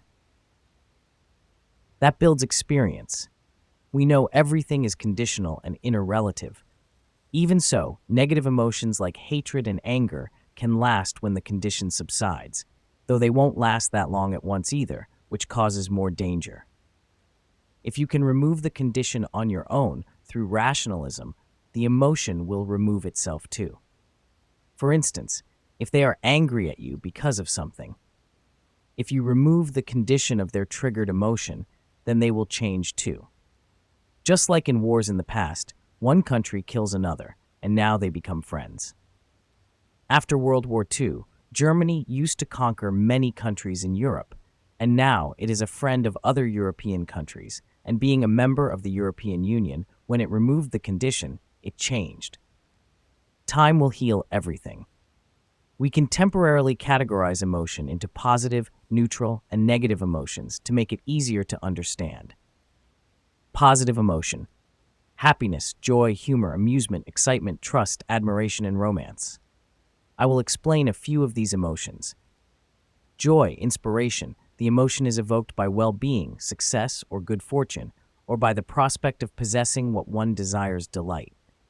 While excitement is something that stirs up feelings of great enthusiasm and interest, admiration is a social emotion felt by observing people of competence, talent, or skill exceeding standards.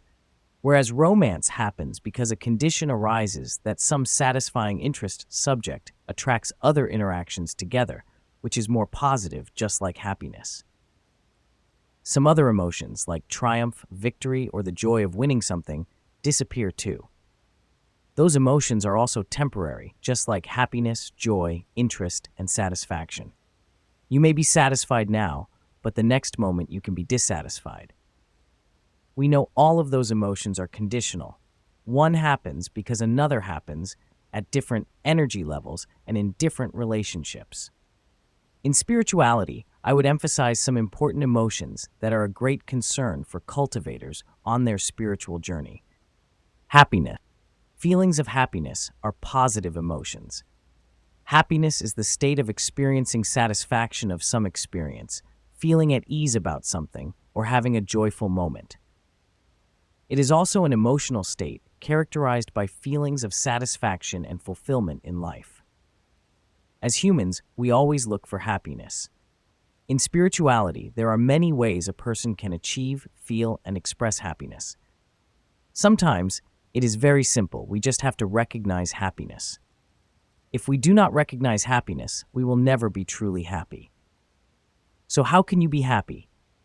In spirituality, to be happy, we must be able to understand cosmic nature and recognize what and how we feel about it. In worldly life, most people think they can be happy only when they are very rich, when they become very successful, when their families are perfect, when they have big houses and very expensive cars, and when they have all kinds of security, so that would define their happiness. But is it real? The answer is not always. Sometimes happiness can be simple, like when you work hard the whole day and you go home, you take a shower, and after that, you lay down on the bed, and you feel so relaxed, you feel so good. That is already a very short moment of happiness. That simple act of resting, laying down on the bed while your body just freshens up, is already enough to generate happiness. Though happiness can easily come from a simple moment after a shower, it would just stay there for a short while and then leave. Whenever someone gives you a surprise gift, you feel so excited, and for a short moment, you keep it in your closet, but after a while, the excitement is also gone, and you do not even remember about it later.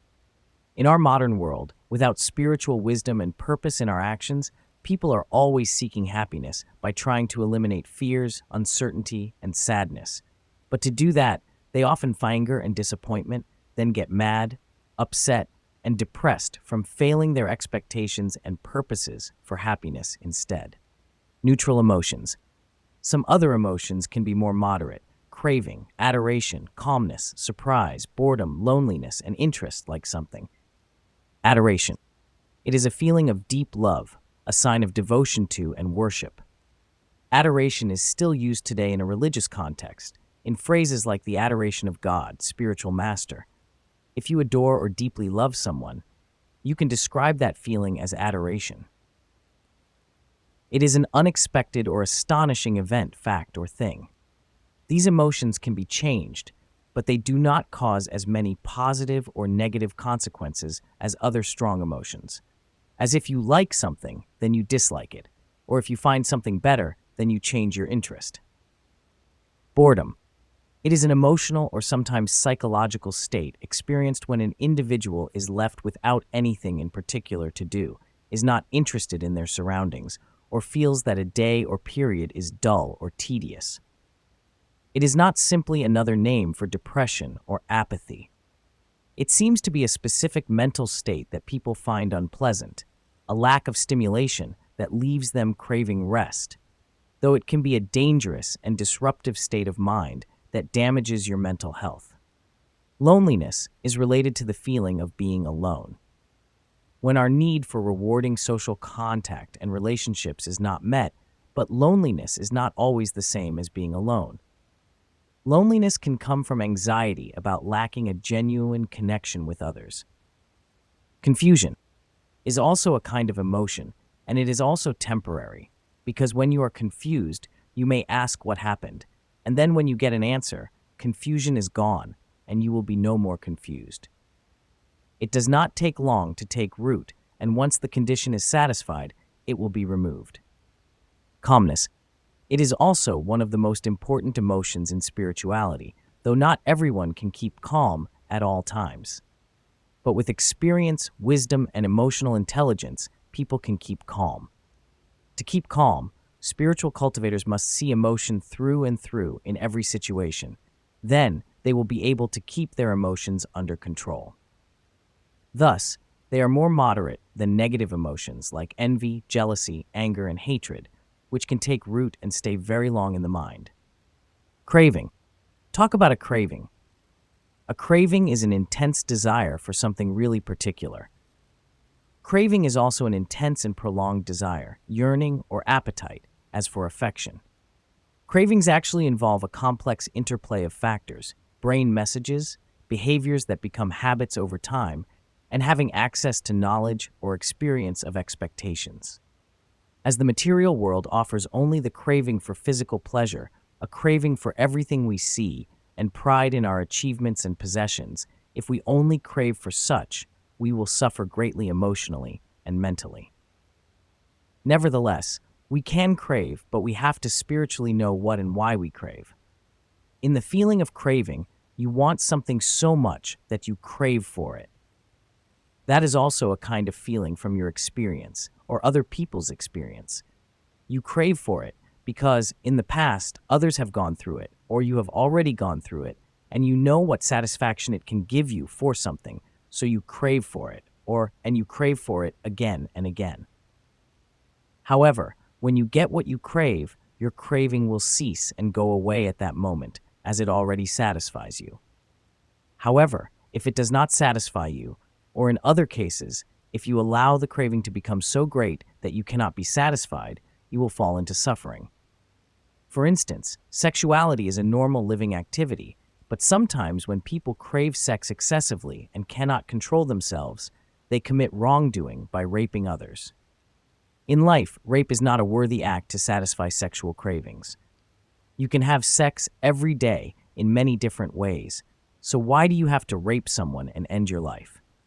But other cravings are also beneficial, like when you are craving knowledge, learning, or spiritual attainment. Then to achieve those, you will determine to learn and practice spirituality because you know the path to attaining God's mind state, a state of cosmic parenthood in the end. That is your truth of life, though you have to satisfy everything on the path, experience many things, understand them firmly and sturdily on the way, not because you hear or are told, and then every step of your step is a more advanced step. You learn to live in your own mind and control yourself. Then, you will experience spiritual sacredness in your practice.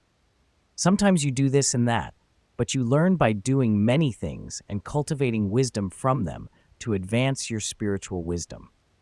On the path, you will spend more time practicing meditation to keep your mind steadily calm, to be able to reflect on them, and at last, to grow love and compassion. By then, you will be able to rein in the negative emotions, the anger, the hatred, refuse to act on provocations, and you will try to practice patience.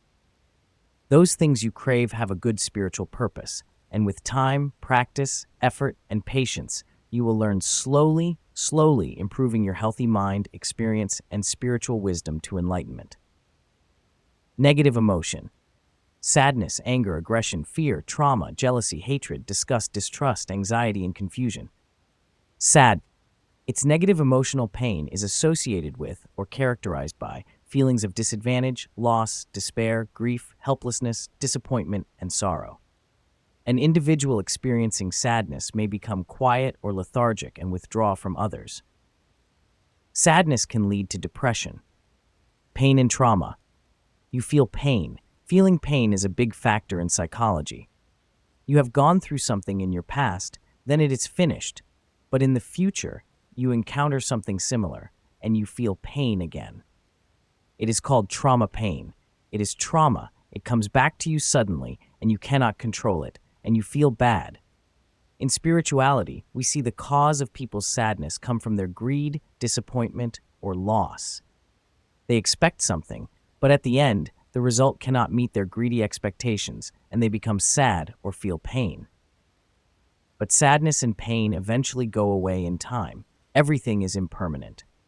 When people realize the emptiness, emotion finishes in itself, but it is important to be able to turn it into wisdom. Otherwise, this can be very dangerous, especially for a meditator who goes to an advanced level. Every step, they will prevent you. You must be very careful with those feelings. The feeling of regret, the feeling of shame. That kind of feeling can kill you. Though a meditator is one who tries to remove ignorance, to see ignorance better than worldly people, they can fall into those emotional traps, dangerous traps. Anger versus spirituality. Along with fear, anger is also a very negative emotion. Anger is often known as a cause leading to losing control, but anger is one of the most basic human emotions, as elemental as happiness, sadness, anxiety, or disgust. These emotions are tied to the basic survival of all sentient beings, inherited from spiritual cosmic nature. Anger is related to the fight, flight, or freeze response of the sympathetic nervous system. It prepares sentient beings to fight for a mental and physical defense. In humanity, anger and fighting also means the motivation of one or more individuals or communities to combat injustice by changing laws or enforcing new norms. Anger can often escalate to an intense emotional state involving a strong, uncomfortable, portable, and non-cooperative response to a perceived provocation. It is a reaction to a threat or a strong feeling of annoyance, displeasure, or hostility. Prolonged release of the stress hormones that accompany anger can destroy neurons in areas of the brain associated with judgment and short-term memory, weaken the immune system, or damage physical health in the long term. In social interaction, anger that is too easily or frequently mobilized can undermine relationships. Anger can lead to fear, which can merge into a stronger one and take a very deep root in the mind, leading to worse emotions like hatred, detest, and disgust, even trauma. If you feel angry at someone and you do not and cannot remove it at that moment, you cannot be satisfied, and if the action keeps continuing, it will contribute to deeper, more ingrained, destructive hatred. In spirituality, when you recognize the feeling, especially anger, suddenly you are in control. As I have told you before, all living beings are just biological robots, and we are biorobots. We hold only a certain amount of control over our bodies. As humans, we have our cognitive ability, the mind to judge things, and we can keep calm, but animals can hardly do so. Though anger may be calming down, having someone help by giving a sense of security can be wise. Do not say, "Oh, I cannot feel angry."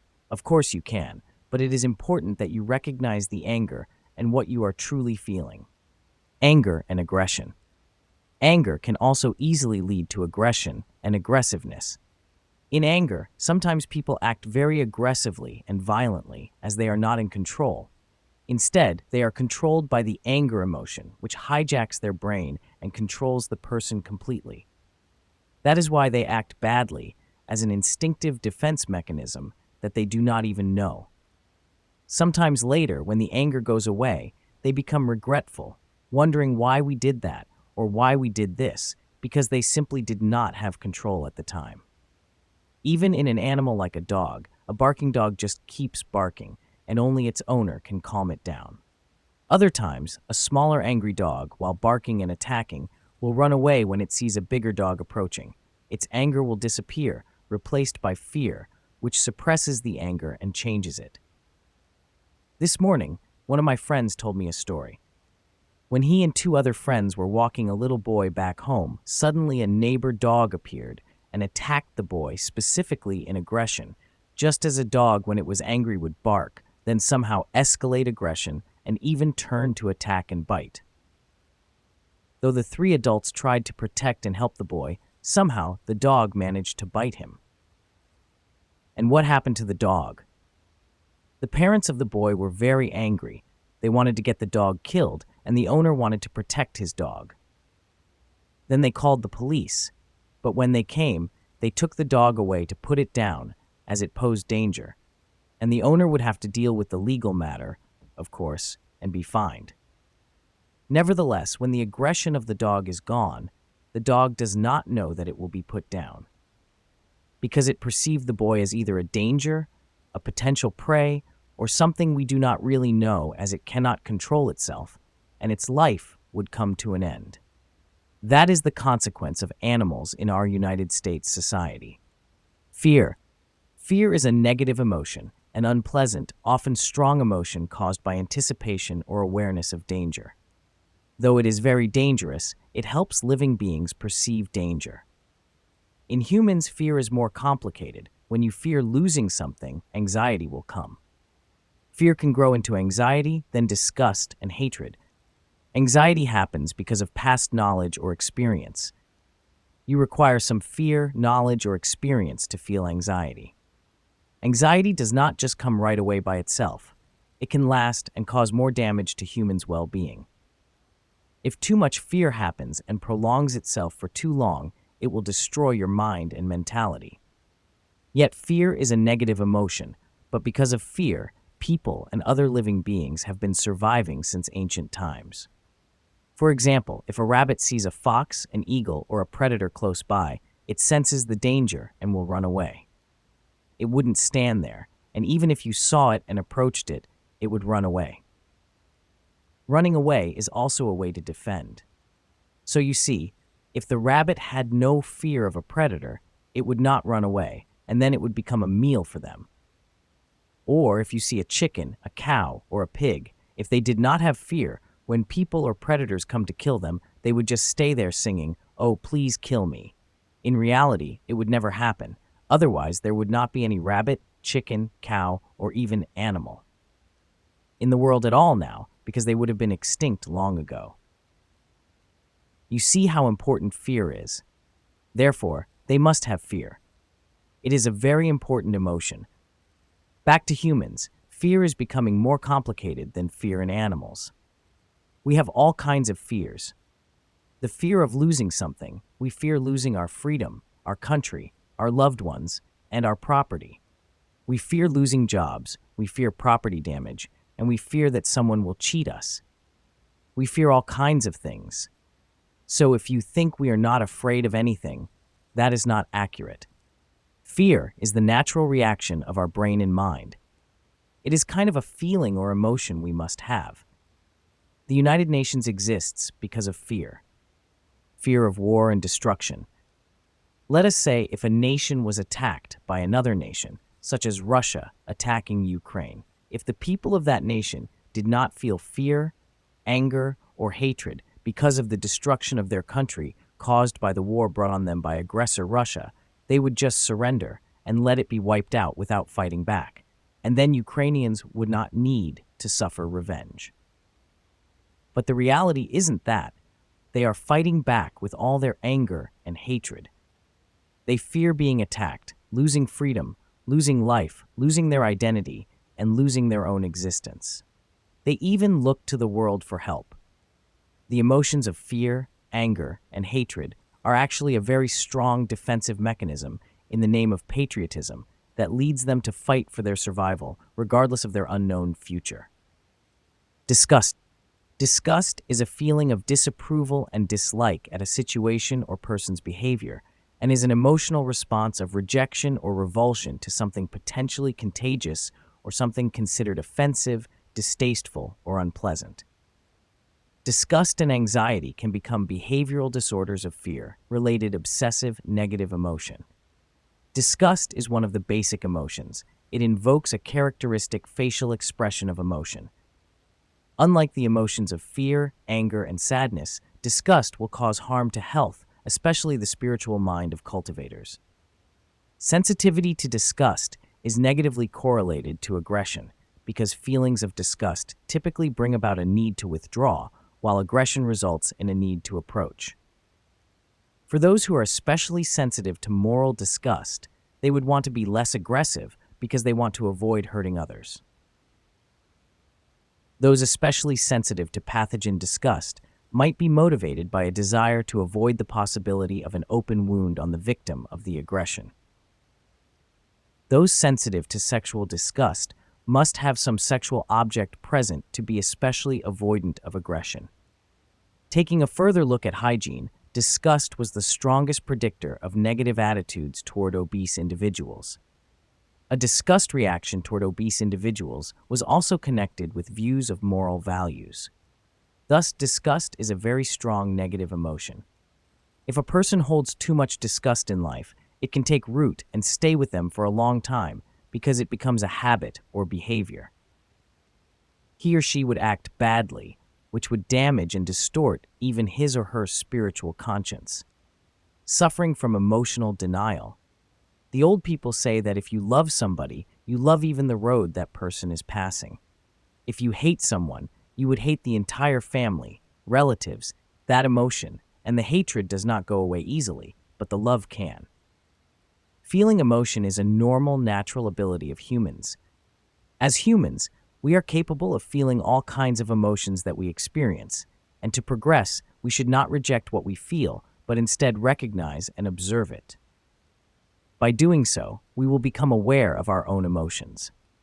We know what to feel, how to talk, and what our emotions state if we are happy, angry, or joyful. But that does not mean that if we feel that feeling and we think it is good, then we attach to it. Awareness means that we can enjoy the emotion at a complete level by being aware of it, understanding it, and knowing that it will end, no matter what. Every moment we live, there will be different emotions that rise and go. After this emotion goes away, another emotion will replace it. But being aware of our emotions will make us strong and wise, which will lead us to true happiness in every moment we live. That is already telling us emotions are not bad. We just need to understand and live with them wisely. All kinds of emotions are important in cosmic nature. They have their own roles. Without those emotions, our lives would just be like rocks. Only rocks do not feel, but animals still can. When you feed a dog, it will be very happy, but when you try to take away food from it, it will bite you.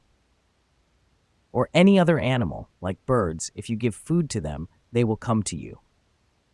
Nevertheless, too often, many people say, "I am not angry, I do not feel bad," but in reality, those things just happen to them, and they deny them. The denial will cause the most suffering.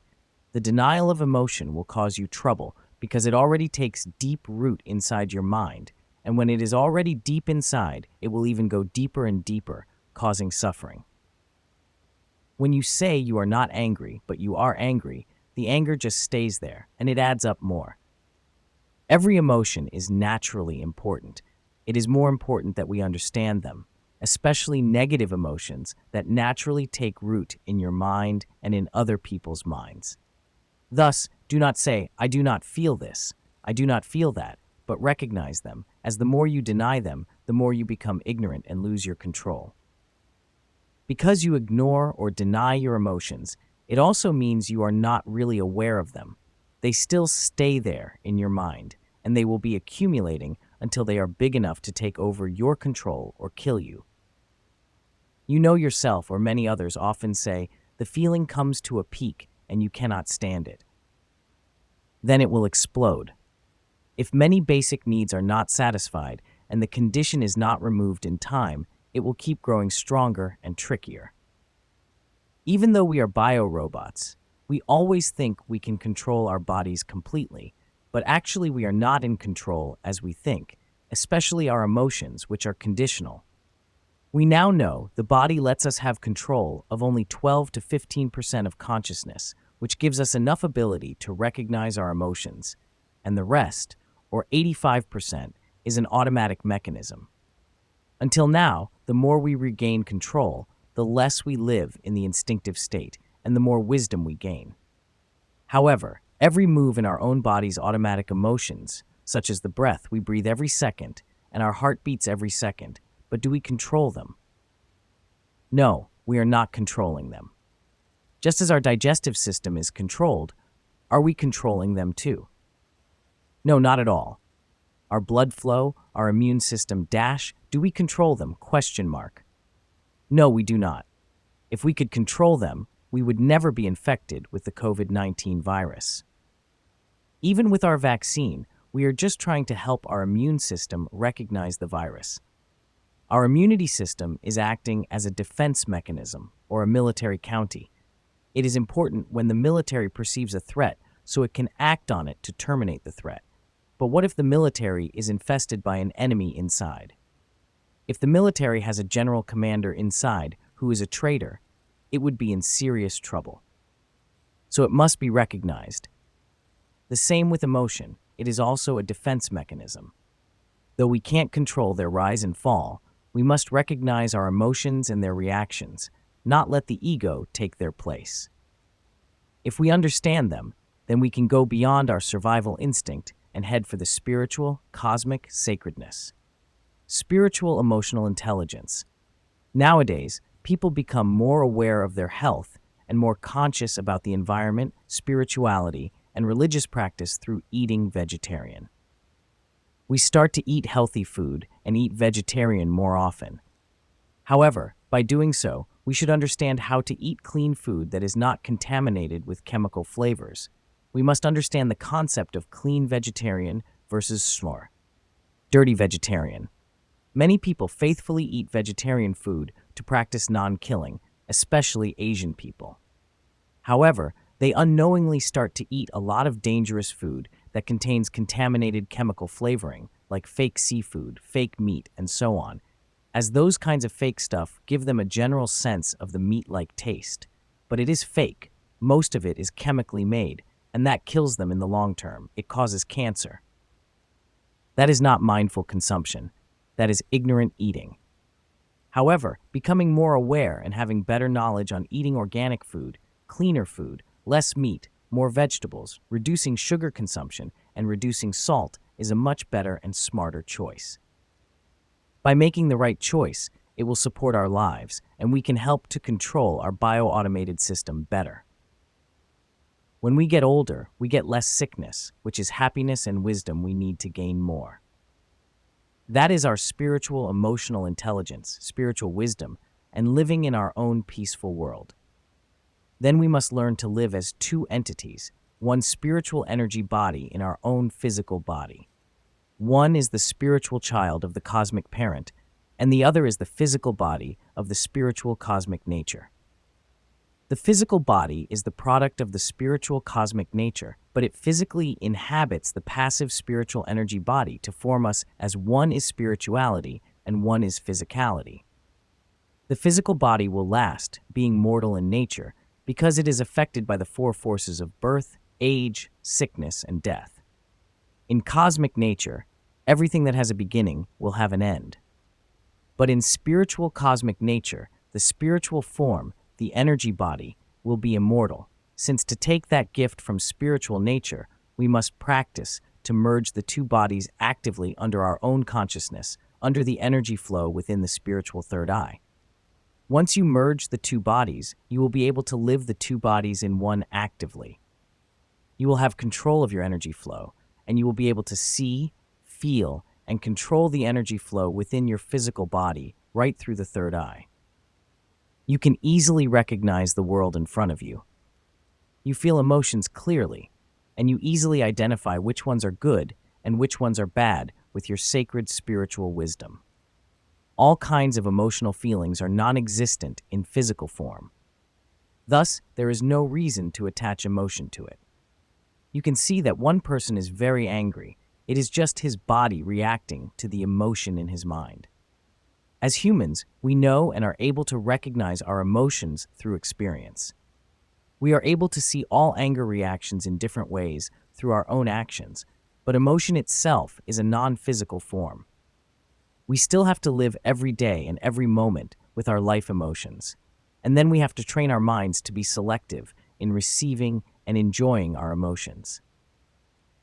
We can avoid living with negative emotions, and we can encourage ourselves to live with more positive emotions instead. And that is why we cultivate every day. Spiritual cultivation can never be finished or done, and no one, no exception, even Buddha, Jesus, Muhammad, or gods, just as spiritual cosmic parents and the whole spiritual cosmic nature still need learning to evolve. Our Earth is a planet in the cosmos. It is just one of the trillion planets in the galaxy. There are billions of galaxies in the cosmos. Though Earth, it is only 4 billion years old compared to the countless age of the cosmos, and over 3 billion years ago, Earth was violent. In the last billion years, it has become more peaceful and able to support life. Our civilization right now is an Earth's product, an attainment, a product of 4 billion years of learning and cultivation to perfection. The cosmos never stops learning. Enlightenment does not have an end. Enlightenment only has a beginning, though the moment we experience enlightenment, when we are merging with our spiritual life and living in the spiritual energy body, at that moment, we will continue experiencing life and live in its expansion. We continue to cultivate ourselves and to evolve better and higher. Don't think someone enlightens and that finishes. We are in the progression to perfection, though we will never achieve perfect enlightenment. What can an old human achieve? Enlightenment, perfection. Humans can only live up to 100 years at most, and the Earth, the spiritual cosmic nature, is billions of years old. There are many other planets even older than Earth. Even our own sun is older than Earth. Human age is nothing to compare. How could any living being, such as a human, attain enlightenment perfection? Never can it be. Nobody can perfectly enlighten. But we can improve our experience through cultivation, and that is the purpose of the God mind, the cosmic parent mind, and emerged spirit consciousness. So back to the emotion. We can improve our control of our emotions. We can see through all emotions, even anger, happiness, positive, neutral, or negative emotions. They are all beautiful. Though we also know that some negative emotions represent destructive force. If we feel negative emotions like anger, hatred, and so on, we must recognize and let them go at that point. The best way to do that is to say to yourself, I see the anger in the mind. I am facing it. Now disappear from my mind. Of course, you need to practice many other techniques to control your mind through meditation that I mention in different chapters. But do not lie to yourself. It is nonsense. There is no meaning to lie to yourself just because of the ego itself. Lying does nothing to make you wiser. It actually makes you more ignorant and suffer. As a spiritual cultivator, you are in the process of removing ignorance, and lying is just a cover-up of your true intention. So do not lie to yourself, but face your own emotions. It does not mean you have to tell other people everything about you. Remember, you are the only one living your life. No one else lives your life for you. From cultivation, if you attain something, it is yours, nobody else's, so do not lie to yourself in the first place. Emotion can also spread to other people around you. Especially negative energy can spread out very quickly and strongly compared to other positive energy. Happiness is short-lived and it cannot spread out quickly, but negative emotional energy and anger can spread very quickly. Be mindful when being around negative people. It is a very dangerous thing to do. Many years ago, when I was working in restaurants, I saw many people showing their deception, anger, lying, and playing politics. I found it not a healthy environment, but rather very toxic to be in. If I allowed myself to continue to live in such environments while trying to live my own way, not taking sides, then I was not a part of them. They would just attack me. But if I took sides, thus becoming a part of them, one of them, then I would start to behave like them, to deceive, to lie. Then I decided to leave. That is why it is important to learn about the Eightfold Noble Truths. It is guiding you to live in the right environment and avoid negative people, because if you live in an environment of people who are always angry, mad, lying, or aggressive, it will affect you. Even if you do not know and are aware of it, when you go out, you will act exactly the same because you think that is the normal way to live, and you do not even know the wrong way you are living. The spiritual past is past. Leave the past behind. We are trying to remove our ignorance every day. We must recognize our negative emotions wisely. We know that feeling is a normal thing for a sophisticated life form as a human, but that does not mean when we see people get angry or see their anger, we will hate them. No, it is not that way. Otherwise, we become a part of them and destroy ourselves. But we see it and we replace it with understanding, love, and compassion. We replace the anger, hatred, and negative emotions with our understanding and sympathy. That is also a path to building and giving compassion to ourselves. Then we can see the danger of our own anger and its destruction, and with time, we can face our own physical mind when anger or negative emotion comes. Negative emotion can also randomly come from our own physical mind. We see that and deal with it effectively the moment it comes, because the emotion will last momentarily and subside later. So, if you are not dealing with it at the very first moment, you may not be aware of it already taking root in your mind, and it will stay there and keep growing until it is too difficult to remove. Some brothers and sisters get angry with each other for life because they keep it up too long until it is too difficult to talk to one another. Even when parents and children do not live together for a long time and their feelings for each other change, love and care are also similar. They change. People who live far away from each other for a long time, and when they meet each other, love will not be the same. Level of emotion changes. Everything is impermanent, and because it is impermanent, it does not stay the same. If it is staying the same, then it is not impermanent. Nothing is permanent. Everything changes, so we do not attach ourselves to the past but aim for future betterment. Thus, we must understand our own emotion when it rises and falls. As we know, it is not even physical, it is fragile and impermanent. If we take this wisdom into our core, we can exit negative emotions easier because we know no matter how severe an emotion, even love, sadness, suffering, and sorrow, everything will end by itself. Even when we are very sad, like when a loved one, such as a mother, father, brother, sister, lover, or child passes away, we feel extremely sad. We may cry, but they will all pass, and we move on with our remaining lives. Decades ago, I and one of my cousins, who is about the same age, grew up together from babyhood to adulthood. Then we were away because I moved to Thailand when I went to college. Years later, my uncle called me and told me he passed away at a young age and left his wife and a few-year-old daughter behind. At that moment, I suddenly cried a lot. My tears just came out nonstop. I didn't know why I was crying so much. I could still feel him living in my memory. I enjoyed the beauty of the reunion, but I knew it was temporary. It is an attachment, but nothing lasts forever. So memories. You see, the nature of things is temporary, and then we have to realize the impermanence and the emptiness of it. That is the beauty of life. You learn from it and let go of things as part of their own nature. On other aspects of life, such as sexual desire, it is one of the emotions. It is also a natural ability, and its role in cosmic nature is beautiful. Without sexuality, sentient beings and life would not be here, and we would not be here to talk about this. But we should not be emotional, attached, or let emotion control us. But we have to see through the moment when sexual desire rises and not let it become lust, which can bring us misery and even anxiety. Though sexuality is beautiful in itself, the feeling of sexual pleasure is addictive. It brings joy, and people come together, no matter if they are women or men. Therefore, sexuality is also different in nature from social definition, perception, norm, and bias. Sexuality can sometimes bring peace to the people living together.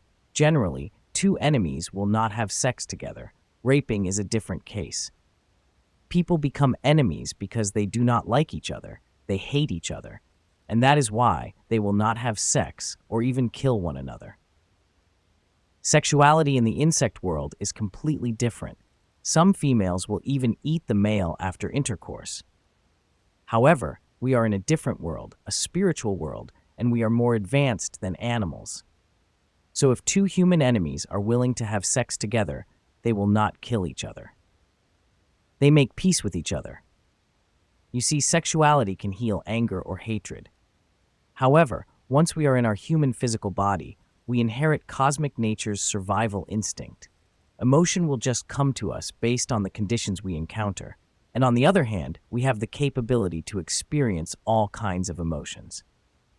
Even though we want to experience positive emotions and refrain from experiencing negative emotions, we all still experience them in specific circumstances we encounter. Sometimes it happens for us to be angry. It is not because we want to be angry, but because something externally causes it. We can't just be angry because we want to get angry, or you just want to be happy, and you can be happy. Everything has its cause, and because it is conditional, you must be wise and careful about the condition. Be mindful about the condition, and do not let it get you easily. Even if it gets you, see it through and through, not to merge into it, and then you can remove it easier. In your past, when you were little and childish and more ignorant, you did something wrong. You have been hiding it since, in deep meditation. You will be surprised when it comes back to you and gives you emotional trouble, guilt, because it is the karma activating, even though you may think it is long ago, your secret past. However, with spiritual wisdom from cultivation, you become more mature. You learn how to let things go, how to sympathize, love others, which then it will also apply to you.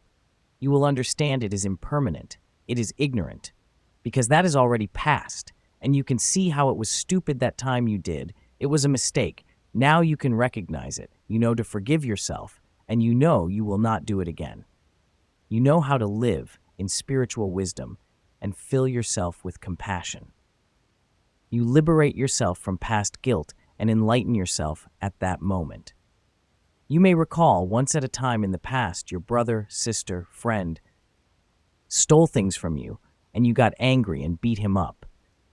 Now that you have grown up and you look at that, you say, "Oh, my kitty things, it's funny," and you say, "I am sorry, I beat you that time." Then things will be resolved. It is simple but important to express yourself positively about the past event. When I was little, my neighbor friend, who was older than me, was often harassing me, and then many decades later we were talking about it, and we were laughing. It was fine. It is just past things, no hatred. You grow enough. Without those past kid things, how could we be kids? Without past experience, how could we grow? A few years ago, when I was just a worldly person, I did commit many unwise things. That is normal, but it is important that we learn from our past, grow from it, and not do it again. We even find emptiness in all kinds of emotions we go through, but it is important we see them through and through, and now all our actions come from our wisdom, and whatever we do, we commit with our full heart and mind. We do things because we think it is good. Though we do not know everything at the end of the action, we do them just because we know it is right to do so. Live your best life in every moment. One of my favorite teachers in high school recently posted on her Facebook page. She was regretting something in her past. If she knew, she wished she would have done better. No, you can never change. That is why I said, everything you do, do at your best, and you will not regret it in the future. Just do the best you can with all your heart and mind. Success or not, it is not important. Lesion is. Many times before in my class, I told my students, do not care about your grade. You may get an A, B, or C. The important thing is to do your best and let me take care of the grade for you. You just need to show me your effort. In your test, you do not have to be right all the time. You just need to show me your effort and what you understand, and I will give you an appropriate grade. There is no multiple choice in my exams. I think multiple choice exams are not correct in reflecting students' knowledge, so all my exams I gave them all writing exams, and I was willing to read their minds and their understanding. That is fair, and then most students got A grade in my subjects. Even when we had a meeting with the committee, some questioned me. Why was Arjun Zak, your student in your class, all getting A's? I just told them because they deserved it. I did not even know my students' names, so it was impartial or not unfair. Just because I was willing to read their papers, I spent more time on my students' grading. In any moment we live as best as we can, then we no longer worry. Let it be whatever it is, it will be our lesson. If we fail, good, we learn a lesson. If we succeed, good, we can enjoy and continue to advance. Fail or success is just discrimination from our mind. A failure thing could be a winning thing for another time. So all kinds of emotions are normal by their nature, but do not disgust yourself. Whatever you feel, you just need to recognize what you are feeling. That is a beauty you can see and enjoy, especially once you merge with your spiritual body. You still have to practice seeing things as they are, positive or negative, and why they are the way they are. Find the cause of them, why they happen, and try to understand them, even if you are angry at some. What information you miss to understand them is what is missing in your understanding, your picture that you see, and what information you need to complete your full understanding of what made you hate them. And you will see the cause of it because you undrawn it. Many people do things for others without fully understanding. They miss out on information and then misjudge others. But in spirituality, when you do things for others, you just do your best, and that is it. Whatever will be, will be. In spirituality, there are many quality emotions to be cultivated, and sympathy is one of them. When we sympathize with others, we put ourselves at their feet so we can feel, understand, and share their feelings. Then we can develop compassion and unconditional love. That is a spiritual quality emotion a cultivator needs to cultivate in a spiritual journey. Chapter 8. Practice selflessness to salvage our biorobot body. In practicing spirituality, I have taught you to be selfless. The selfless is the way of a spiritual cultivator's practice that is to always be kept in the core, the mind, and daily practices. Selfless practice is the practice of thinking about other people first in every action we take, being mindful of our surroundings, and being responsible. That is the way a cultivator must always keep it in mind. Because the ego is the ego self, we need to keep it under control. We need to rein it in. The ego self, if not kept in check, if we allow it to rise unchecked, will be our downfall and destruction. Every day we go out, we do this, we do that, and of course there is a purpose for it. But more than that, a lot of times people do things because they think about themselves first. Even in the sentence, I do this, I do that, that is the self, the ego self. But the ego self is nature too.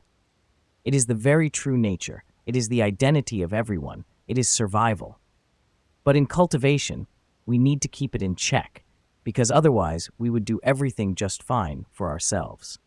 All about greed and desires, we would only think about ourselves first.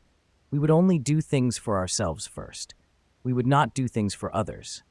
That is sometimes selfish. A cultivator has to pay very close attention to it. That is also a kind of emotion. Because of ego, we want people to respect us, we want to be accepted, we want money, and we want power. We want to possess other people. We want everything. The more we chase after those, the more we suffer. As cultivators, we must control ourselves. We must control our physical mind. But by doing that, it is not just that we say, I want to control this, I want to control that. I have told you before about us being bi-robots. How many % can we control our bodies? Let's just say again about 12 to 15%, and over 85% we can't control.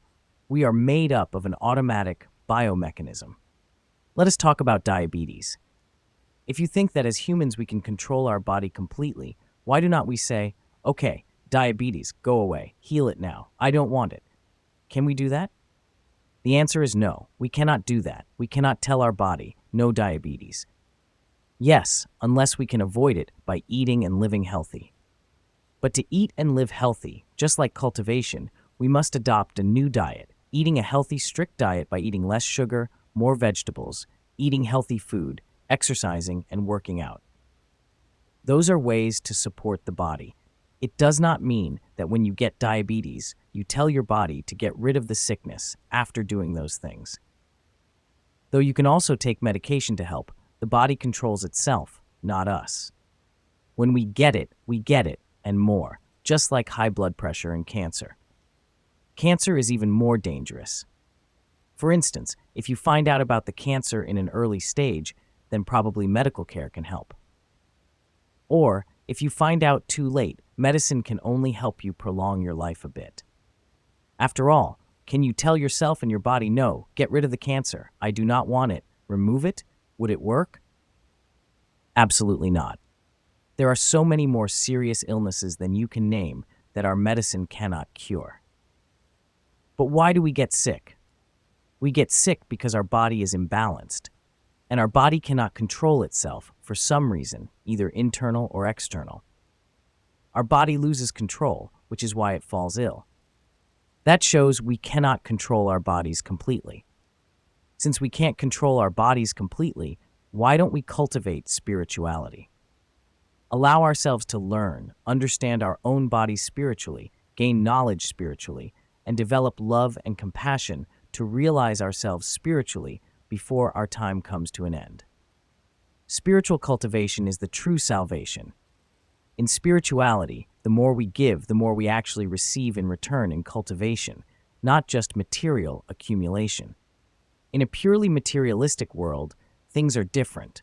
The more we accumulate, the heavier the responsibilities, and then we are afraid of losing them, so we continue to chase more and more. We understand that our greed is huge and we never feel enough. Human greed never has the word enough. We want to own the whole earth. We even want to own the whole galaxy and the whole cosmos system if we could.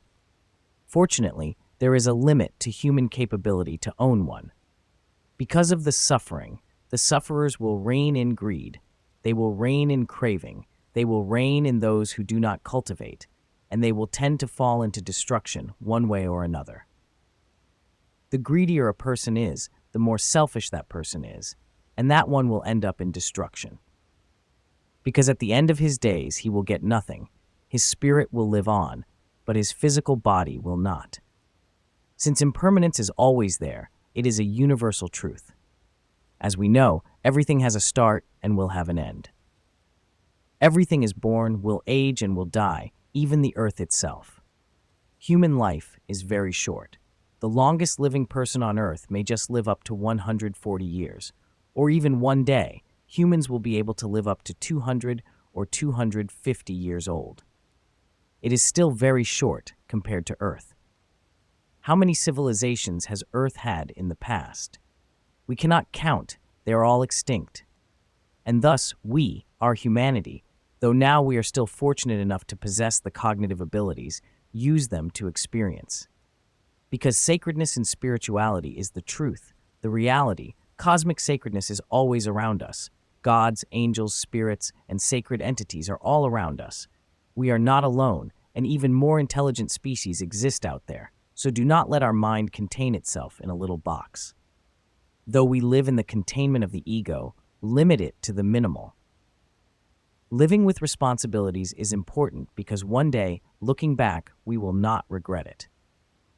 As a spiritual meditator, especially as a cosmic child meditator, one day you will be able to access your spiritual sacred energy body, and then you will truly experience the sacredness of yourself, and that fact. But as a cosmic spiritual cultivator, you must take it seriously. Everyone can cultivate, and everyone who is a spiritual cultivator must take it seriously, because that is the sole and universal goal of a spiritual person. Making merit is a good thing, but it is not everything. We must clear our minds and see the truth. The sacred energy there just exists in us. We just need to experience it. We just need to activate it and experience it. Then we will be able to experience the sacredness of ourselves. As a human, you have the potential to become a god or a sacred angel. That is your destiny.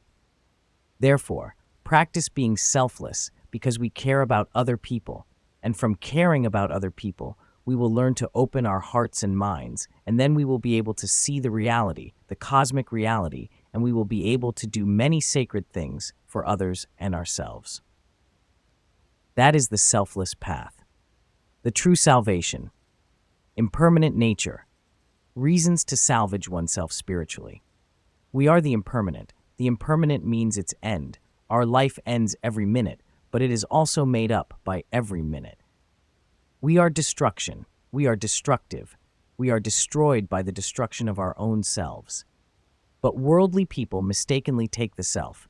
The ego is the only thing made up of oneself. Consequently, that is why we see people, young people, never care about anything much. From a young age and later in life, if we allow the ego to go unchecked, we will be up and down with delusion and suffer without truly seeing the light of the impermanence. The impermanent nature destroys our bodies. Our physical bodies will one day disappear, caused by the deaths of our own and the destruction of our true nature. Our physical mind is even more complicated than we think in the level of consciousness. Beyond the consciousness of our mind, the consciousness that we have always known as our identity, it goes beyond what we actually know. In the deeper part of the mind, it goes deeper into the subconsciousness. Once you fall into it, you may not be able to think consciously, as in the level you can access your own cognitive ability, and you will just remain impartial to your own consciousness, and you will feel and know you are just a little baby listening to its mother. That is when your subconscious mind starts talking, telling, and judging you, but you do not even know about it. By then, you will feel weak, you will feel disadvantaged, you will feel uncontrollable, just like a little orphan. You will experience all kinds of shocks. Your mind will lead, control, and dominate you. It even tells you the evil things that you will believe, obey, and do without resistance. It is reflecting your past experience, your straight, and the life you used to live. Since the physical mind has been controlling you as a human for millions of years, it passes on from one life to another, for that is survival for the sake of evolution. As a spiritual cultivator, while you are cultivating spiritual wisdom in living your life and practicing meditation, going deep in your subconsciousness, seeking back some of the control of your mind to understand your true spirituality, your sacred permanent energy body that passes on from one life to another, you must prove yourself capable enough to do that. Only capable people will be able to take back the sacred control of their own energy body because you are dealing with the spiritual cosmic nature. It is a larger path, a higher level, that normally you will not be able to experience while living physically. Subsequently, in spirituality, that makes the difference between an enlightened person, an awakened person, a god, and a divine being to ordinary people. By now, you are coming to remove the ignorance, to take back the control of your own spirit, to just join the sacred world, and to merge with your own sacred energy, sacred electricity flow, the flow that you have been told by other spiritual masters as a soul, an angel, a god, and other sacred entities. Then now you would be able to join, experience, and live in it every second, every minute of your life. That is the true life. That life is different from what you know. It is a permanent energy body that now is conjoining with the physical body of impermanence. That is the miracle. It is a beautiful new life. And you will be able to live, understand that you have become the miracle of yourself. You now are the miracle, the sacredness, a true part of the spiritual cosmic nature, a spiritual cosmic parent. But then we must decide to let the self be destroyed. The destruction of the ego, not the destruction of the body, but the ego self that has controlled you all the time. Remind yourself at times when somebody hits you and you feel anger or hatred. When somebody scolds you for being unreasonable, you feel mad at yourself. That is just very simple. If somebody does something wrong to your family, how do you feel? But everything, once it happens, is due to karma. So that is the path to practice, to see the true nature of everything that happens because of its cause. It is karma or destiny. That is why, as a spiritual cultivator, a spiritual cosmic cultivator must see sacred reality, because cosmic spirituality is a sacred reality. You are a part of it, and to practice further, not only the selfless, but now the path I call no self. The no self is when you can manifest not having a self, even that ego, not even that greed, not even that physical body. The practice in the mind of emptying power to emptiness is when you only remain in the spiritual sacred energy body, nothing else, the thing that is not bound to the ego physically. Non-bound to anything, no judgment, but the energy, the sacred, the purity of spirituality. And how to practice it. Because as I said, you are about to come into a deep side of the sacred deep mind, of the physical mind, which has been controlling you, and of all living beings in physical form, which is why we are able to survive until today, and it will survive because of evolution in the collective. But a cultivator is one who is evolving above the collective. And then you dare to go and face it, and you will experience just how destructive the nature of your mind is.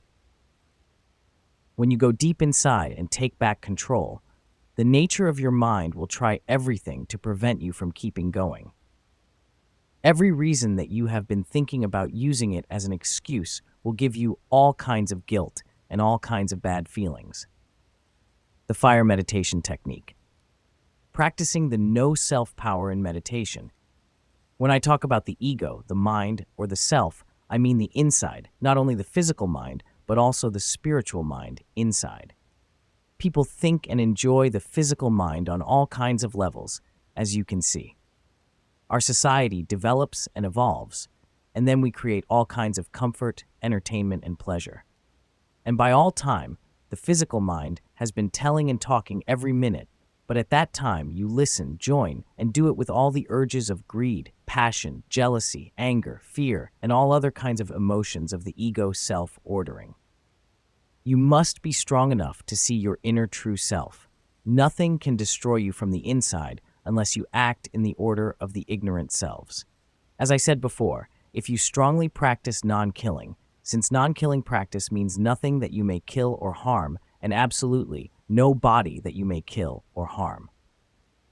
Therefore, it is wrong to kill or harm. Remember, because killing or harming others is not right, especially killing or harming a spiritual entity, an entity of an intelligent species or yourself. As a cultivator, you probably must take this matter to your deep core.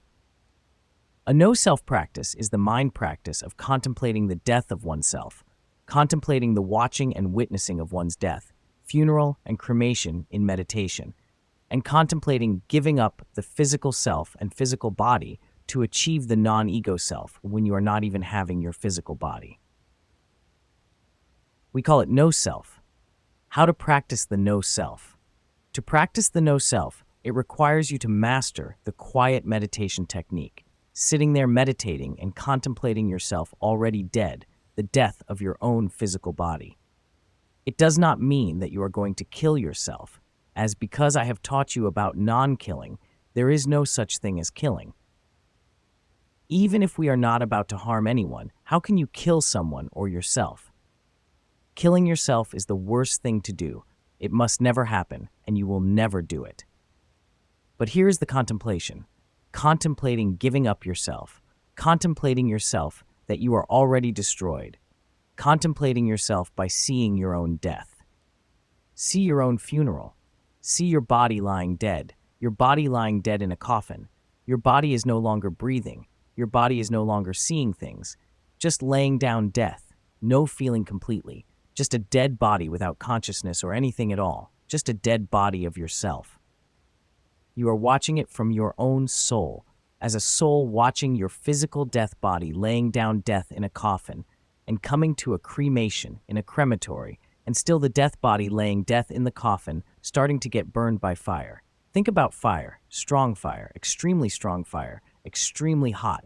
The coffin is burning hard in the crematory. The fire so strong, so hot, and burning down everything. Burning down the coffin, burning down your death body inside.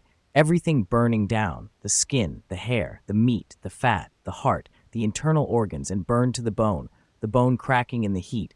Everything burned to ash. Nothing more to burn. Nothing remains but just ash. Your body remains as ash, and that is it. Everything is done. All body karma. No friends, nothing. Nothing remains to the physical body. See that empty space? That is all emptiness. Do you see the beauty in it? Nothing remains. Everything has burned already. There is no suffering, no sorrow, no physical pains, no fear, and all now is just freedom, liberation, and enlightenment. The remainder now is no physical body, but the energy body, a spiritual body, very shining, like the sun or the moon, very bright. You are out there in the cosmos so large that the only thing that remains is the spirit of yourself. You see, that is impermanent. You must learn now to contain yourself, the ego self, and live powerfully as a no-self, going back to the beginning. The final mind battle and the realization of enlightenment, mergence of spirit.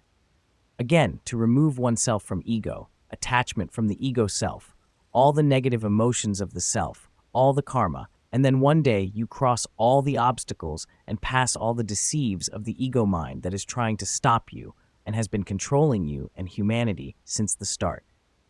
Once you start to get deep into the subconscious mind, the deep core of the physical ego mind, after all that biorobot boss is telling you, it makes you feel horrible, guilty, ugly, nasty, shameful, humiliated, disgraced, and regretful. All turn horrible even for things in the past that seem naive, childish, and innocent mistakes, and the last thing it will tell you is to kill yourself. It will try to terminate you altogether if it is about to lose its supreme control nature. For all time, your true physical ego self-mind is acting as your creator and guardian secretly in the way of its own will and survival. And as it is the ego self, it will only want to rein you in with its supremacy power, and you are a subject to satisfy its desires and commands. It will not let you share its power unless you can prove your own spiritual wisdom, spiritual capability, and spiritual readiness to share the sacred responsibility and the hidden sacred power with you. But first, you must conquer and win the battle, or else you would end in destruction, or it may punish you for your disobedience by letting you live in a mental state of delusion and worse disability.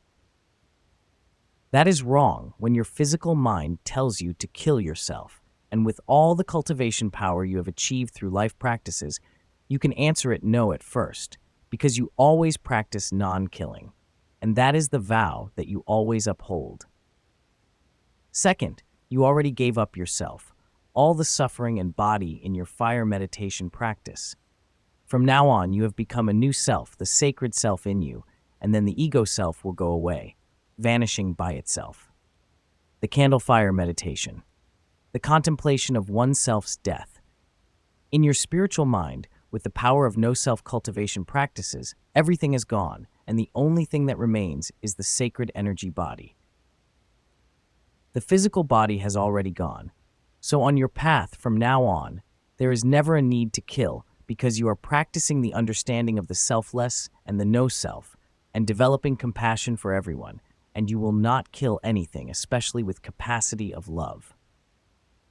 By practicing candle fire meditation, you just need to find a dark room, light up a candle, sit in meditation posture next to it, open your eyes, and stare at the candle. Try not to blink your eyes as long as possible to generate energy from within. You must try to withstand the soreness from the eyes. The tear will run, even your nose will also run. But you need to withstand those stressful forces until you no longer can handle. Just blink softly, wipe off your face, and continue. How long do I have to stare at the candle? You can start doing it for 30 minutes to an hour until you feel sore or uncomfortable. The more you do it, the stronger your mind will be. Remember, once you do that, the physical mind will slowly vanish. Does the type of candle matter? Any kind will be okay. I suggest getting the candle without a smell so it will not hurt your eyes too much. You now contemplate the death of your own while staring at the candle fire. You have already given up yourself. You can only create an image of the fire burning your body to ashes. Contemplate that you are already dead in this life.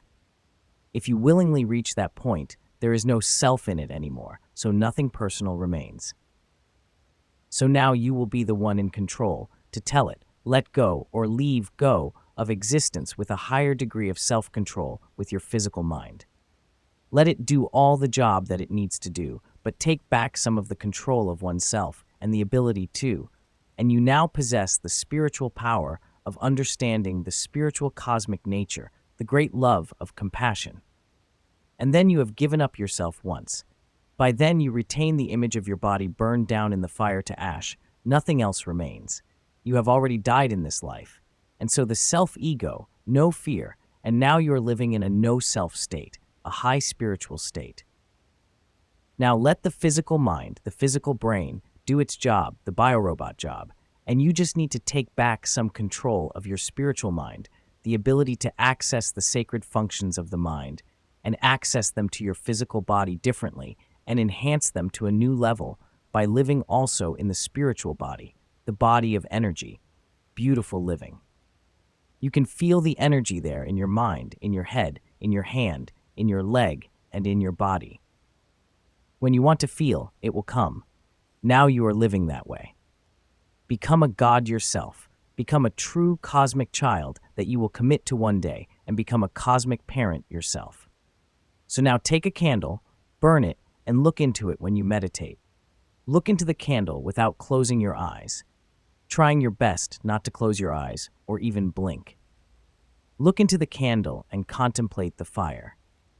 Think about what I taught you about the cremation of your own body. You will see the discomfort in the eye. Your eyes will hurt like hell. The tears come out of determination to never stop. Just look at it. Look at their tears. Let the eyes hurt and let the body burn in the mind to keep that image of destruction of the ego. Living in the free body. So now you see how much interest there is in mind training, and training it with determination never stops. I will guide you more when the time comes, and you will learn more about the sacred world out there that is waiting for you and everyone else to want to be a part of it. I will be waiting for you to join me because you know that I am a part of it. I am a cosmic parent, and that is the reality. That is the time you will break the ignorant gate that separates the human physical ego self-mind and the sacred spiritual body, the sacred spiritual world, and attain the true path to new enlightenment and the beginning to merge your true self with the sacred energy body to the fullest cosmic spiritual merger and become a spiritual cosmic parent.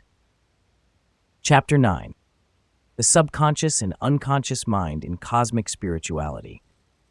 In the conscious mind, people may be able to think and do what they want to do, but in the subconsciousness, when people's mind becomes unconscious for some reasons, for instance, the mind being hijacked, the subconscious mind will kick in and it refuses people to do things as they always do. They may not even know about it. It has a very serious role in humanity as it controls people without their understanding and knowledge. It will not let people have direct access to it, and people in normal circumstances will never be able to access or know about it. Subconscious mind will overflow the conscious mind when the conscious mind is suppressed and or a person is no longer in control of oneself, or one cannot deal with their conscious mind actively. Once the subconscious mind takes over the control, one can no longer use their conscious mind to reason and be rational with it or normal activities. The conscious mind becomes subordinated to the unconscious mind. People do not even know and realize what they are doing. It is very hard to deal and reason with the thoughts and emotions consciously. The subconscious mind controls the mind. Once one gets hijacked, he is reined in by extreme emotions, becomes extremely emotional, fearful, even fearful of the unknown fears, losing consciousness of self and distorting egos, irrational, erroneous, becoming mentally disabled, losing self-control. That is why people become traumatized after some shock or regretful and shameful withdrawal after unexpected events. Those hijacked experiences may resurface even time after recovering from the hijack, as they cannot control their mind at those times recalled by seeing or experiencing something similar to the past event. People generally cannot actively initiate access to the subconscious mind unless their mind gets hijacked or becomes unconscious at certain levels. Though in a milder fashion, subconsciousness is still interacting in the conscious mind during a lifetime in a more subtle way. In the spiritual world, the subconscious mind has a very important role in spirituality and spiritual cosmic nature. The subconscious mind is where it holds all the records, memories of the conscious mind, past consciousness, and all the past life experiences, lessons, spiritual wisdom, and the cosmic nature ability. It also functions as a middle gate to encode that data into the spiritual energy body, or what we call the soul in many religions, or sometimes karma flow in Buddhism. Once it encodes the data of a person during the lifetime, the life data will be created similar to our computer software program in the spiritual energy body or soul that later will act as a spiritual cosmic judgment when a person no longer lives in a physical body. Those encoded data in the spiritual energy body will reflect the person's consciousness, all actions, thoughts, experiences, training, and all kinds of activities during times living in physical life. Those living can be decades, hundreds, thousands, or even millions of years and countless lifetimes. However, a spiritual cultivator with effort and long-time practice can build up spiritual cultivation power that can help to cope with their negative emotions by recognizing those destructive emotions rising in their physical mind and keeping them in control before it explodes and losing control of one's mind and falling into a mind-hijacked state. A spiritually enlightened person, or a spiritually realized person, is once able to connect to deep subconscious. He can deal with it with more leverage than one who has less spiritual cultivation power. Karma and punishment, meditation discipline. Karma has a very broad meaning. I will curtail karma in some negative consequence definition. Karma and punishment are the same things in the sense of negative consequences. People tend to think that punishment is something bad, so punishment is like karma. For example, in Buddhism, when you have an unlucky accident that happens to you, you would think, oh, I have done something bad and now bad things come to me. But the point is, we must accept it. Accepting it does not mean you will not overcome it. Accepting it here means you know that you are encountering some bad event and now you are trying your best to overcome it. Then, do not blame everything and those around you, but try to get over it and continue with life. For example, when I lost money and other things many times before, as somebody stole them. I know who stole my money and other stuff, but I did not say anything about it. I told myself I'm so lucky I lost the money. Why? Because the money is something I can exchange for some bad event. Probably I owe those people something in the past, and those guys will take some bad karma away from me, and he will get punished. I screamed, oh my gosh, somebody just took away my bad luck, but I got a lesson. I'm going to be very careful next time. So that's why it's a different point when I talk about having a person to punish you. That is different. It is very important in this life when we commit some bad thing, probably like stealing or something out there in the world. Think about it. If you get caught by the police, the situation is not so simple anymore. You are going to get punished by justice, and it is going to have a huge effect and impact on your future. Because nowadays you understand that our society is very digital. Everything can be online. That's a bad thing, very bad. But it is also a good thing because people would be able to check the background of others. However, it is a bad thing because if you commit something wrong, it could completely destroy your life. For example, if you rent an apartment and you paid late, or you did not pay for rent and you escape it, then you would become a bad renter and you cannot rent another apartment because your record will be shown up for years, even decades. You see that your karma comes right after you. However, the fortunate part of karma is like if we have some truthful ones along the way with us, for instance, spiritual masters or parents. Spiritual masters and parents are like the gods beside us. They are angels. They may protect and teach us in times of need. Though not all the parents are the same, most of the time parents punish their children with anger. But the point is, after the parents punish their children, their anger is gone, though it may be replaced with worrisome. Some other cases, when the parents punish their children because they are worried about something, they think their children have committed some bad actions. Then it starts the anger from the inside. Then they try to teach their children a lesson while the anger arises. Nevertheless, the good thing is, the parent would not keep the anger forever, and they would not beat their children to death. Though there are some crazy parents who come to the extreme of stupidity and commit homicide, if the parents did that to their children, then the children had had big karma with them, but then the karma again repeated its circles of destruction. However, when you are able to find some truthful ones to remind you of your actions, listen to your problems, and assist you physically and mentally, your punishment and karma might be lessened. Karma can be inflicted on both physical body and mentality, as our body is composed of two parts, physical body and mentality of the mind. The mentality, let's call it the mind and spiritual part if you are a spiritual practitioner. You know that at normal circumstances, spirituality cannot commit and produce bad things. Only the physical actions from the physical body can commit and produce bad things. But the physical body cannot commit bad things without a bad mind motive or an ill mental mind motivation. Without a mind, without thinking, cognitive ability, and motives from your brain, you would not be able to hurt somebody. For example, if you see a dead body or a brain-dead body, they will not be able to hurt someone. Or you would not hurt someone on the street for no reason. Back to the spiritual part, for example, if you are a spiritual practitioner and you might unintentionally commit some bad actions, you confess and ask for forgiveness and help to correct the mistakes. By time, though, some truthful ones like your parents will try to teach you, help, and remind you about the mistakes committed by hurting your physical body or scolding you. It turns into lessons of compassion and sharing karma nature. You learn through the punishment with compassion of the sponsors. In other circumstances, a non-spiritual practice person who commits a bad thing, and he could hide it, and he could get away with it all the time, he's going to repeat and repeat it, and that is bad.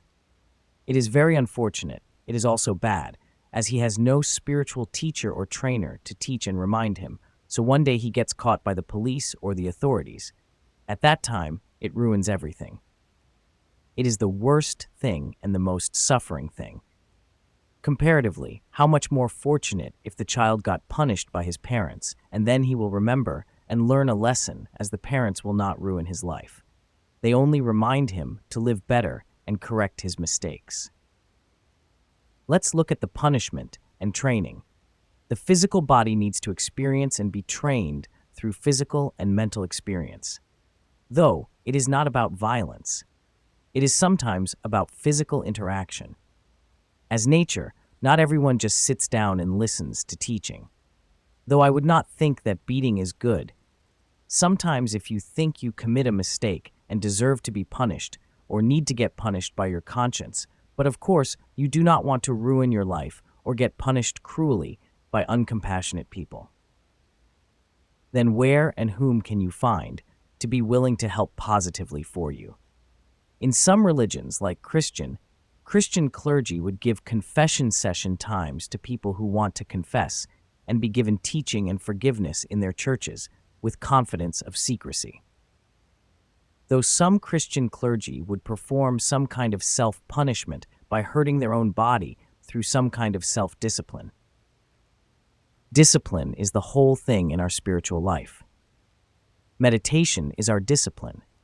We discipline our mind, and then once our mind becomes more disciplined, we go further and regain control of both our physical and mental states. Impermanence of karma. Karma is impermanent, though it is repeating and repeating. Nothing is forever. Just like everything without the impermanence, things will be the same. That would be boring. Things must always be evolving and changing. But every time things change, you will learn more. You will learn from the past, and you will be better and better. So everything in the past, you have to be kind to yourself, and you see it through as a lesson. If you make any mistake, you just have to pay for it. It is just like you are paying for going to a meal, or if you pay for an accident, and if you make a mistake, you have to pay for it. That is nature. When it comes to a person's karma, how do they know that they paid enough? You do not have to worry if you paid enough or not enough. You just need to have your whole heart and mind to pay for it. That is it. It will just be like that.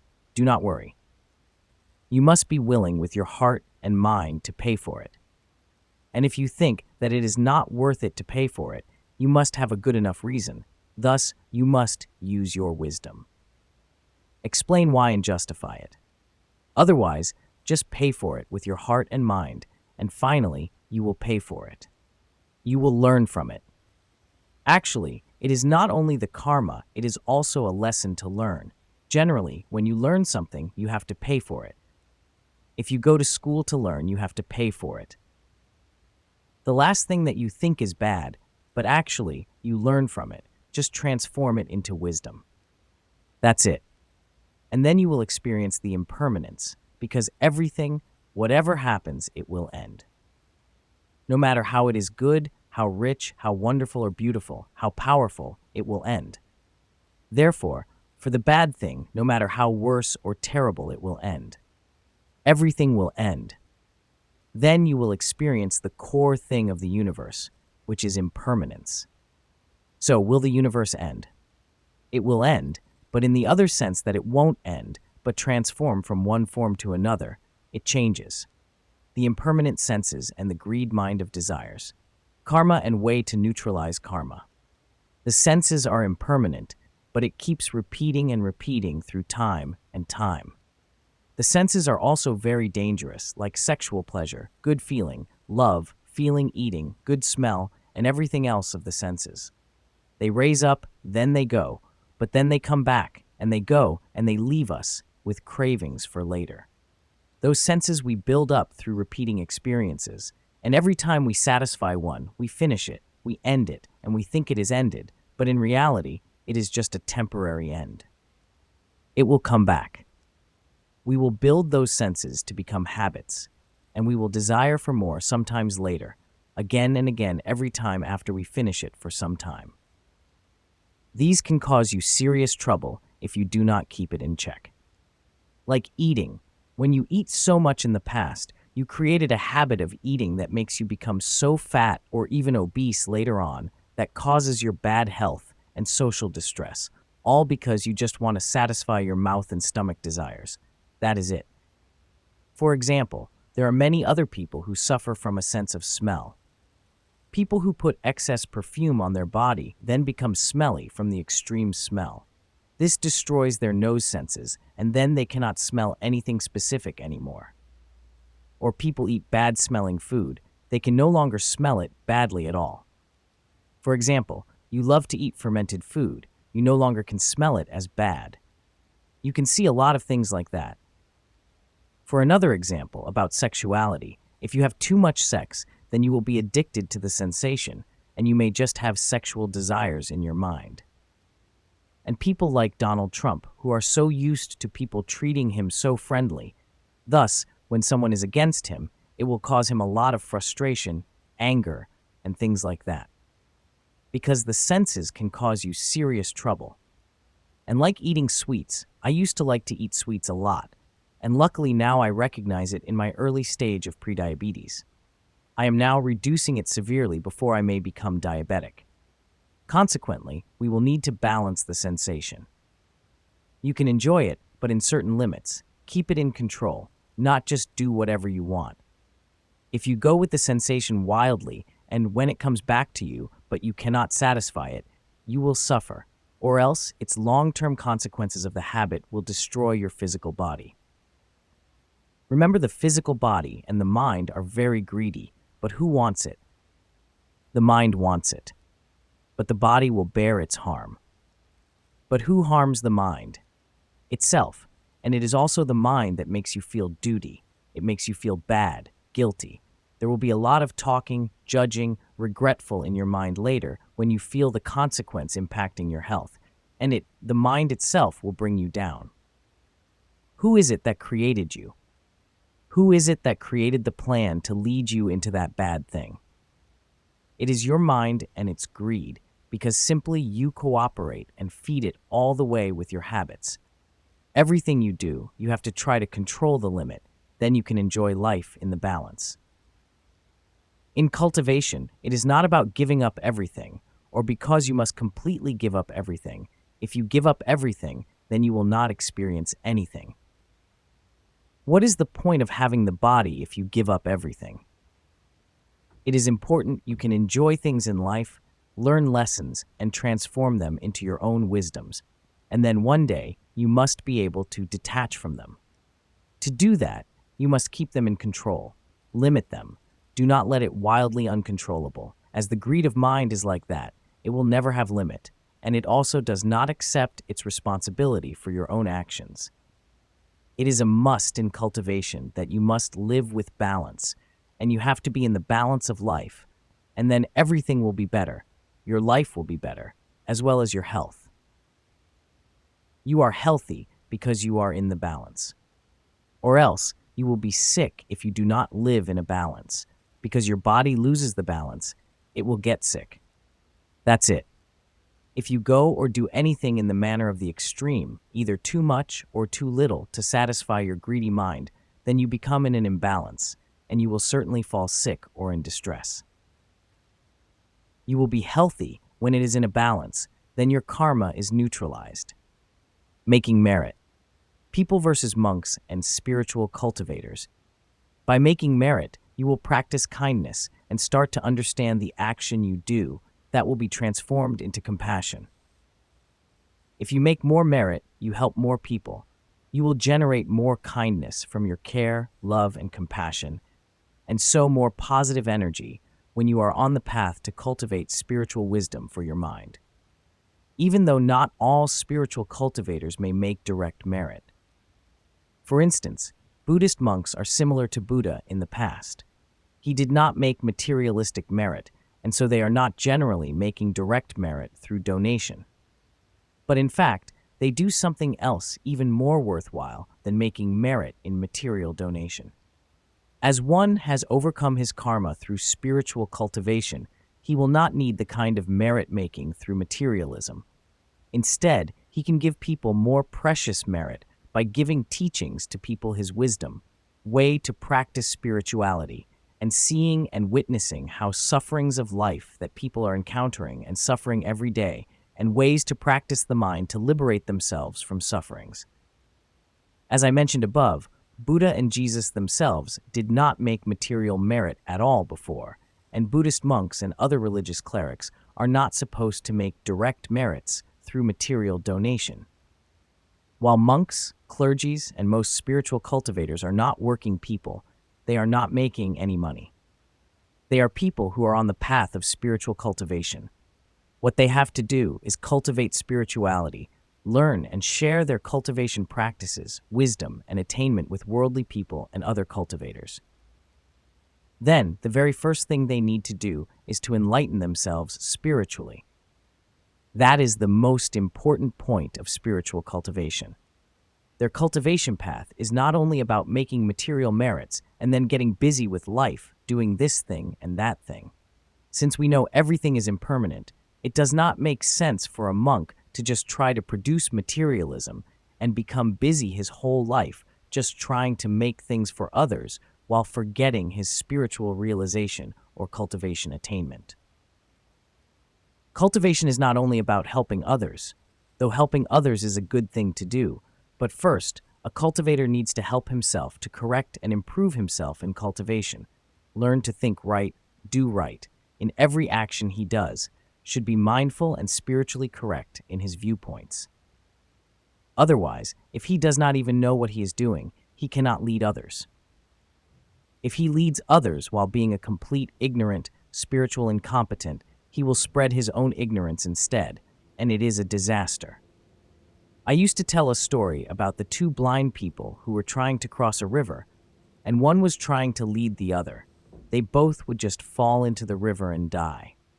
As a spiritual blind person, it is dangerous to guide others over while he cannot see him spiritually.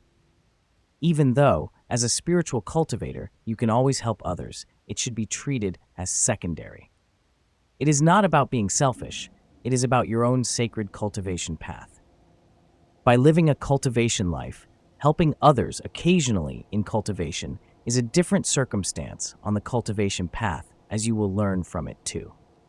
But again, it does not mean your cultivation is only to help others, and forgetting your cultivation path of spiritual realization. On my own path, I always try to help others, but it does not mean that I put it as my first priority. You need to understand the impermanent nature, and people get to learn their own lessons and pay off their karmas.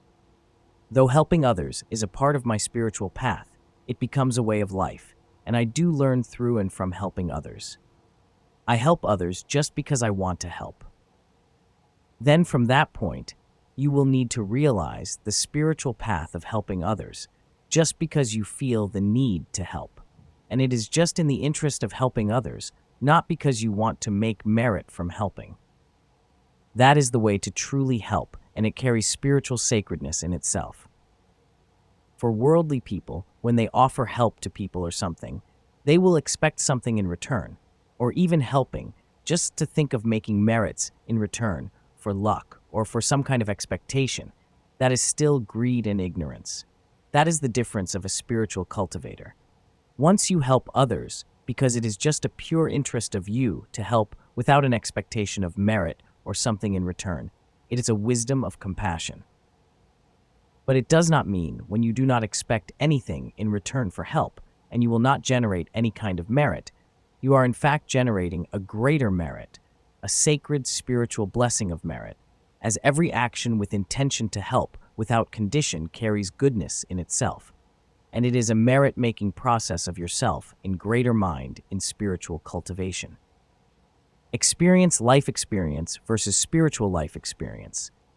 If you do not see a need to spiritually cultivate anything for spiritual purposes, and you feel just a need to go into life and work and do something that benefits you more in a material sense, or something that provides more materialistic benefit, it will be very difficult for you to truly see the truth of sacred cosmic spirituality. But isn't the experience I'm having right now still ignorance in a sense? Remember, all the experience without spiritual purpose a person has from a young age until when they become old is still spiritual ignorance. They come from the materialistic world in purpose to satisfy greed, desires, and craving. In cultivation, you still go to experience the ignorant things, but you go to the end of the experience, and you see the impermanence of it. You learn lessons in the aspect of impermanence and emptiness and transform them into spiritual wisdoms. But normal people, they do not see that. People just work to accumulate all materialism, power, and pleasure. They may gain a lot of life knowledge, which they experience in life for the purpose of greed. In the end, they are still delusional of their permanent self and cause so much more suffering to negative emotions and mental pains. They may achieve success in material life, but then they do not see the impermanence in it because they cannot see their success also carries suffering, and they just keep wanting for more and repeating the circles. They suffer when things go to the end of their life and their own life comes to an end. They fear the impermanent nature. They go after one, suffer to another suffer, instead realize and appreciate the beauties in the impermanence every step they go. Their spiritual mind is often forgotten. They take the sacred spiritual cosmic nature in place of their spirit guardians, instead to understand their own sacredness in the spiritual cosmic nature. And the spiritual cosmic nature becomes a force that naturally controls their life. Their spiritual life becomes an easy delusional road trip to sacred spirituality. So the difference is, once you go to see the impermanence and you learn from it, and once you go to it and you get stuck in it. Yes, if you use that as a material value to judge one thing to compare to another, you will end up only looking for the more beneficial and materialistic things and see those things with physical material value rather than spirituality. Also take the health factor into consideration. The older you become, the harder it is for you to practice deeper meditation for spiritual realization. Even though when you are learning spirituality to understand the mind, the real experience inside you can be difficult to achieve. Because of the meditation harsh condition and difficult requirement of realizing meditation, and then you must even sit for a long period of time. It is very difficult for your body. You know, if your body is weak already, even from sickness or especially at old ages, your brain loses so many nerves and it becomes incapable of maneuvering the enormous buildup of energy flow. You cannot go much further in intensifying. Another important point is you haven't yet opened the energy portal, which requires intensive strength and lengthy effort in practicing moving meditation. You see, That is the problem, and that is the core, the essential thing in meditation practice. That is the prerequisite. If you do not pass this one, you cannot go deep in meditation enough. It will be very difficult to experience the self, the true self inside, even though you understand things. It is all knowledge, even though you considered it wisdom, but the wisdom of others is still others. It is not yours, because you do not see the true core of it, the impermanence of things on your own experience. In worldly living and physical body experience, even whatever the bodily pleasure you have experienced and achieved from a low satisfaction to an extreme level.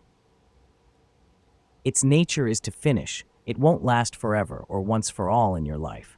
But you see, after it is done, for sometimes you will do it again. It is just a repeat and repeating.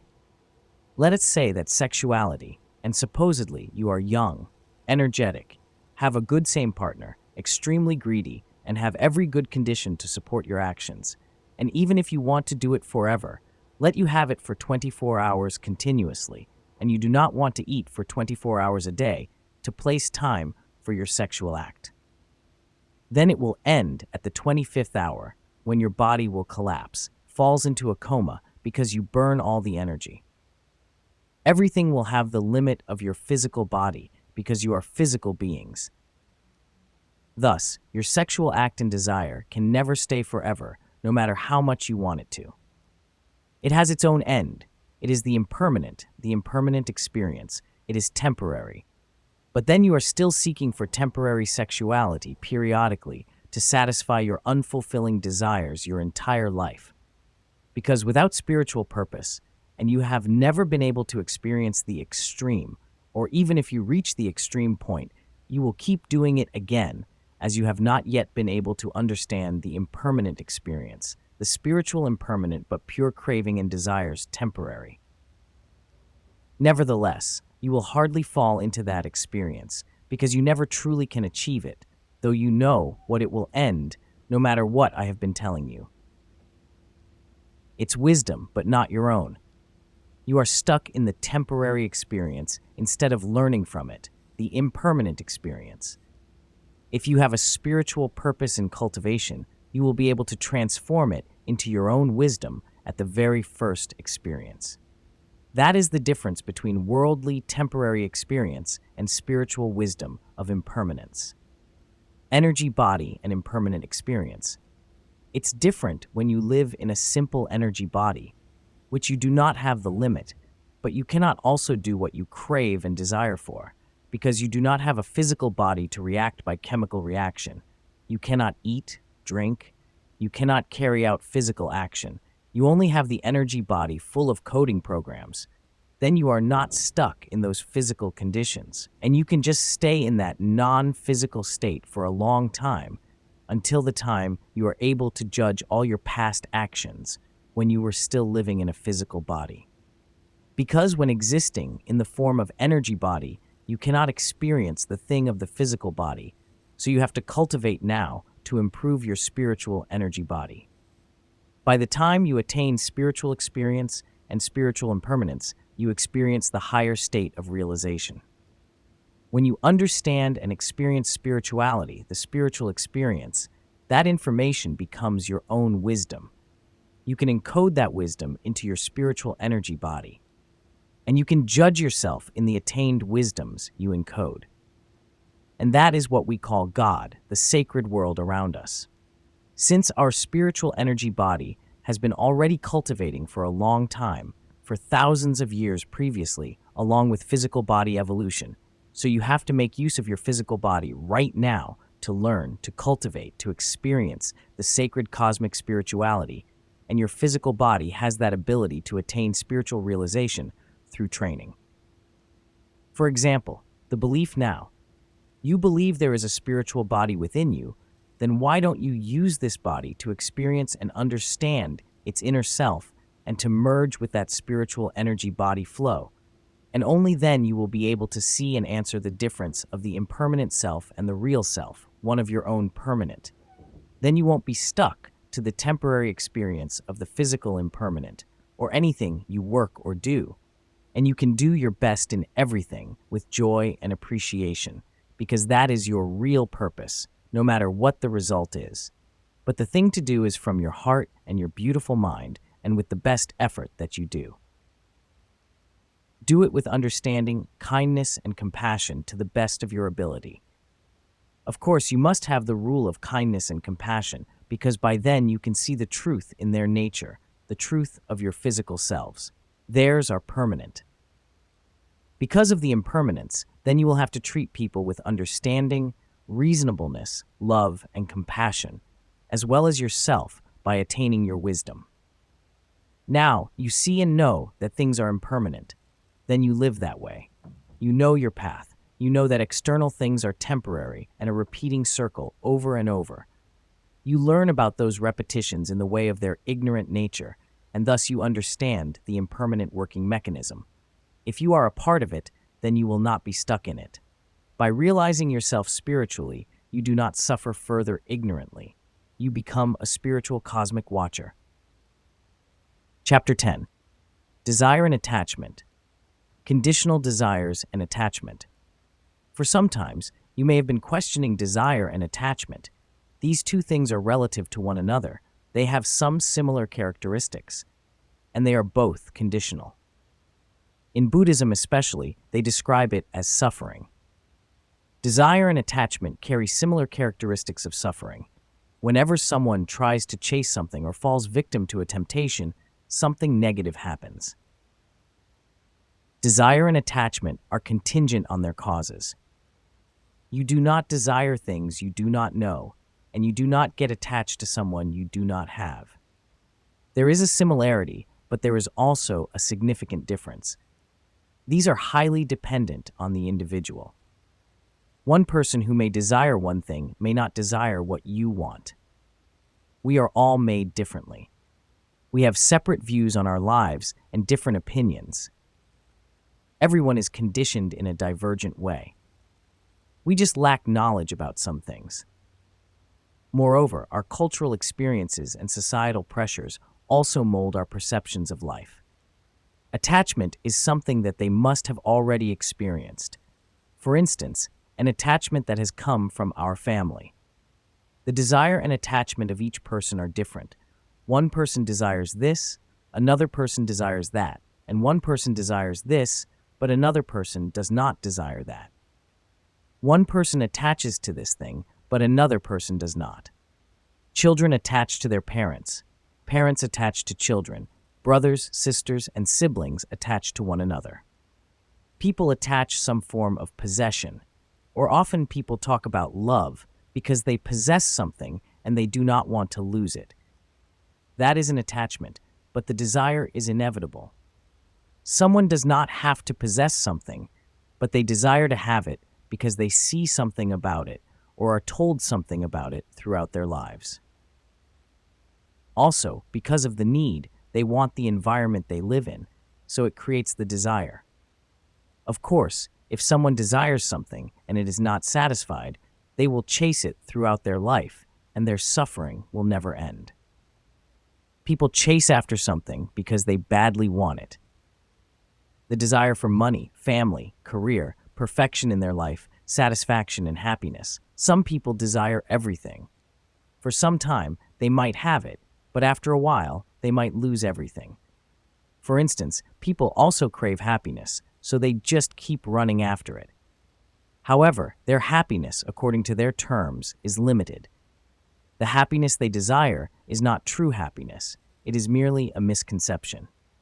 For instance, in possession, people think they possess as much as possible, which is happiness, but it is not. That is why misperception is just like attachment, when people possess something and then do not want to lose it. But sometimes they lose it, and then they again desire more.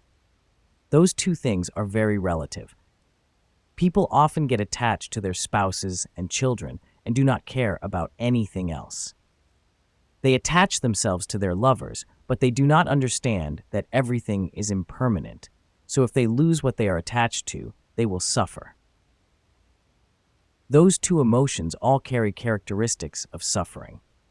In Buddhism and some other religions, they specially train and teach people not to desire or attach to anything. The relationship between desire and attachment. Desire and attachment, two of them seem to always go together.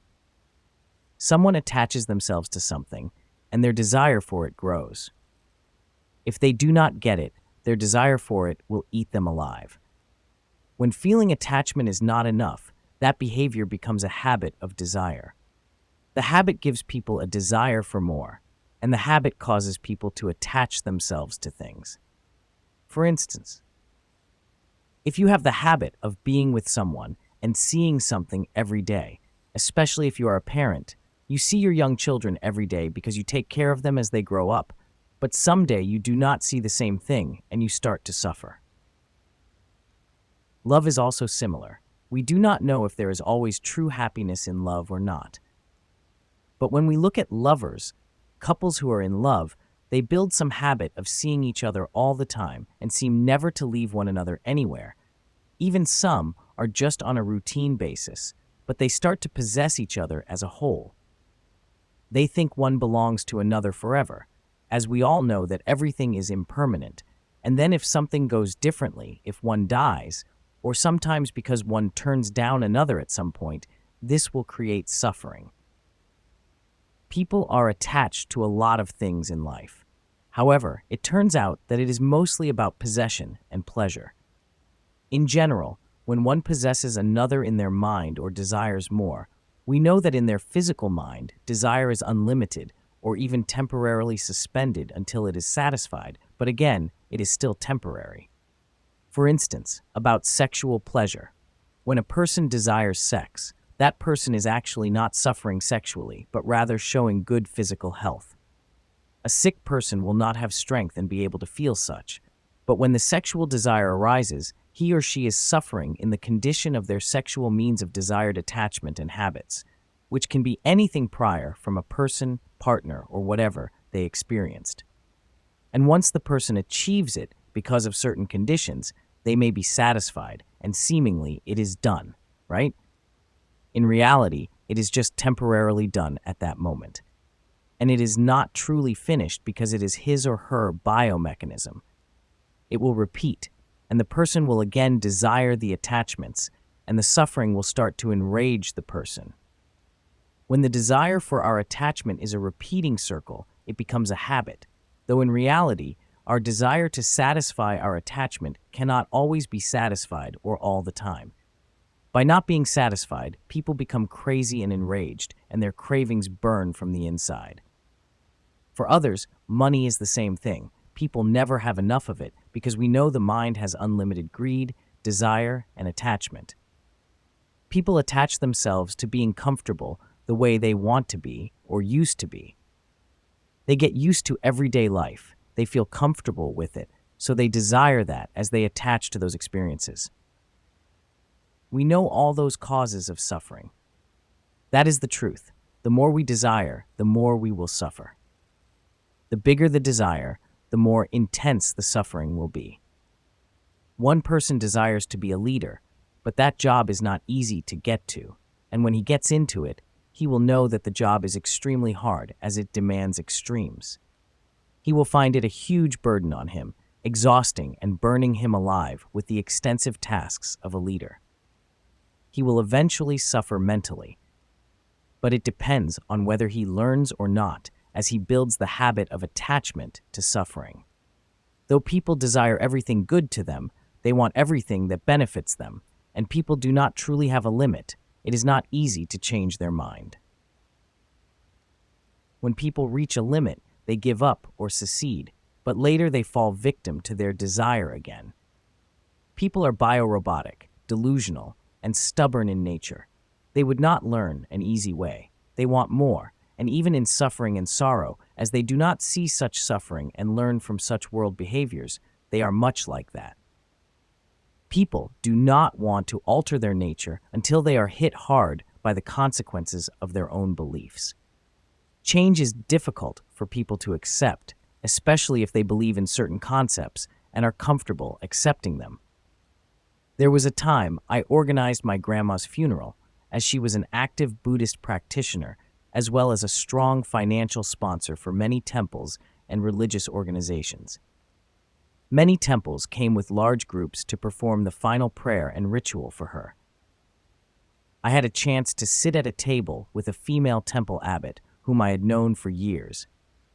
She was talking to me about inviting many meditative monks to her temple to teach meditation, and about opening many meditation courses at her temple for people who wish to practice meditation.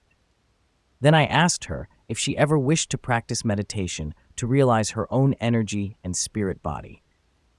She was quick to answer in her frightened response, as it was too dangerous because of her mental condition. I was a bit surprised to see such a response. I am pretty sure she does not even truly understand what the practice is, but her mind already went into defensive mode. I could understand how, after 4 decades of being a Buddhist nun, she has built a very safe shell at her temple as an abbot, no longer wishing to jump the box or attain anything such as a high spiritual awakening. That is why changing an object is easy, but changing a person's mind is difficult. Because people attach to the way they want to be in their comfortable shells. But the interesting thing is that if you do not desire things or build an emotional connection to them, there will not be much happening in your life. In spirituality, it does not mean we do not desire anything, because in the end, every desire and attachment is an accomplishment or failure, a lesson to learn and a gain in spiritual wisdom as well. If we do not desire or attach to something, how do we experience impermanence in the end? Moreover, people learn from listening, but often just to a certain limit, even though they are taught everything from listening. Then people have to learn the hard way by doing it, which is suffering. Then they would just desire and suffer for their attachments. Once you tell people to do certain things or teach them, they will not listen to you wholly. At best, even if they listen to you, it will be just some part of it. Besides, when people listen, they want some special, important, or famous ones to speak or teach them. In reality, they do not even know if the person they want to listen to is the right person to tell or teach them, or if those people even exist or have an interest in them, and they would just take that popularity for granted. People often become beggars or borrowers of knowledge, as it is not their own experience from just listening. So desire and attachment are interesting ways to teach and help people realize hard lessons through their own experience. For instance, if you desire something and then you get it, the thing is to end there. The reality is just yet, after the time of experience, you desire more. But sometimes you do not get it, and you will suffer, and to some degree of dissatisfaction, you cannot stand it anymore, and you stop, and then you know it is not everything. Those old good days will not come back throughout the rest of your life. But sometimes people do not learn. They may still just cling to the memory and experience and be unable to detach from them. They may no longer desire them, but remain attached to them, which is suffering. Desire and spirituality. It's the difference between a normal person's desire and attachment and a spiritual person's desire and attachment. A worldly person desires simply materialistic attachment, while a cosmic spiritual cultivator desires materialism for spiritual wisdom as a purpose. If cosmic spiritual cultivation is learning the natural reality of life, the inner self, and the world surrounding us, then we must also have the desire to experience, learn, and evolve. If we do not have the desire to evolve, we will not progress. In spiritual learning and progression, sometimes at first, people may learn to control their desire and attachment. Especially in Buddhism, the teaching is very clear about how to avoid falling victim to these desires and temptations. Sexuality, wrongdoings, and seeing worldly pleasures are all included in these desires. If they exclude sexuality and everything else of pleasures, then they will attain and stay in a state of emptiness, a state of nothingness that can affect them. However, talking is easy. That is why, looking back over 2,000 years until now, not many people have attained and lived in such a state. They all fall into these and those circumstances of life. Giving up oneself to live in the forest does not mean bringing them enlightenment. Long ago, Gautama, the future Buddha of the time, could break everything from his royal life and look for something else spiritually because his desire was much bigger than materialism. He had everything in his hands, the throne, even he had so much of everything from the beginning when he was born until the day that he left the palace. But he looked for something else bigger than that, as he desired something larger than the physical known and the spiritual unknown, and that life almost killed him until he realized it was not the way to bring him enlightenment, and he gave up that cynical practice. However, if we look at most people nowadays, they are not like the Buddha, a crown prince, or a future king. As common and worldly people, they always desire materials, pleasure, and comfort. They sink deep into materialism. However, this is also the reason why society improves its quality of life, progresses, and evolves. Yet people learn the hard way, then repeat the circle of life. That is the way to improve and evolve.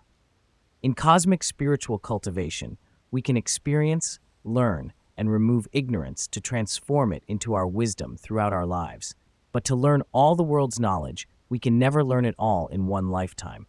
This one life is not enough to learn everything in the vast cosmic spiritual nature. Our lives alone are not long enough to learn everything in this world, so we must limit our desire and limit our attachment to the spiritual journey to avoid being stuck and sunk too deeply in this physical world, which may consume our precious time. Meditation is extremely important to practice, along with spiritual wisdom cultivation. We must balance both living and practicing throughout our spiritual life and cultivation. Our physical mind only truly learns through experience. Though we learn through lecture and lecture, we may learn some, but we do not experience it until we do it. In spirituality, progressiveness must also go through experience to work its cause, but we must understand what we desire and the spiritual purpose behind it. We may attach to something to some degree, and then it vanishes, and we come to the conclusion that our life is over. We learn that this is the real impermanent nature of our attachment. The whole thing in spirituality is learning about impermanence. That is the path to God. Apart from that, spiritual enlightenment and our spiritual self-actualization are forever, the true self's eternity that will go on, in contrast to impermanence, which is finally the end of our physical life. Everything in life is a lesson, but we must always have the desire to learn. If we do not have the desire to learn, we will not learn. And if we do not attach to something, then we will never lose or gain anything. But how we know and experience what impermanence is and what its cessation is. A person who never knows anything will not desire anything. A person who grows up in the forest will not desire much as a city person, and he will not know much either. In spirituality, emptiness does not mean that you do not know things. You must know things better. It is not only knowing things because I or your spiritual masters tell you what to know, or because you go to school to learn, though such knowledge is essential, but not enough. Education is important, but it is not enough. We just use it as a vessel to learn more, to bridge the physical world and spirituality. That is spiritual desire. We must let information flow through this channel and create means for it to reach us quickly. In spiritual cultivation, sometimes when we desire something and then follow and let it happen, we may even attach to something to experience reality. And when the time comes, we know it breaks and dissolves, and we know, that is the time to finish. However, we have to be very careful during those times. We have to go by the roads of understanding, love, and compassion. Be mindful of the desire for development, evolution, attainment, enlightenment, and wisdom in all walks of life, because spiritual wisdom means that throughout that road, we will not stop learning. However, we do not chase things for anything or simply for pleasure and comfort.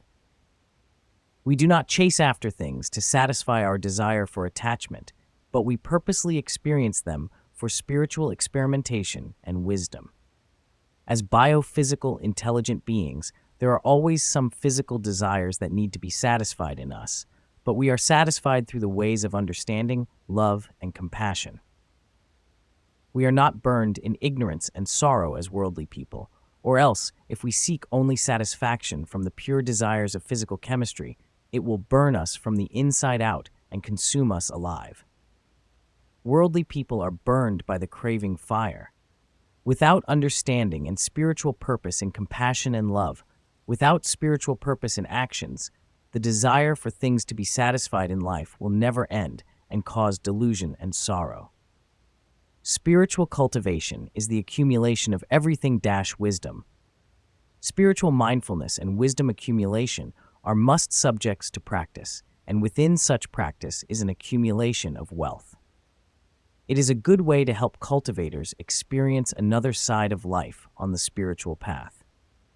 Since the experience of the physical world gives us a different level of understanding of the real world on our path to accumulation and enlarging spiritual wisdom, and enlarging of the enlightenment, nonetheless, we must be ready to detach anything. Everything falls apart when the time arrives, or else with only the pure accumulation of wealth to satisfy the ego, the crave and the pure greed will bring that person to destruction. That is the thought-provoking part of spirituality. Desire is nature. Everything has its beauty, and desire is extravagant, but we have to learn to use it wisely. Basically, as human beings, everyone has an intense desire for all worldly things. In our nature, we desire food and we desire to drink and eat.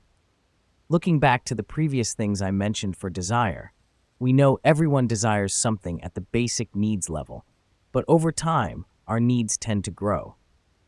For instance, we know that we desire not only food to eat, but also healthy food. Sometimes we eat different foods and we change our diets. In life, it is the same thing. We change. Sometimes we allow ourselves to experience more things than usual. We travel further away to different countries and experience new cultures, cuisines, technologies, and cosmic nature. In our society, many people even use drugs to treat sickness, but substance abuse can give them the experience of a lifetime without even realizing that it can be harmful to their health. As they do not use it for spirituality, rather than they use it to please the desire for pleasures, for greed, for craving, and such desire for pleasure will build a habit that becomes an addiction to it. That is the way to destruction. That will bring no good. More often, many spiritual and religious cultivators merely want to build their bankrolls, temples, and churches on their supposed spiritual cultivation journey, though that is an important way to spread out and develop their religious infrastructure. By only doing that to enrich their materialism of success, it is the endless road to spiritual attainment. It will bring them to destruction too, because they do not have a true spiritual purpose to experience the impermanent rather than painting their egos in a more sophisticated way.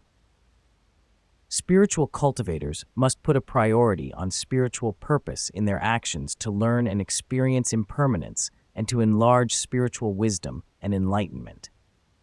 As God sends with intellectual capabilities, we can go beyond this earth. We need to learn beyond this physical earth, but before that, we must go beyond our physical possessions, our ego, and the successful limitations set up in our society. The hard fact of being a cultivator in the physical world. The harsh reality is that a poor person will not be able to learn as much as a rich person due to a lack of opportunities.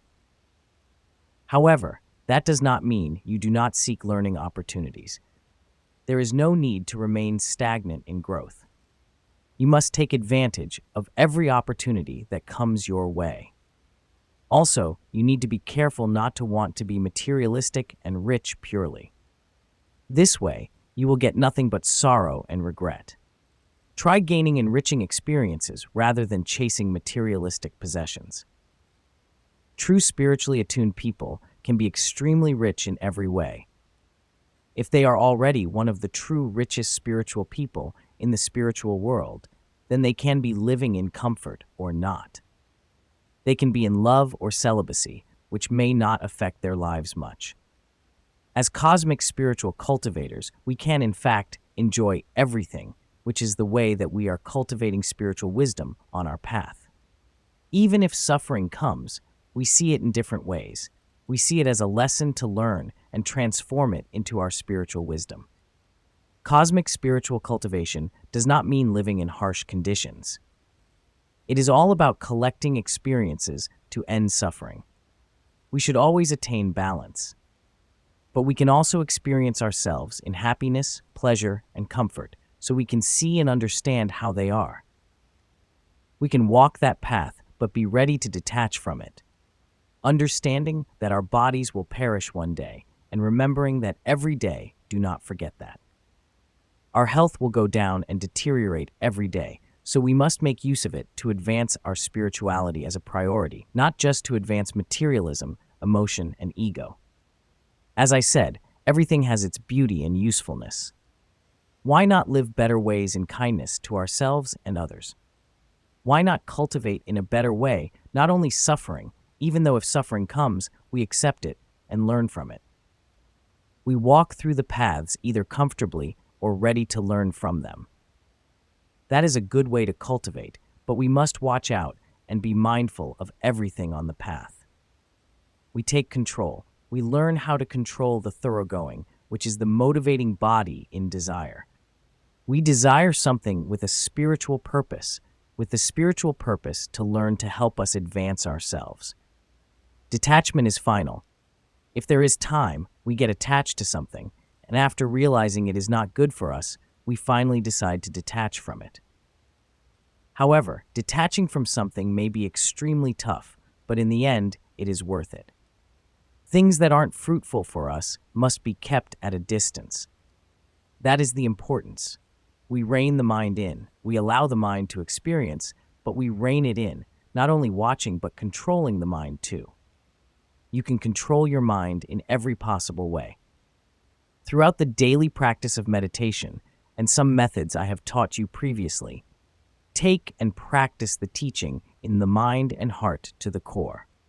Just practice them all, master the practices, control the mind, and experience it fearlessly with continuous enlarging wisdom. It does not mean we put ourselves in danger. We know the limit, and we know what we should do and what we should not do. Not just crazily, foolishly, or spiritually, people are not doing so. Therefore, desire is beautiful, but must be under control and with a spiritual purpose. Chapter 11. Spiritual Journey to Success and the Pathway Note. Triangle nature of success. Right thing, right time, right place. It is quite hard to understand how there is too much sunlight on some parts of the earth while the north or south poles are freezing. There is no life that even exists in some other parts of Earth. Cosmic spiritual cultivation is a work that requires an understanding of reality and practical conduct that will bring results and attainment. Commonly, the success pattern happens in everyday life, in every creation, in nature, and in every walk of life. For instance, when you start to form life even before becoming a little baby, it is already the start of a success. When you were tiny cells, conceived in your mother's womb with the purpose of life and happiness, everything had to satisfy those conditions for your mother to conceive you. When you are born, you will need time to grow and be cared for by your parents or caretakers, and those are the right conditions for you to grow until you can take care of yourself. When you take a greater look at our own Earth, which is able to harbor life today because it has been through all the right conditions and life purposes of the cosmic spiritual nature. As I mentioned before, Earth is just in its all right and perfect conditions, stable in the cosmic life zone that enables life to create itself through time until our very own civilization today. It is the Earth's cultivation and evolution in cosmic spiritual nature. In life, when you grow up, in every walk of life, from growth, study, and work to spiritual cultivation, all actions are needed to fulfill those success conditions, one way or another, for them to happen in your life. Those are the basic drives and foundations for success. Reincarnation concept of endless life circle belief. In such circumstances, whatever comes, it will just come, and we just have to accept it. Even though this is true, life is not always like that. For the larger picture, We need to plan things in a frame of time in our lives to have a better vision of work and results. As a matter of fact, timing is the answer to everything in our lives. Just a simple example of the importance of time. When we talk about loan interest, you would understand how serious the interest payment is if a loan is ever taken by you. You would be in trouble if you were not able to pay an interest due on time, or over time, your interest would be added to your principal, multiplied from time to time, and become a bigger debt. Everything has its time. Time is always changing, but to succeed, we need to plan well ahead for the changes so we will be more appropriately prepared for everything that might come. Time has become extremely important in our society. Time changes and people change. Even lovers who love each other live for life. They promise each other to meet one life after another, but after sometimes living together, everything changes. They will no longer care about each other anymore. They will fight each other. They will curse each other. They will even beat each other. And finally, they may just separate. In some worse cases, they may even kill one another. Everything is impermanent, and so time is also impermanent. However, time is an evolutionary force that brought us from a very simple life cell to an advanced and intelligent species as we are now. As time passes, our society is also advancing, as is spirituality. Today, spiritual religion is advancing to cosmic spirituality, the ability to understand reality and our larger surroundings as sacred in their spiritual nature. Your cosmic spiritual cultivation is where and what you are taking refuge from and in. Hence, understanding the right time is important in everyday action. In whatever you do, the right time is an important factor in your success. To be successful in cosmic spiritual cultivation, cultivators must take serious consideration into their daily actions in the most mindful fashion to maximize their efforts. Every action must be considered to fulfill the 4 basic fundamentals, which are right time, right place, right subject, and right spiritual purpose. Right time. Righteous time that assembles the most appropriate and precious opportunity for an action to get done with the best result and wisely. In the cosmos, there is no real time that may be right or wrong, but if anything moves in the vast cosmos, there will be times for it. Here on Earth and where we live, there will always be time that counts for each specific value frame that gives the time concept to determine duration for our every action with or without our will in the participations. Time and place have very different definitions in our cultures. Timelines and destinations are interconnected to support an action. Though timing values in Western and Eastern societies are often different in each culture's perceptions. In the West, timing value is based on a straight timeline, while often in the East, timing is a circle of life and death, interconnected and repeating itself. For instance, in Thailand, time is considered a circle, non-stop. Years ago, I had thought about the Thai circle time, even though people said that it may reflect an indiscipline of timing, while in the West, people think time is a straight line. Though you may believe that time is uniform, it is not. Even though we all live on the same planet, we all have different timelines. The time in the United States, Asia, and Europe are all different at the same moment. Even in the United States, we all have different times. Eastern Time is 2 hours behind Central Time, and Western Time is 1 hour ahead of Central Time. Thus, to conduct a successful business and contact your loved ones over a large distance, you need to be mindful of this factor. For instance, while living in Houston, the Central Time Zone, I have friends and relatives in the Western United States who are 2 hours behind. Sometimes they call me around midnight here, which is usually my bedtime, while it is still early for them. I would be too tired and in no mood to talk at that time, as it would disturb my sleep. Unless it is an emergency or urgent matter, it would be different. In our modern time, time seems to be the most valuable asset that determines everything, everyone, who or which is different from one another, from different perspectives in our society, like beauty, ugliness, happiness, suffering, emptiness, success, failure, rich, poor, healthy, sick, young, old, even death, of all differences that exist on earth from time to time. In society, business at the right time not only associates with opportunities, but also destruction and at last evolution. The timing mechanism of our world determines its operation, progression, and development.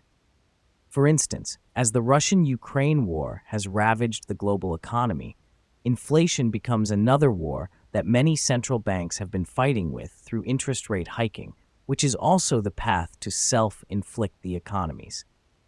Both the physical and inflation wars will be short-lived in a few years, but they wiped out trillions of dollars in capital and physical assets built for centuries, leaving millions of people in danger and even dying, and soon the world will have a new order. Time often seems endless, and it is sometimes too limited that one can never feel having enough for joyful time, while for others, too much while in sorrow.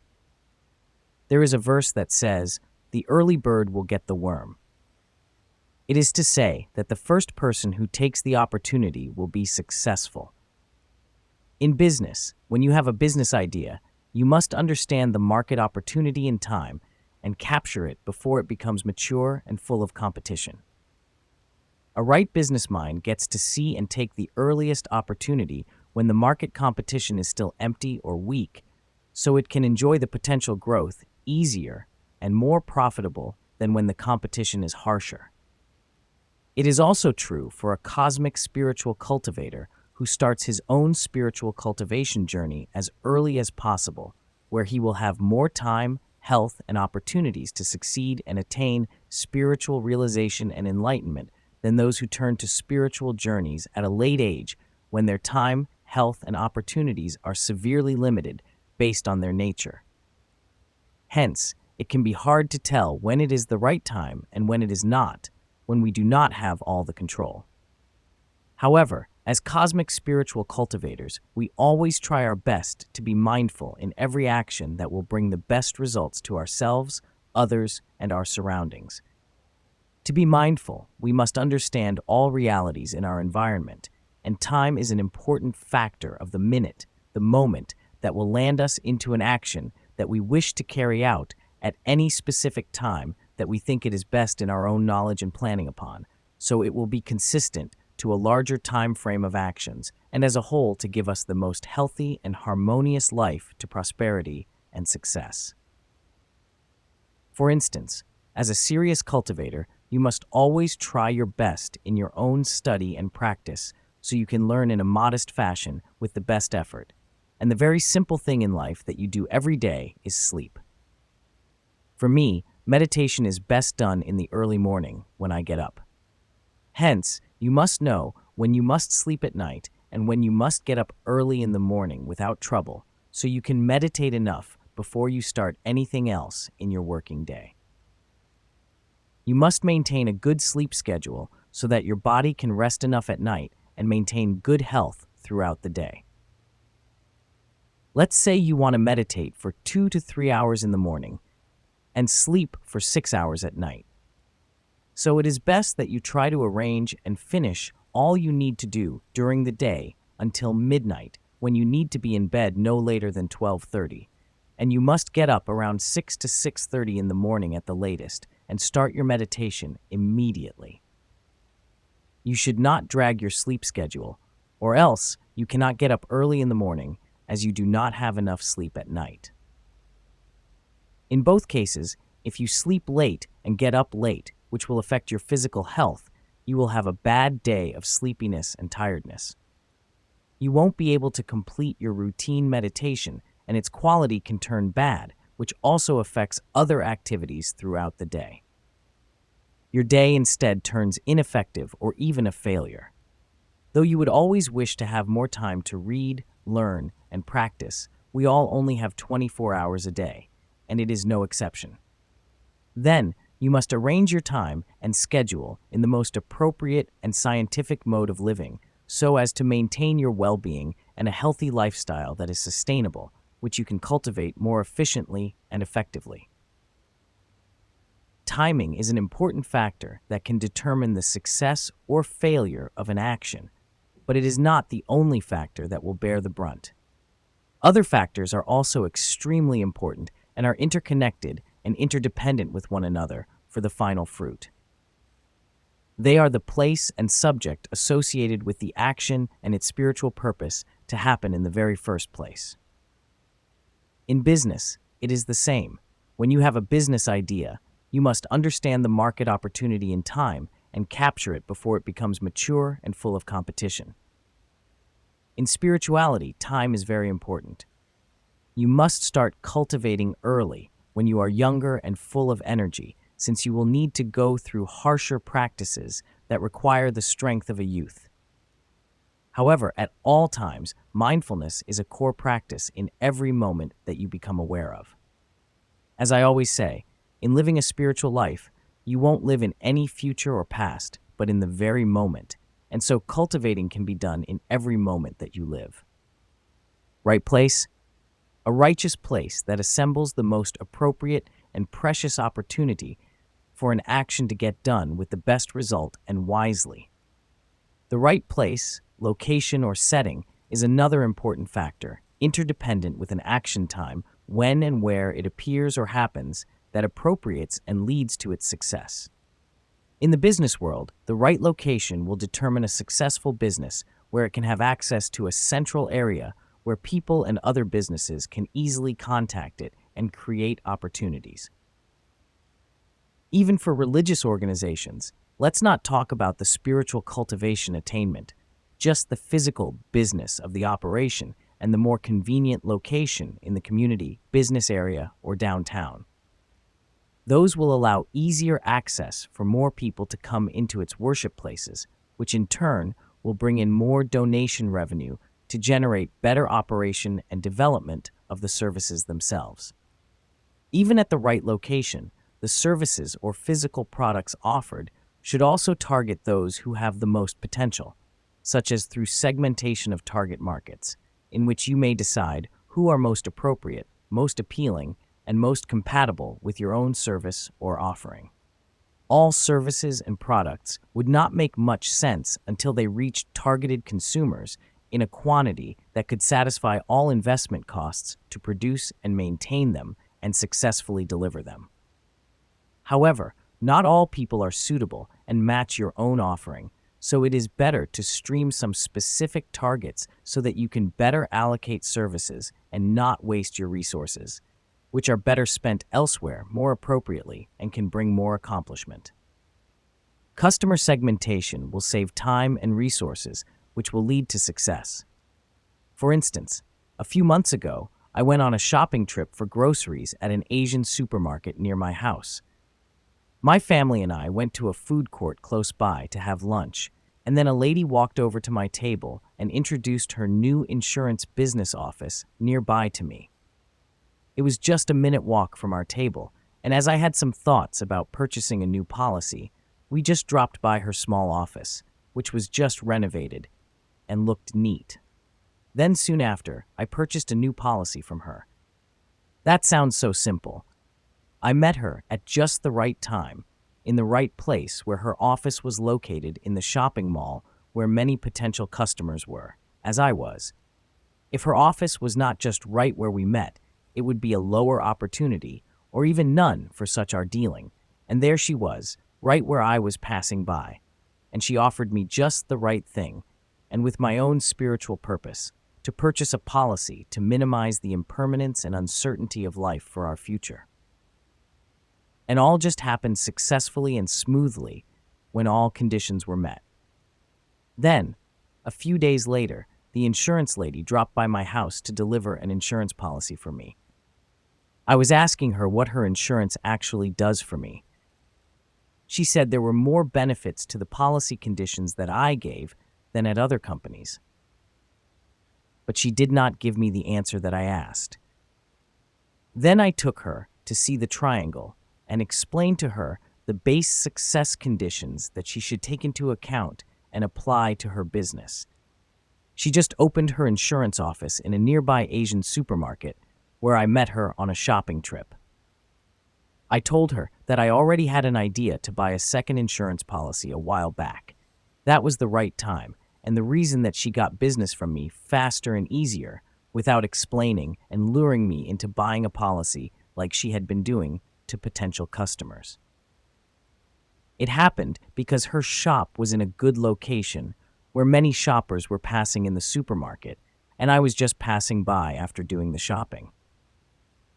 In management, putting people in the right place according to their abilities is extremely important for success, as it gives people the opportunity to grow, be creative, be happy at work, and contribute to the organization. As a cosmic spiritual cultivator, however, you must also be mindful of where and when you would act, perform, or execute an action that is appropriate and can create the best result, bring the best benefit to all sides, and not create bad karma. Back to the spiritual world, for instance, Buddhist monks and nuns should never sleep over a stranger's private place alone. They should seek out a temple to stay over in their best effort so they can maintain their practices in the utmost manner. A woman or a spiritual cultivator should never walk at night alone unnecessarily. They should know where the best place is to be at an appropriate time. There was a story back to the Buddha's time when a nun on her begging trip was walking alone in the early morning to a nearby community. And on her new way that morning, she encountered a man who found her too attractive to him, and he offered her to be his wife and a good life that he would take care of her. He told her that she had a very sexy face and two beautiful eyes that looked just like two shining diamonds. She would be his perfect wife, and he would take care of her body with pleasure. Then the nun responded calmly and politely that she was a nun and had made her own vow of celibacy for her spiritual journey, so she could not accept his offer. However, if he insisted, she would just take her one eyeball to give him, so he just let her continue her spiritual journey. The man heard that he felt frightened and let her go. This story shows us how committed a spiritual cultivator the nun was, who was willing to sacrifice her own body part just to be able to keep her vow and cultivation path solid, and she won the ignorant and greedy man. However, as a nun, she had entered the wrong place on her begging trip. She might have taken some shortcut when she encountered a man alone who almost endangered her life. She should choose carefully where she could come and how to get there safely. For instance, she should choose the main road where there are more people around and be accompanied by someone on her trip. Since learning and experimenting in life is important for a cosmic spiritual cultivator, he must always know where his stand is, as the nun above says, where he is seeking refuge from, and so where he is taking refuge. Our society is advancing, and with time, there are so many religions that have grown into many huge organizations, as well as their psychosocial and teachings, which are also advancing. Many teaching books and teaching media are adding up with multiple explanations and ideologies, which are easily found in either paid or free content in the market, social media, and religious distribution outlets. One who still has not grown strong enough in cultivation power needs to be careful and selective when reading content that may not brainwash oneself into delusional promises of fast spiritual attainment, delusional salvation, and an unrealistically fast cultivation path to some spiritual greedy benefits, which could cause damage to one's mind's long-term future perception, which may just delay his own true cosmic spiritual journey. That is to say, cosmic spiritual cultivation is a way to find out the truth to understand the reality of life, and on the journey, a spiritual cultivator will encounter so much more experience, delusional promises, many desires, and choices, of which he will understand the essence within and their true impermanent nature at the end. Nevertheless, one ought not to fall into such delusional greed, crave, and get stuck on the path, but rather take those experiences as a lesson to learn spiritual purposes and transform them into one's own wisdom, enlarging spiritual enlightenment. Right thing, righteous subject, work that assembles the most appropriate and precious opportunity for an action to get done with the best result and wisely.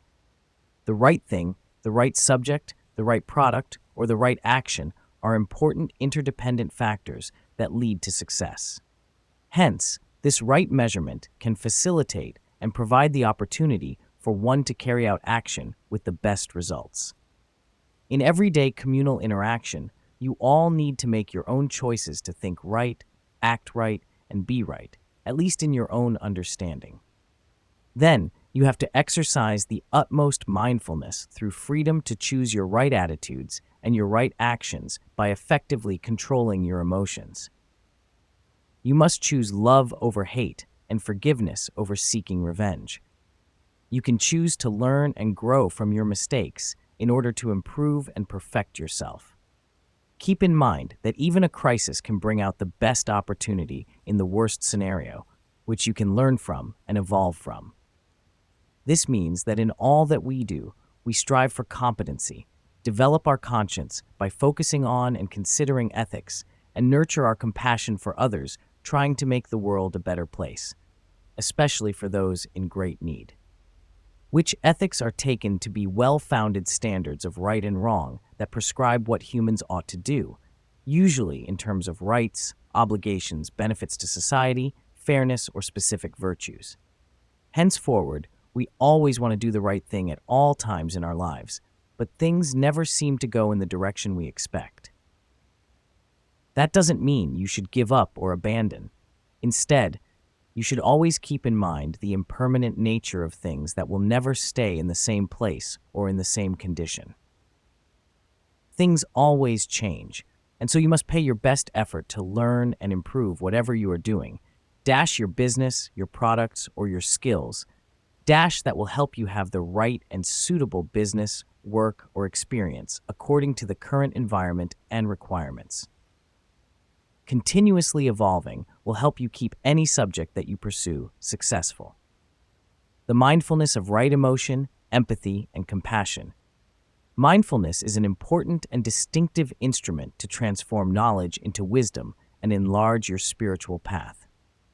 Practicing mindfulness involves living in the moment and observing your own human experience through all 5 of your senses and emotions. As we know, emotion is always a part of human mentality. Emotion is relatively interdependent on conditions that arise, and understanding your reality is an essential practice to help render right and mindful emotion in our actions. Without truly understanding your own emotions, you can easily leave your spirit under the control of your ego. For instance, hate is a very strong negative emotion born out of fear. When you feel unsafe, you either go into defensive or fight, flight, or freeze mode. You may develop the mindset that resources are lacking during a time of turmoil, so you hoard things and isolate yourself from people. You join with others who are afraid, so you are not confronted with information that conflicts with your point of view. This is not the right spiritual mindfulness and may eventually lead you into trauma. However, on the other hand, if you can practice patience and try to understand your true self and the circumstances that you encounter, you will be able to develop the right mind, which will enable you to spread love. Differences in mindful judgment become motivating instead of threatening. When you are able to build your own compassion based on wisdom, you will be able to look outward for new resources, information, and problem-solving strategies. This wisdom transformation will help you to correctly resolve problems with yourself, others, and the environment that you encounter. After all, you will be more confident in coping and responding with the right mindset if you have developed skills in your life with wisdom and a strong spiritual sense of empathy, which means being able to consciously relate to others with your own life experiences. This creates a new level of patience and compassion toward other people that may lead to more helping behaviors to relieve other people's suffering and to right response actions in everyday interaction. Being right and good. Between right and good are the 2 basic terms of moral evaluation. In general, something is right if it is morally obligatory, whereas it is good if it is worth having or doing and enhances the life of the conscientious. If you are conscientious, You will strive to do what is right and to carry out your sense of duty, and you will find your great willingness to do so responsibly and spiritually. Then you will realize that spirituality and action are not just compatible, they are and must be consistent. As under spiritual purpose and graced guidance, even if you will have to go through a difficult and challenging life, from the cultivation of your actions, you will evolve and become a sacred part of the very much Mother Earth and the larger spiritual cosmic nature. By doing the right thing, it will lead you to peace in your judgment.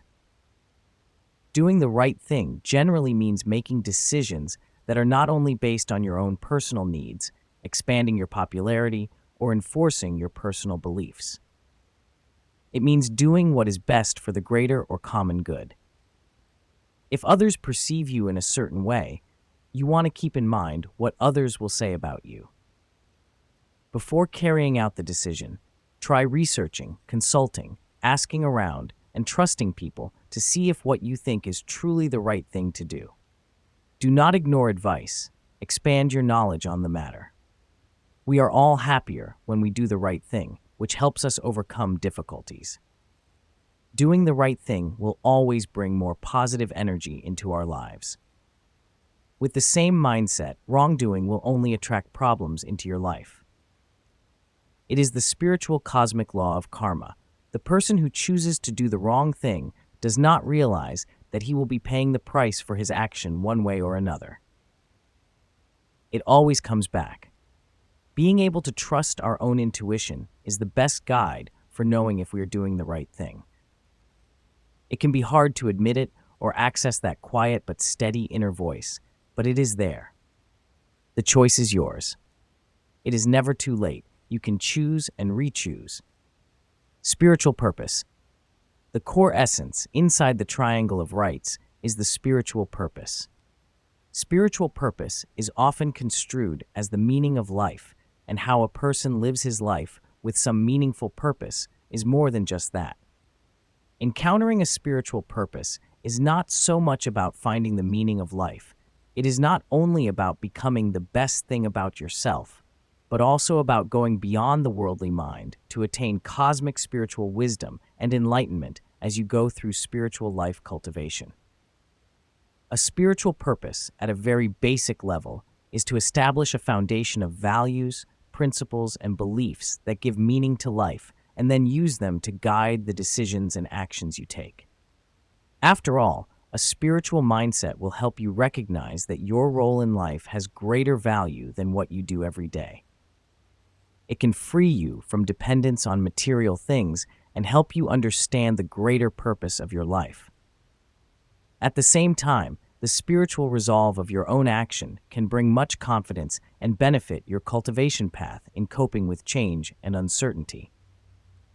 Societal norms and perception. Naturally, we live in an advanced society, no matter who we are. A societal norm of success in the very beginning for an individual starting to enter life as an independent adult is financial stability. Seeking safety from the world and its trials is our lifetime pursuit. We try to save enough money. Thus, a respectable, stable job often becomes our aim in life. Thereafter, we go on to seek security such as housing, car acquisition, societal acceptance and recognition, then start a family, and then shift more priority to other higher desires and comforts. Marrying into a good family, choosing a partner with substantial income, amassing power, and/or joining clubs, communities, gangs, or other groups to protect us in an uncertain world. All these wants and needs keep shifting instantaneously in life. All along, we try to accomplish our lives so as to become happy through having security and recognition. Nonetheless, driven by such ego, ambition, and greed, individuals amass wealth and goods that are much more than their needs without spiritual involvement every so often.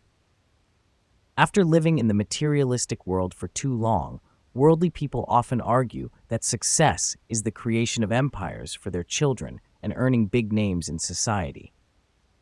This thinking never lets the desires, attachments, and lust for money and power diminish their entire lives. Such individuals are hardly at peace. As they do not have a spiritual view, their happiness will be short-lived and will surely get lost in this world of materialism and power addiction. Money will not last forever. High posts will be lost. Examples of egos will clash and break up relationships. Health will deteriorate, and death will take them away in a miserable and unsatisfied state. Most of the time, their desires would not be fulfilled, bringing them back to the miseries of the cycle of birth and death again and again. They will surely get tired of this miserable situation. Then, they keep hankering for more and more, eventually causing greater damage to themselves and the world surrounding them. In all these, only worldly aims and material and power aims are visible. Such individuals have their own worldly agenda, as if confined to this level of essential acquisition of goods and services for a livelihood only. It would not be spiritually beneficial. They are leading an aimless life without realizing its true spiritual purpose. Cosmic spiritual ingenuity. On the cosmic spiritual path, every cosmic spiritual cultivator has an aim in spiritual life according to his needs and circumstances at any specific time that arises. On the path, there is always actual higher and more valuable energy to actions that will come than one original aim for.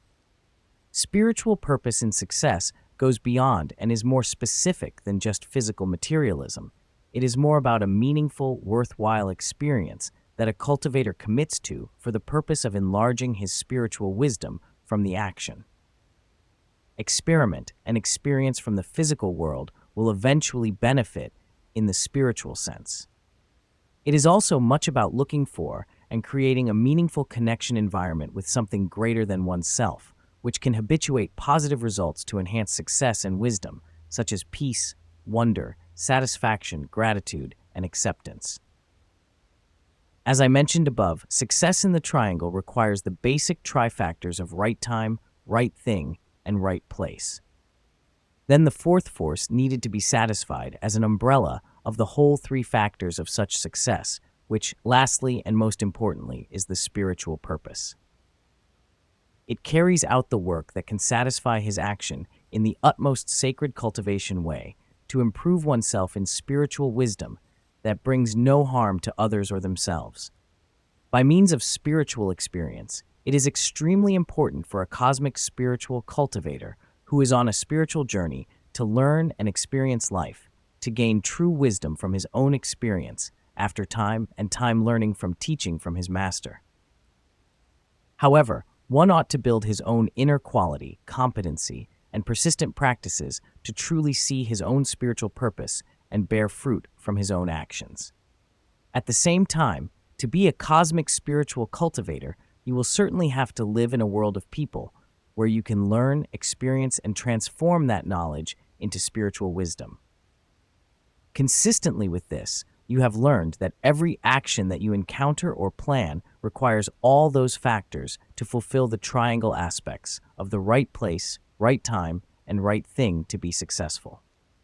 For instance, I am writing this book with the spiritual purpose of passing down knowledge, experience, and courage to all potential spiritual cultivators of all times and to future reincarnations of myself, who will have fewer obstacles to finding the pathway and to bring more practicality and ease in practice for realization attainment.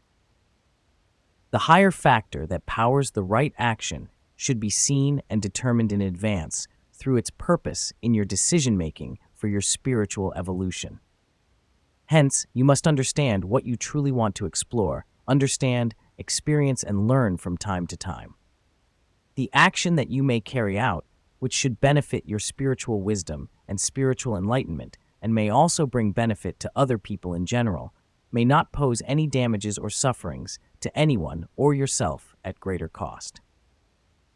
Even though spiritual purpose also requires your spiritual mindfulness competency, which can give you a clear vision and show you a clearer goal and objective that you wish to experience, you will still achieve a result. Strengthening spiritual purpose for success through practice. Determine your spiritual purpose. Practice open-mindedness. Another part of having empathy is practicing tolerance for others. To be more tolerant, put yourself in their shoes to try to understand another point of view. You can also practice tolerance by asking another person to explain their beliefs or perspective. Try to look at your similarities with others rather than your differences. Chances are you have more in common than not. At the end of the day, your spiritual purposes are up to you to determine. Spiritual purposes are any intentions that you have related to discovering your purpose and living a meaningful life. It does not matter if you follow the teachings of Christ, Buddha, or are not religious at all. Setting a spiritual purpose helps you connect to your spiritual side and gain clarity on the actions of your life journey. Back to the business world, a more materialistic world that people are more interested in, as it is everyone's life. So we are talking about what you actually believe in your business or what you are doing for your job would benefit people in particular. It is more than what your family believes or what most of your community believes. It is all about what you believe in and what you are producing.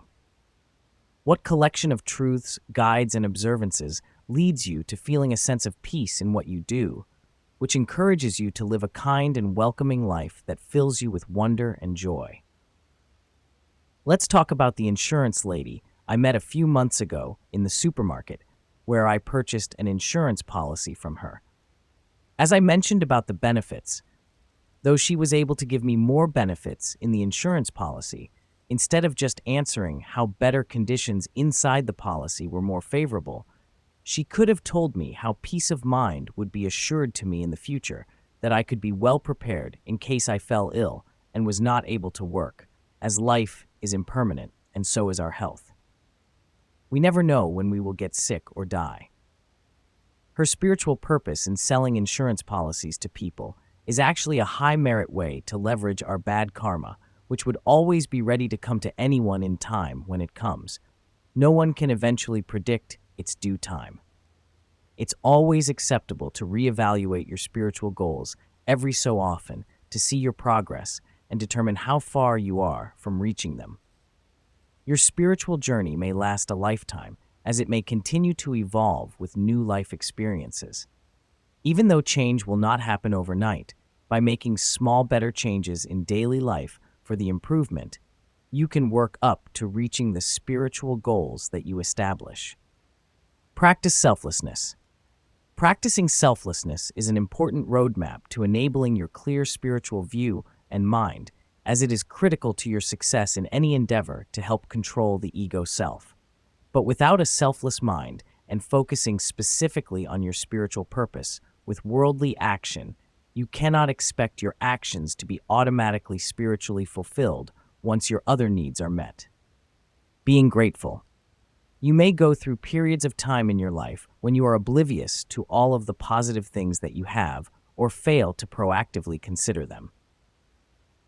There are so many ways that you can practice gratitude, and being grateful is quite possibly the topmost spiritual practice. Having gratitude helps us recognize value, dignity, and worthiness in everything, so you may actually consider it a remedy for many forms of suffering. Because of this, by simply practicing gratitude can be its own form of spirituality. Strengthening faith. Spiritual growth requires building strength in faith every once in a while, regardless of what faith means to you. For instance, rather than putting pressure on your cultivation by staying up late, worrying about whether your lessons must be learned as much as possible, you just need to relax a bit. Ensure your learning effort is always straightforward, and then just let your plan of execution evolve on its own. Take a leap of faith and believe that you will be provided for. This might be a harder question to answer than you think, even if you are devoted to a specific faith. And if you do follow an organized religion, there are certainly going to be some lessons that resonate with you more than others. It is important to have clarity on the principles that you are basing your daily life on, because the truth is, you cannot practice your beliefs if you are not sure what those beliefs are. Such as karma belief, Buddhism, and Hinduism often teach people such beliefs, but others, like Christianity and Islam, are not their general concepts in preaching. Then, to be able to understand and take the belief into your own spiritual practice, you need to learn, read, research, talk, and share your understanding with other people to fuel your mind with as much information as you can acquire and develop. Until you are confident in your true beliefs, that is when they will fully power your own true spiritual purpose. The spiritual purpose of bearing fruitful physical benefit. In an earlier part of this book, I mentioned that the world was about to enter trouble. I was cautious, but COVID-19 came and affected the whole world. I wasn't an exception in our human collective to this planetary karma. However, with my own spiritual purpose for respecting life and my own good health, without good health, life is actually becoming a living hell. Then, with an understanding of love and compassion for our human beings, I decided right away to join a vaccine trial after seeing an advertisement on Facebook about it looking for potential volunteers on the coronavirus disease 19 vaccine trial. I called the center and we worked out some arrangements. After a few months, fortunately, I became the first of a few thousand people in the world who received the real Moderna vaccines in the trial before they came into use over a year later, when over 1 million Americans and many millions of others around the world had died because of the virus attack. At these times, people were fueling anti-vaccine propaganda that caused more deaths in the general population among those who did not believe in the vaccines, as well as the dangerous virus itself. I was happy that I joined the Success vaccine, as well as upset with those anti-vaccine for their own ignorance that is still bringing deaths, and I still continued to take more vaccines on a regular basis to protect myself. Nonetheless, on a trip to San Diego in March 2023 to pay a last visit to one of my cousins who passed away quickly within a month in her early age of 43, without prior knowledge about her lymphoma cancer, until a few days later, after she was admitted to a hospital for a sinus treatment, a different unrelated surgery caused her death. She has a 20-year-old daughter who is in her second year of college. She didn't leave much valuable inheritance to the daughter. Even a life insurance policy whose benefit would have gone to her daughter would have been a great help for the young orphan girl of both parents. When she was alive, she thought she was healthy and young, and buying life insurance was such a curse for her early death. It is a common belief among many Asians about buying life insurance. We can see clearly that she did not have a spiritual purpose in her impermanent self, and her health and life as a human were fragile and unpredictable even at a young age. Probably her health and immunity had deteriorated for some time since she told me a few years before that she was infected with COVID-19 around 2 to 3 times prior to her death. We would never know, but COVID-19 is a really troublesome virus for humanity. It has killed 10 million people around the world up to the time of this writing. On the 4th day of my 9-day trip, I developed a flu-like symptom, and that ruined all the joy and peace of the rest of the trip. I got back to Houston as I was on another new flu vaccine trial for a new combination COVID-19 flu vaccine for Pfizer, and I needed to inform them about any symptoms if it developed.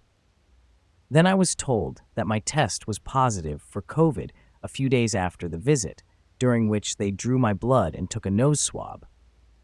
Then I and the trial office staff continued to monitor my symptoms days later until I retested negative. I recalled the time when I was sick in my hotel in San Diego. I felt like I was in hell when my temperature and fever did not leave me alone. Then headache, body soreness, fatigue, loss of appetite and taste, phlegm production that stuck my nose, and the worst part was that I lost sleep for 2 nights, which made me even weaker. Then 2 weeks later, I still have so much fatigue, my body shaking sometimes for hours. Though I had 4 prior COVID vaccine doses over a 2-year period, and the last booster dose was just over 4 months before, I could still get infected. But probably my symptoms were much milder compared to those of many millions who were killed by the virus, as well as those of infected people who survived the virus without receiving any coronavirus disease 19 vaccine. It took me over a week to recover and another week just to get back to a normal state. After all, I am happy that my spiritual purpose for the vaccine worked out and saved billions of people.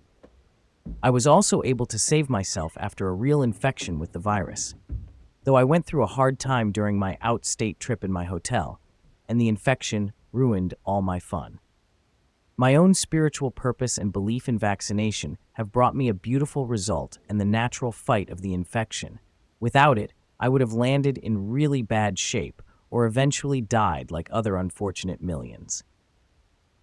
Still, in early practice, you may establish a set of values, principles, and beliefs that give life meaning to you, in which the evolution principle is taken as an important factor in the path for growth. In spiritual cultivation, that will help the cultivator learn, experience, and grow to transform those experiences into wisdom and enlightenment. Captivating a spiritual purpose is not so much about finding the meaning of life as it is about becoming your best self as you move through cultivation in life. That includes behaving in a gracious and compassionate manner and striving towards self-actualization. Though it may take time to savor life and flourish in areas such as personal competency, relationships, mindfulness, and spiritual awakening, if you paragon yourself for spiritual purpose, you can travel many different pathways. The first step to finding your higher purpose in life is to understand what it is you seek. Spiritual purpose essence. Understanding and having the ability to control the ego.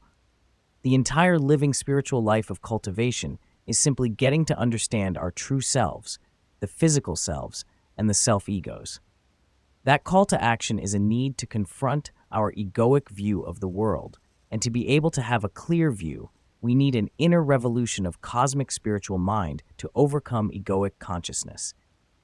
We will be hardly seeing our true spiritual self while we are not able to see ourselves as separate between the physical body and the sacred spiritual energy body. That is called spiritualization. Spiritualization is the essence of spirituality, which enables us to see and confront the collective experience that is real, and to dedicate our lives to transforming ourselves and our world so that we can truly understand impermanent nature and reality, develop compassion for one another, and open ourselves to new learning and new ways of being. The ego self naturally shapes personality through experience and collective transformation, which creates different ego levels and may be an obstacle to spiritual cultivation. Every human being's upbringing, socialization, and life events can be overwhelming and sabotage our most cherished beliefs in spiritual realization and sacred cosmic spiritual nature. Since you cannot experience the level of subconsciousness and energy body until you realize your own spirit body, the ego self takes on the great job of acting itself as your own. When you are anxious, defensive, and afraid of being dominated, you are trapped in nonsensical, life-destroying traditions that squelch your cultivation and even your ability to spiritual experiment. Often, humans are trained to be prejudiced or just self-protective, and when we promote and repeat ideas and beliefs that are obviously destructive, they hang out in our heads because we are afraid of not knowing, and because dropping those familiar ideas would threaten our security and our acceptance by society. The spiritual transformation toward realization is a revolution against egoic thinking and control to build leverage on the neutral view between the spiritual mind and ego self-control. It is the practice that requires that we rethink everything, from the way we dress to the way we treat our mates, to the spiritual purpose of all works and the production of all possessions, to the way we relate to other genders, religions, sexual orientations, races, and species. Such spiritual view transformation will help lead us in a deep process of self-examination, culling through the debris of our fractured thinking and ignorance. You can no longer pretend that spirituality is just an inner experience.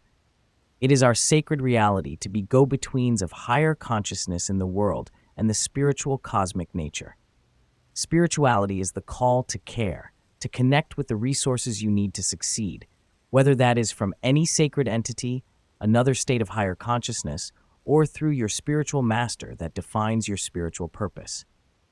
Your spiritual purpose will eventually evolve over time as you go through life experiences, acquiring more wisdom and becoming more competent in thinking and seeing the world from a higher level of spiritual mind. Chapter 12. The Pathway Note. Time to Succeed. Question. I wanted to ask you to talk about the tree today. The root so deep, like ignorance in someone's mind, that sometimes it cannot be rooted in one lifetime. But is it not possible for a person to root out any ignorance from their mind if they work hard enough in one lifetime?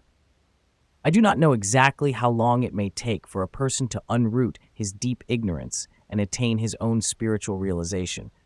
But why not in this lifetime? Who knows? If you are diligent and have strong and persistent effort enough to practice spirituality, and with your concentration power through practices and an open mind, you may just succeed in rooting out your own ignorance and attaining spiritual realization.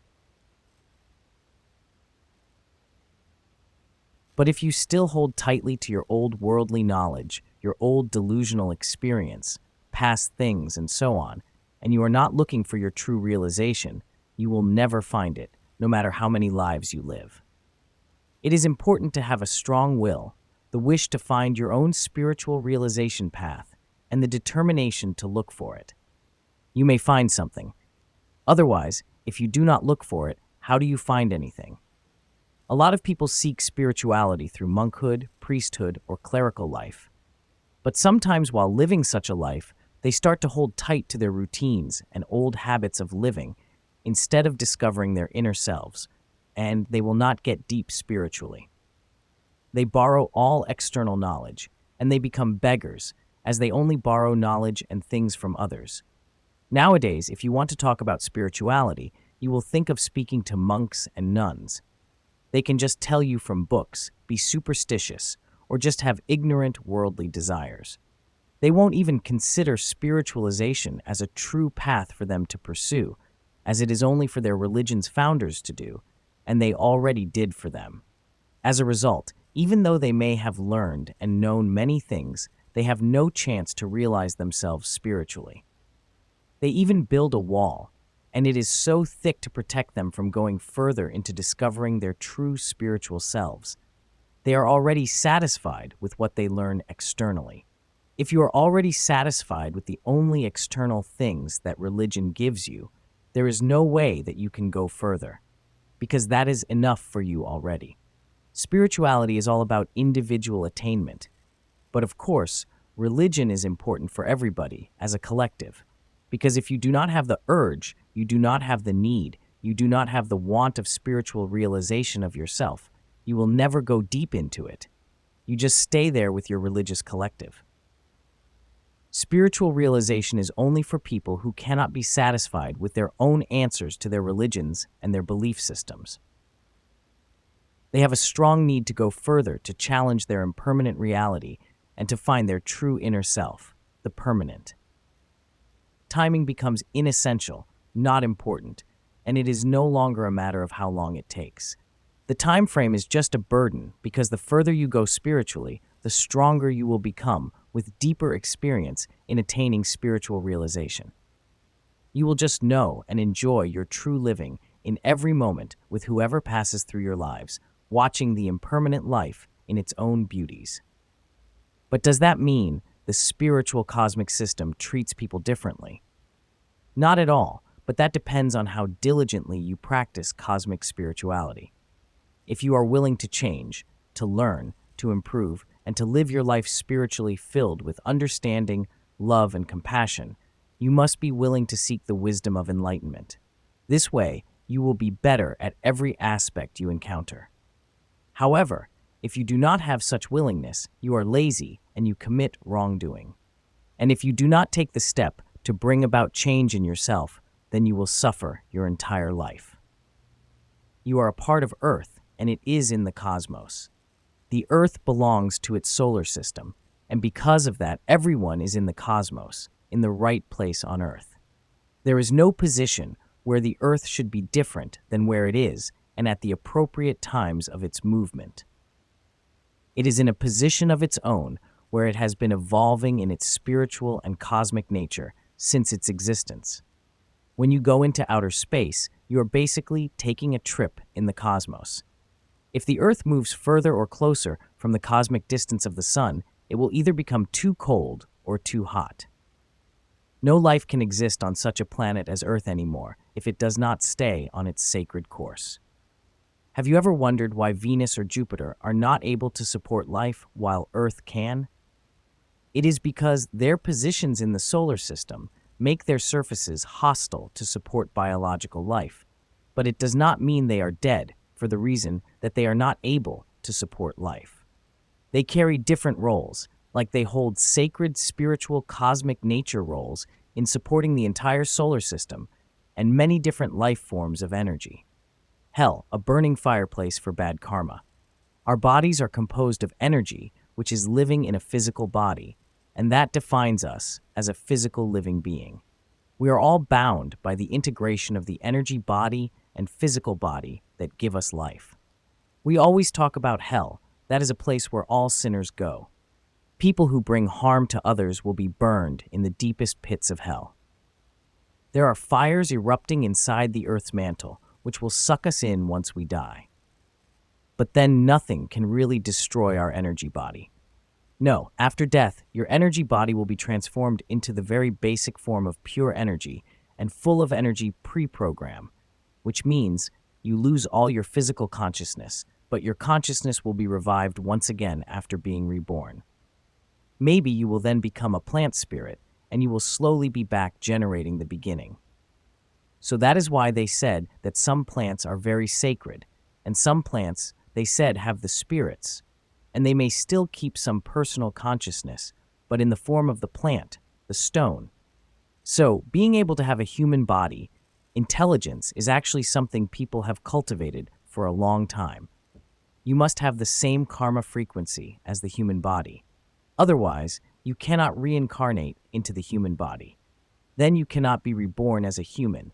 You would be born into a lower form as an animal, and as an animal, you will be starting to learn again.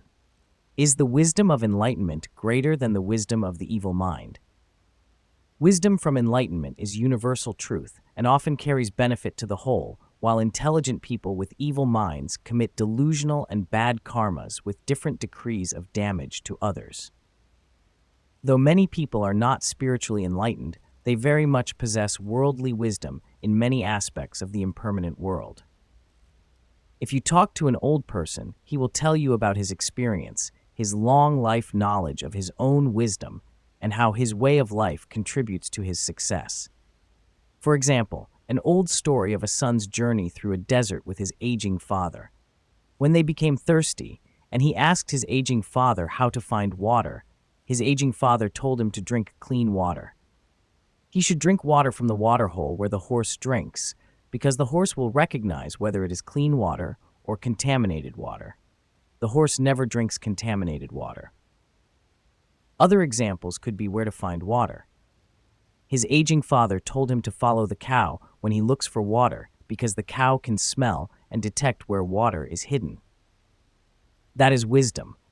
But that does not mean that a person with that worldly wisdom is spiritually enlightened. It is just the wisdom from living, just the knowledge, just the understanding.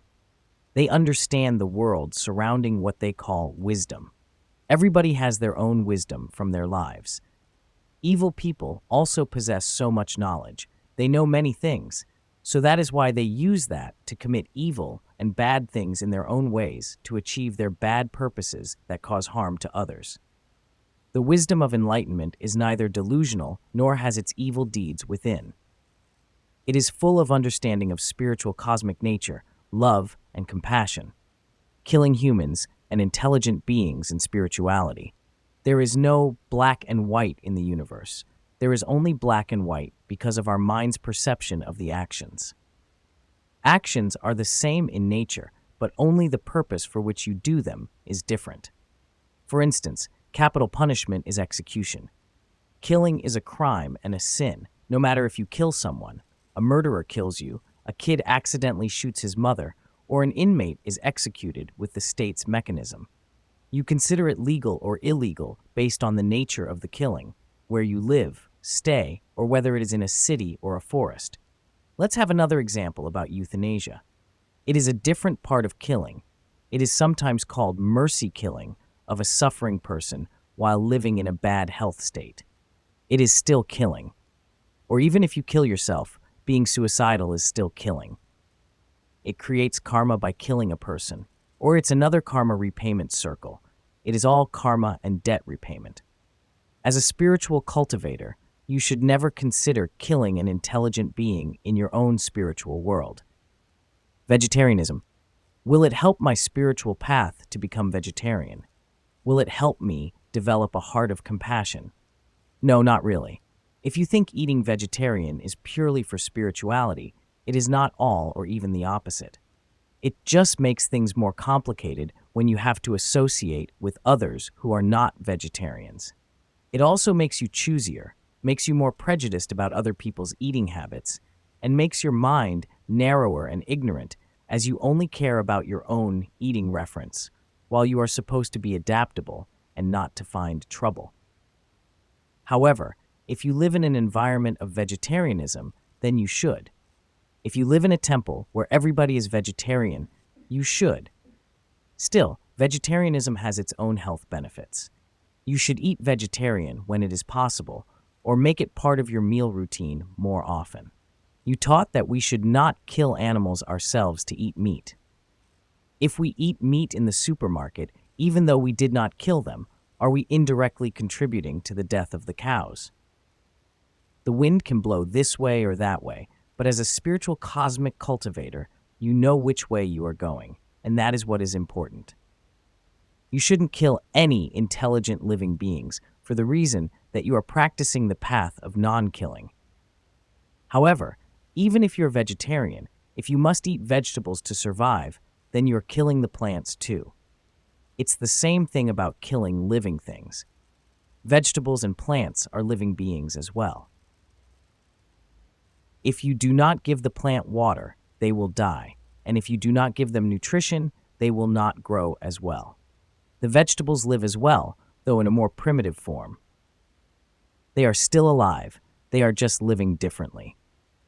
These plants can reincarnate into a more advanced form of life, but it is very slow. Just like humans, you started as a cell billions of years ago and grew up into different forms through time. As a spiritual cultivator, you do not kill because you are practicing selflessness, respect, and care for other living beings, especially animals that can have emotions like love, fear, and pain. Besides, you are not going to develop your negative emotions from killing, but spiritual cosmic cultivation is also about seeing the truth and the reality. Human consumption of food is a reality. Humans need to consume food to survive. And human food is mostly made from live vegetables and animals. If nobody kills other animals or leaves vegetables for food, then how can you have food to eat? It is the animals, livestock, that are fed to be killed for food, which is normal in our current society nowadays. Living in our society means living in cities where food is always available for purchase. Then, when you have a need for food, you should go to the supermarket and buy it. If the rabbit or animal in the backyard that you take care of dies, then you can eat it. Unless you live in a rural area where purchase is not available, but you need to eat fish or meat. The nature of life is killing animals for food, so if you have to kill for food, you have to kill. That is the nature of life. It is not always sinful because human life is based on other lives. But you should reduce the minimum amount of killing, and if you kill the animals, you should kill in the most humane way, in a way that the animals do not suffer too much. While you are a spiritual cultivator, you should avoid killing because it will bring harm to your cultivation one way or another. The wisdom from enlightenment at a distance. The wisdom from enlightenment is different from worldly wisdom because it has a good spiritual purpose. It is an individual attainment for each person to experience spiritually. In cosmic spirituality, nothing wins or loses, it is just one's own perception, so that is why he or she may see reality or suffer from it. The wisdom of enlightenment has nothing to lose, but all are lessons to be learned, enlarging the wisdom of enlightenment. With wisdom of enlightenment, when you witness things, you are seeing things just like you are going to a zoo.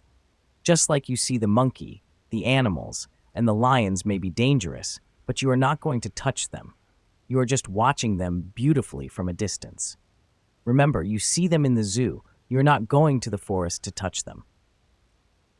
That is a different point. You are no longer a poacher or hunter. You are a watcher and an explorer, exploring at a safe distance. There is no winner or loser from that spiritual perspective.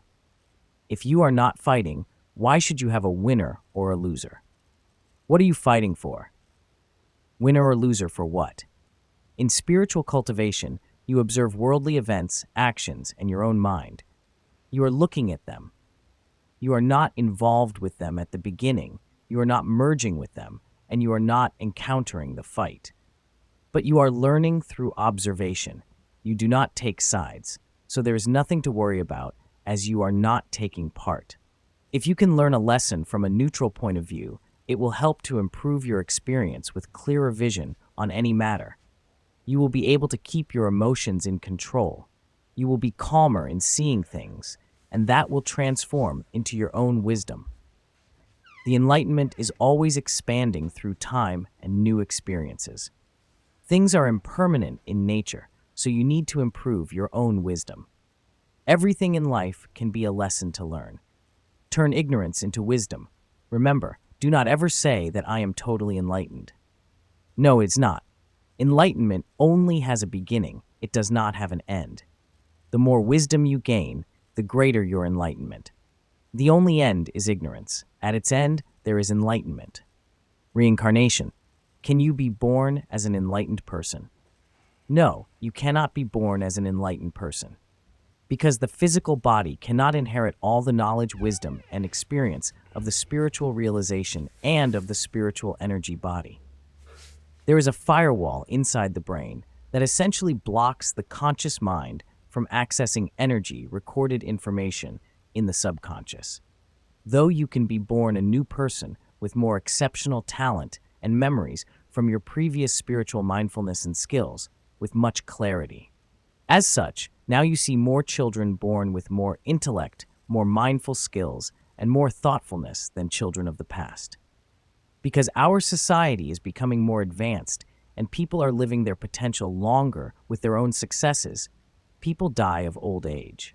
They carry on some of their past skills and attainments through experience, so they behave more and more like that at very young ages, sometimes with exceptional skillfulness without present training. Those children just need a little time in training to regain or develop their talents.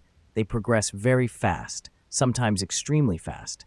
Yet, in some cultures and spiritual practices, like in Tibet, a lot of little monks or novices who have been born as recognized reincarnations can remember some basic information about their previous lives.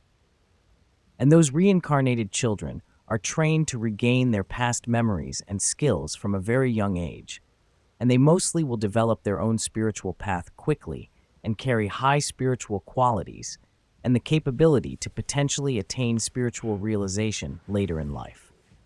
But if you merge with the realized spiritual energy flow one time, next time you will attain spiritual realization and merge with the spiritual energy flow again. Yes, you will.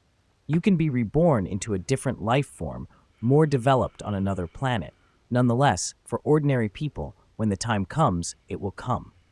Though born on Earth, you will be born as an ordinary child in a new life, but with a high probability of having more special talents, emotional intelligence, less jealousy, more mental stability, a higher intelligence quotient, sensitivity to love, compassion, and rationality than other children, and some past life memories.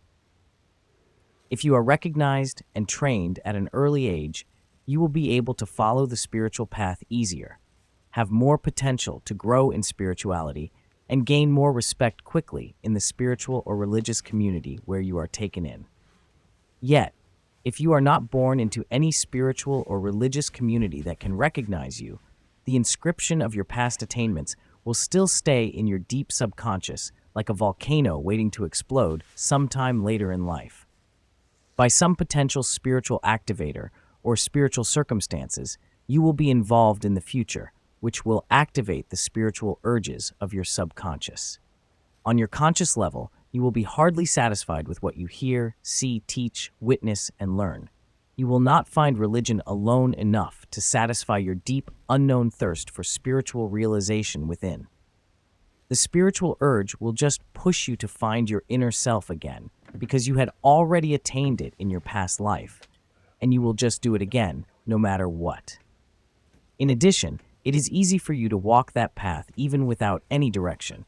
You will just research, need some relevant teaching, information, training, or anything related to the spiritual practices that you think is reasonable and rational to you.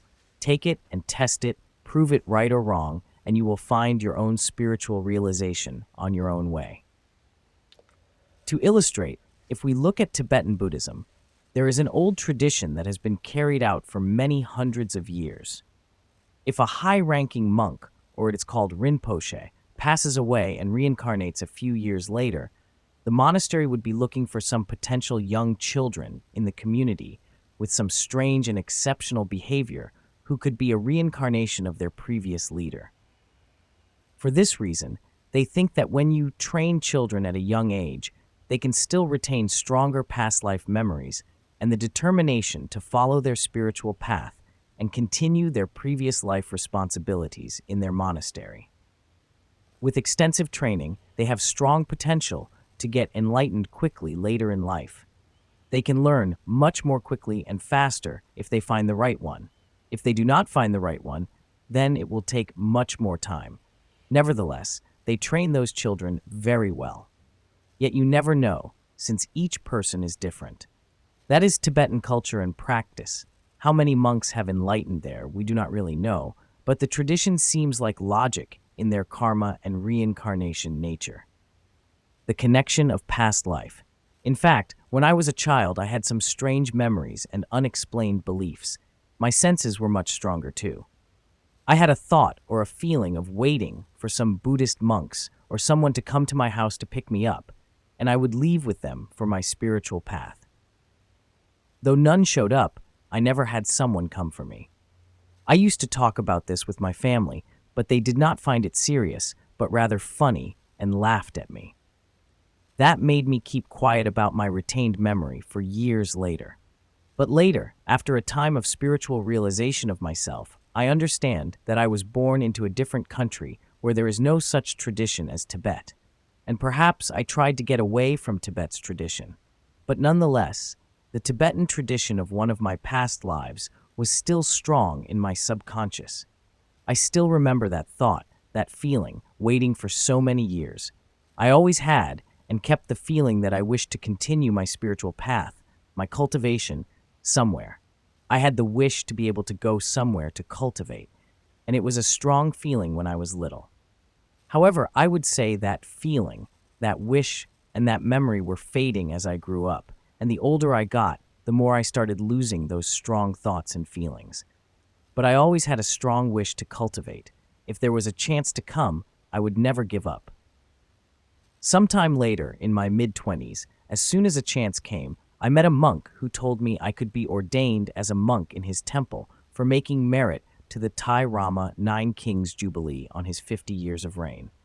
As soon as I knew the opportunity to be a Buddhist monk, I did not give up, but took it seriously, and I stayed in monkhood relatively much longer than first planned. It became an imprinted experience that later led me to search for further practices. Years later, I decided to visit India, Nepal, and Buddha's places for the first time. By the time I arrived at Bodh Gaya, especially where the Buddha enlightened himself under a Bodhi tree, I developed an unexplained, extremely strong, sensitive, and emotional feeling. I felt like I had been there before. I felt like I was a person there. I was crying. I felt extremely emotional. I didn't know why. I wasn't supposed to have that feeling, but it was so strong. Like I came home. I came back where I used to live after a long time away. The emotion ran strong in my mind. My eyes couldn't hold a tear. Tears were just flowing out of my eyes uncontrollably. Though I was also thinking in my mind, I questioned my emotion. What was going on? What happened to me? Why did I become so sensitive and emotional and cry so hard? I did not plan for that. And it just happened. Then it wasn't all there. I had it again when I visited Kushinagar, where the Buddha passed away. I had a different feeling. It was a very sad feeling, like I was experiencing the funeral of someone I knew very well. The sad feeling was so deep, like a cut into my flesh and bones. I just stayed numb there and looked around quietly with those sorrows. While ago, I also had many fun feelings when I went to Sanad, the place where the Buddha first gave a sermon. I had the lightest feeling there, with joy and relaxation to explore the area. Table of contents. Notes.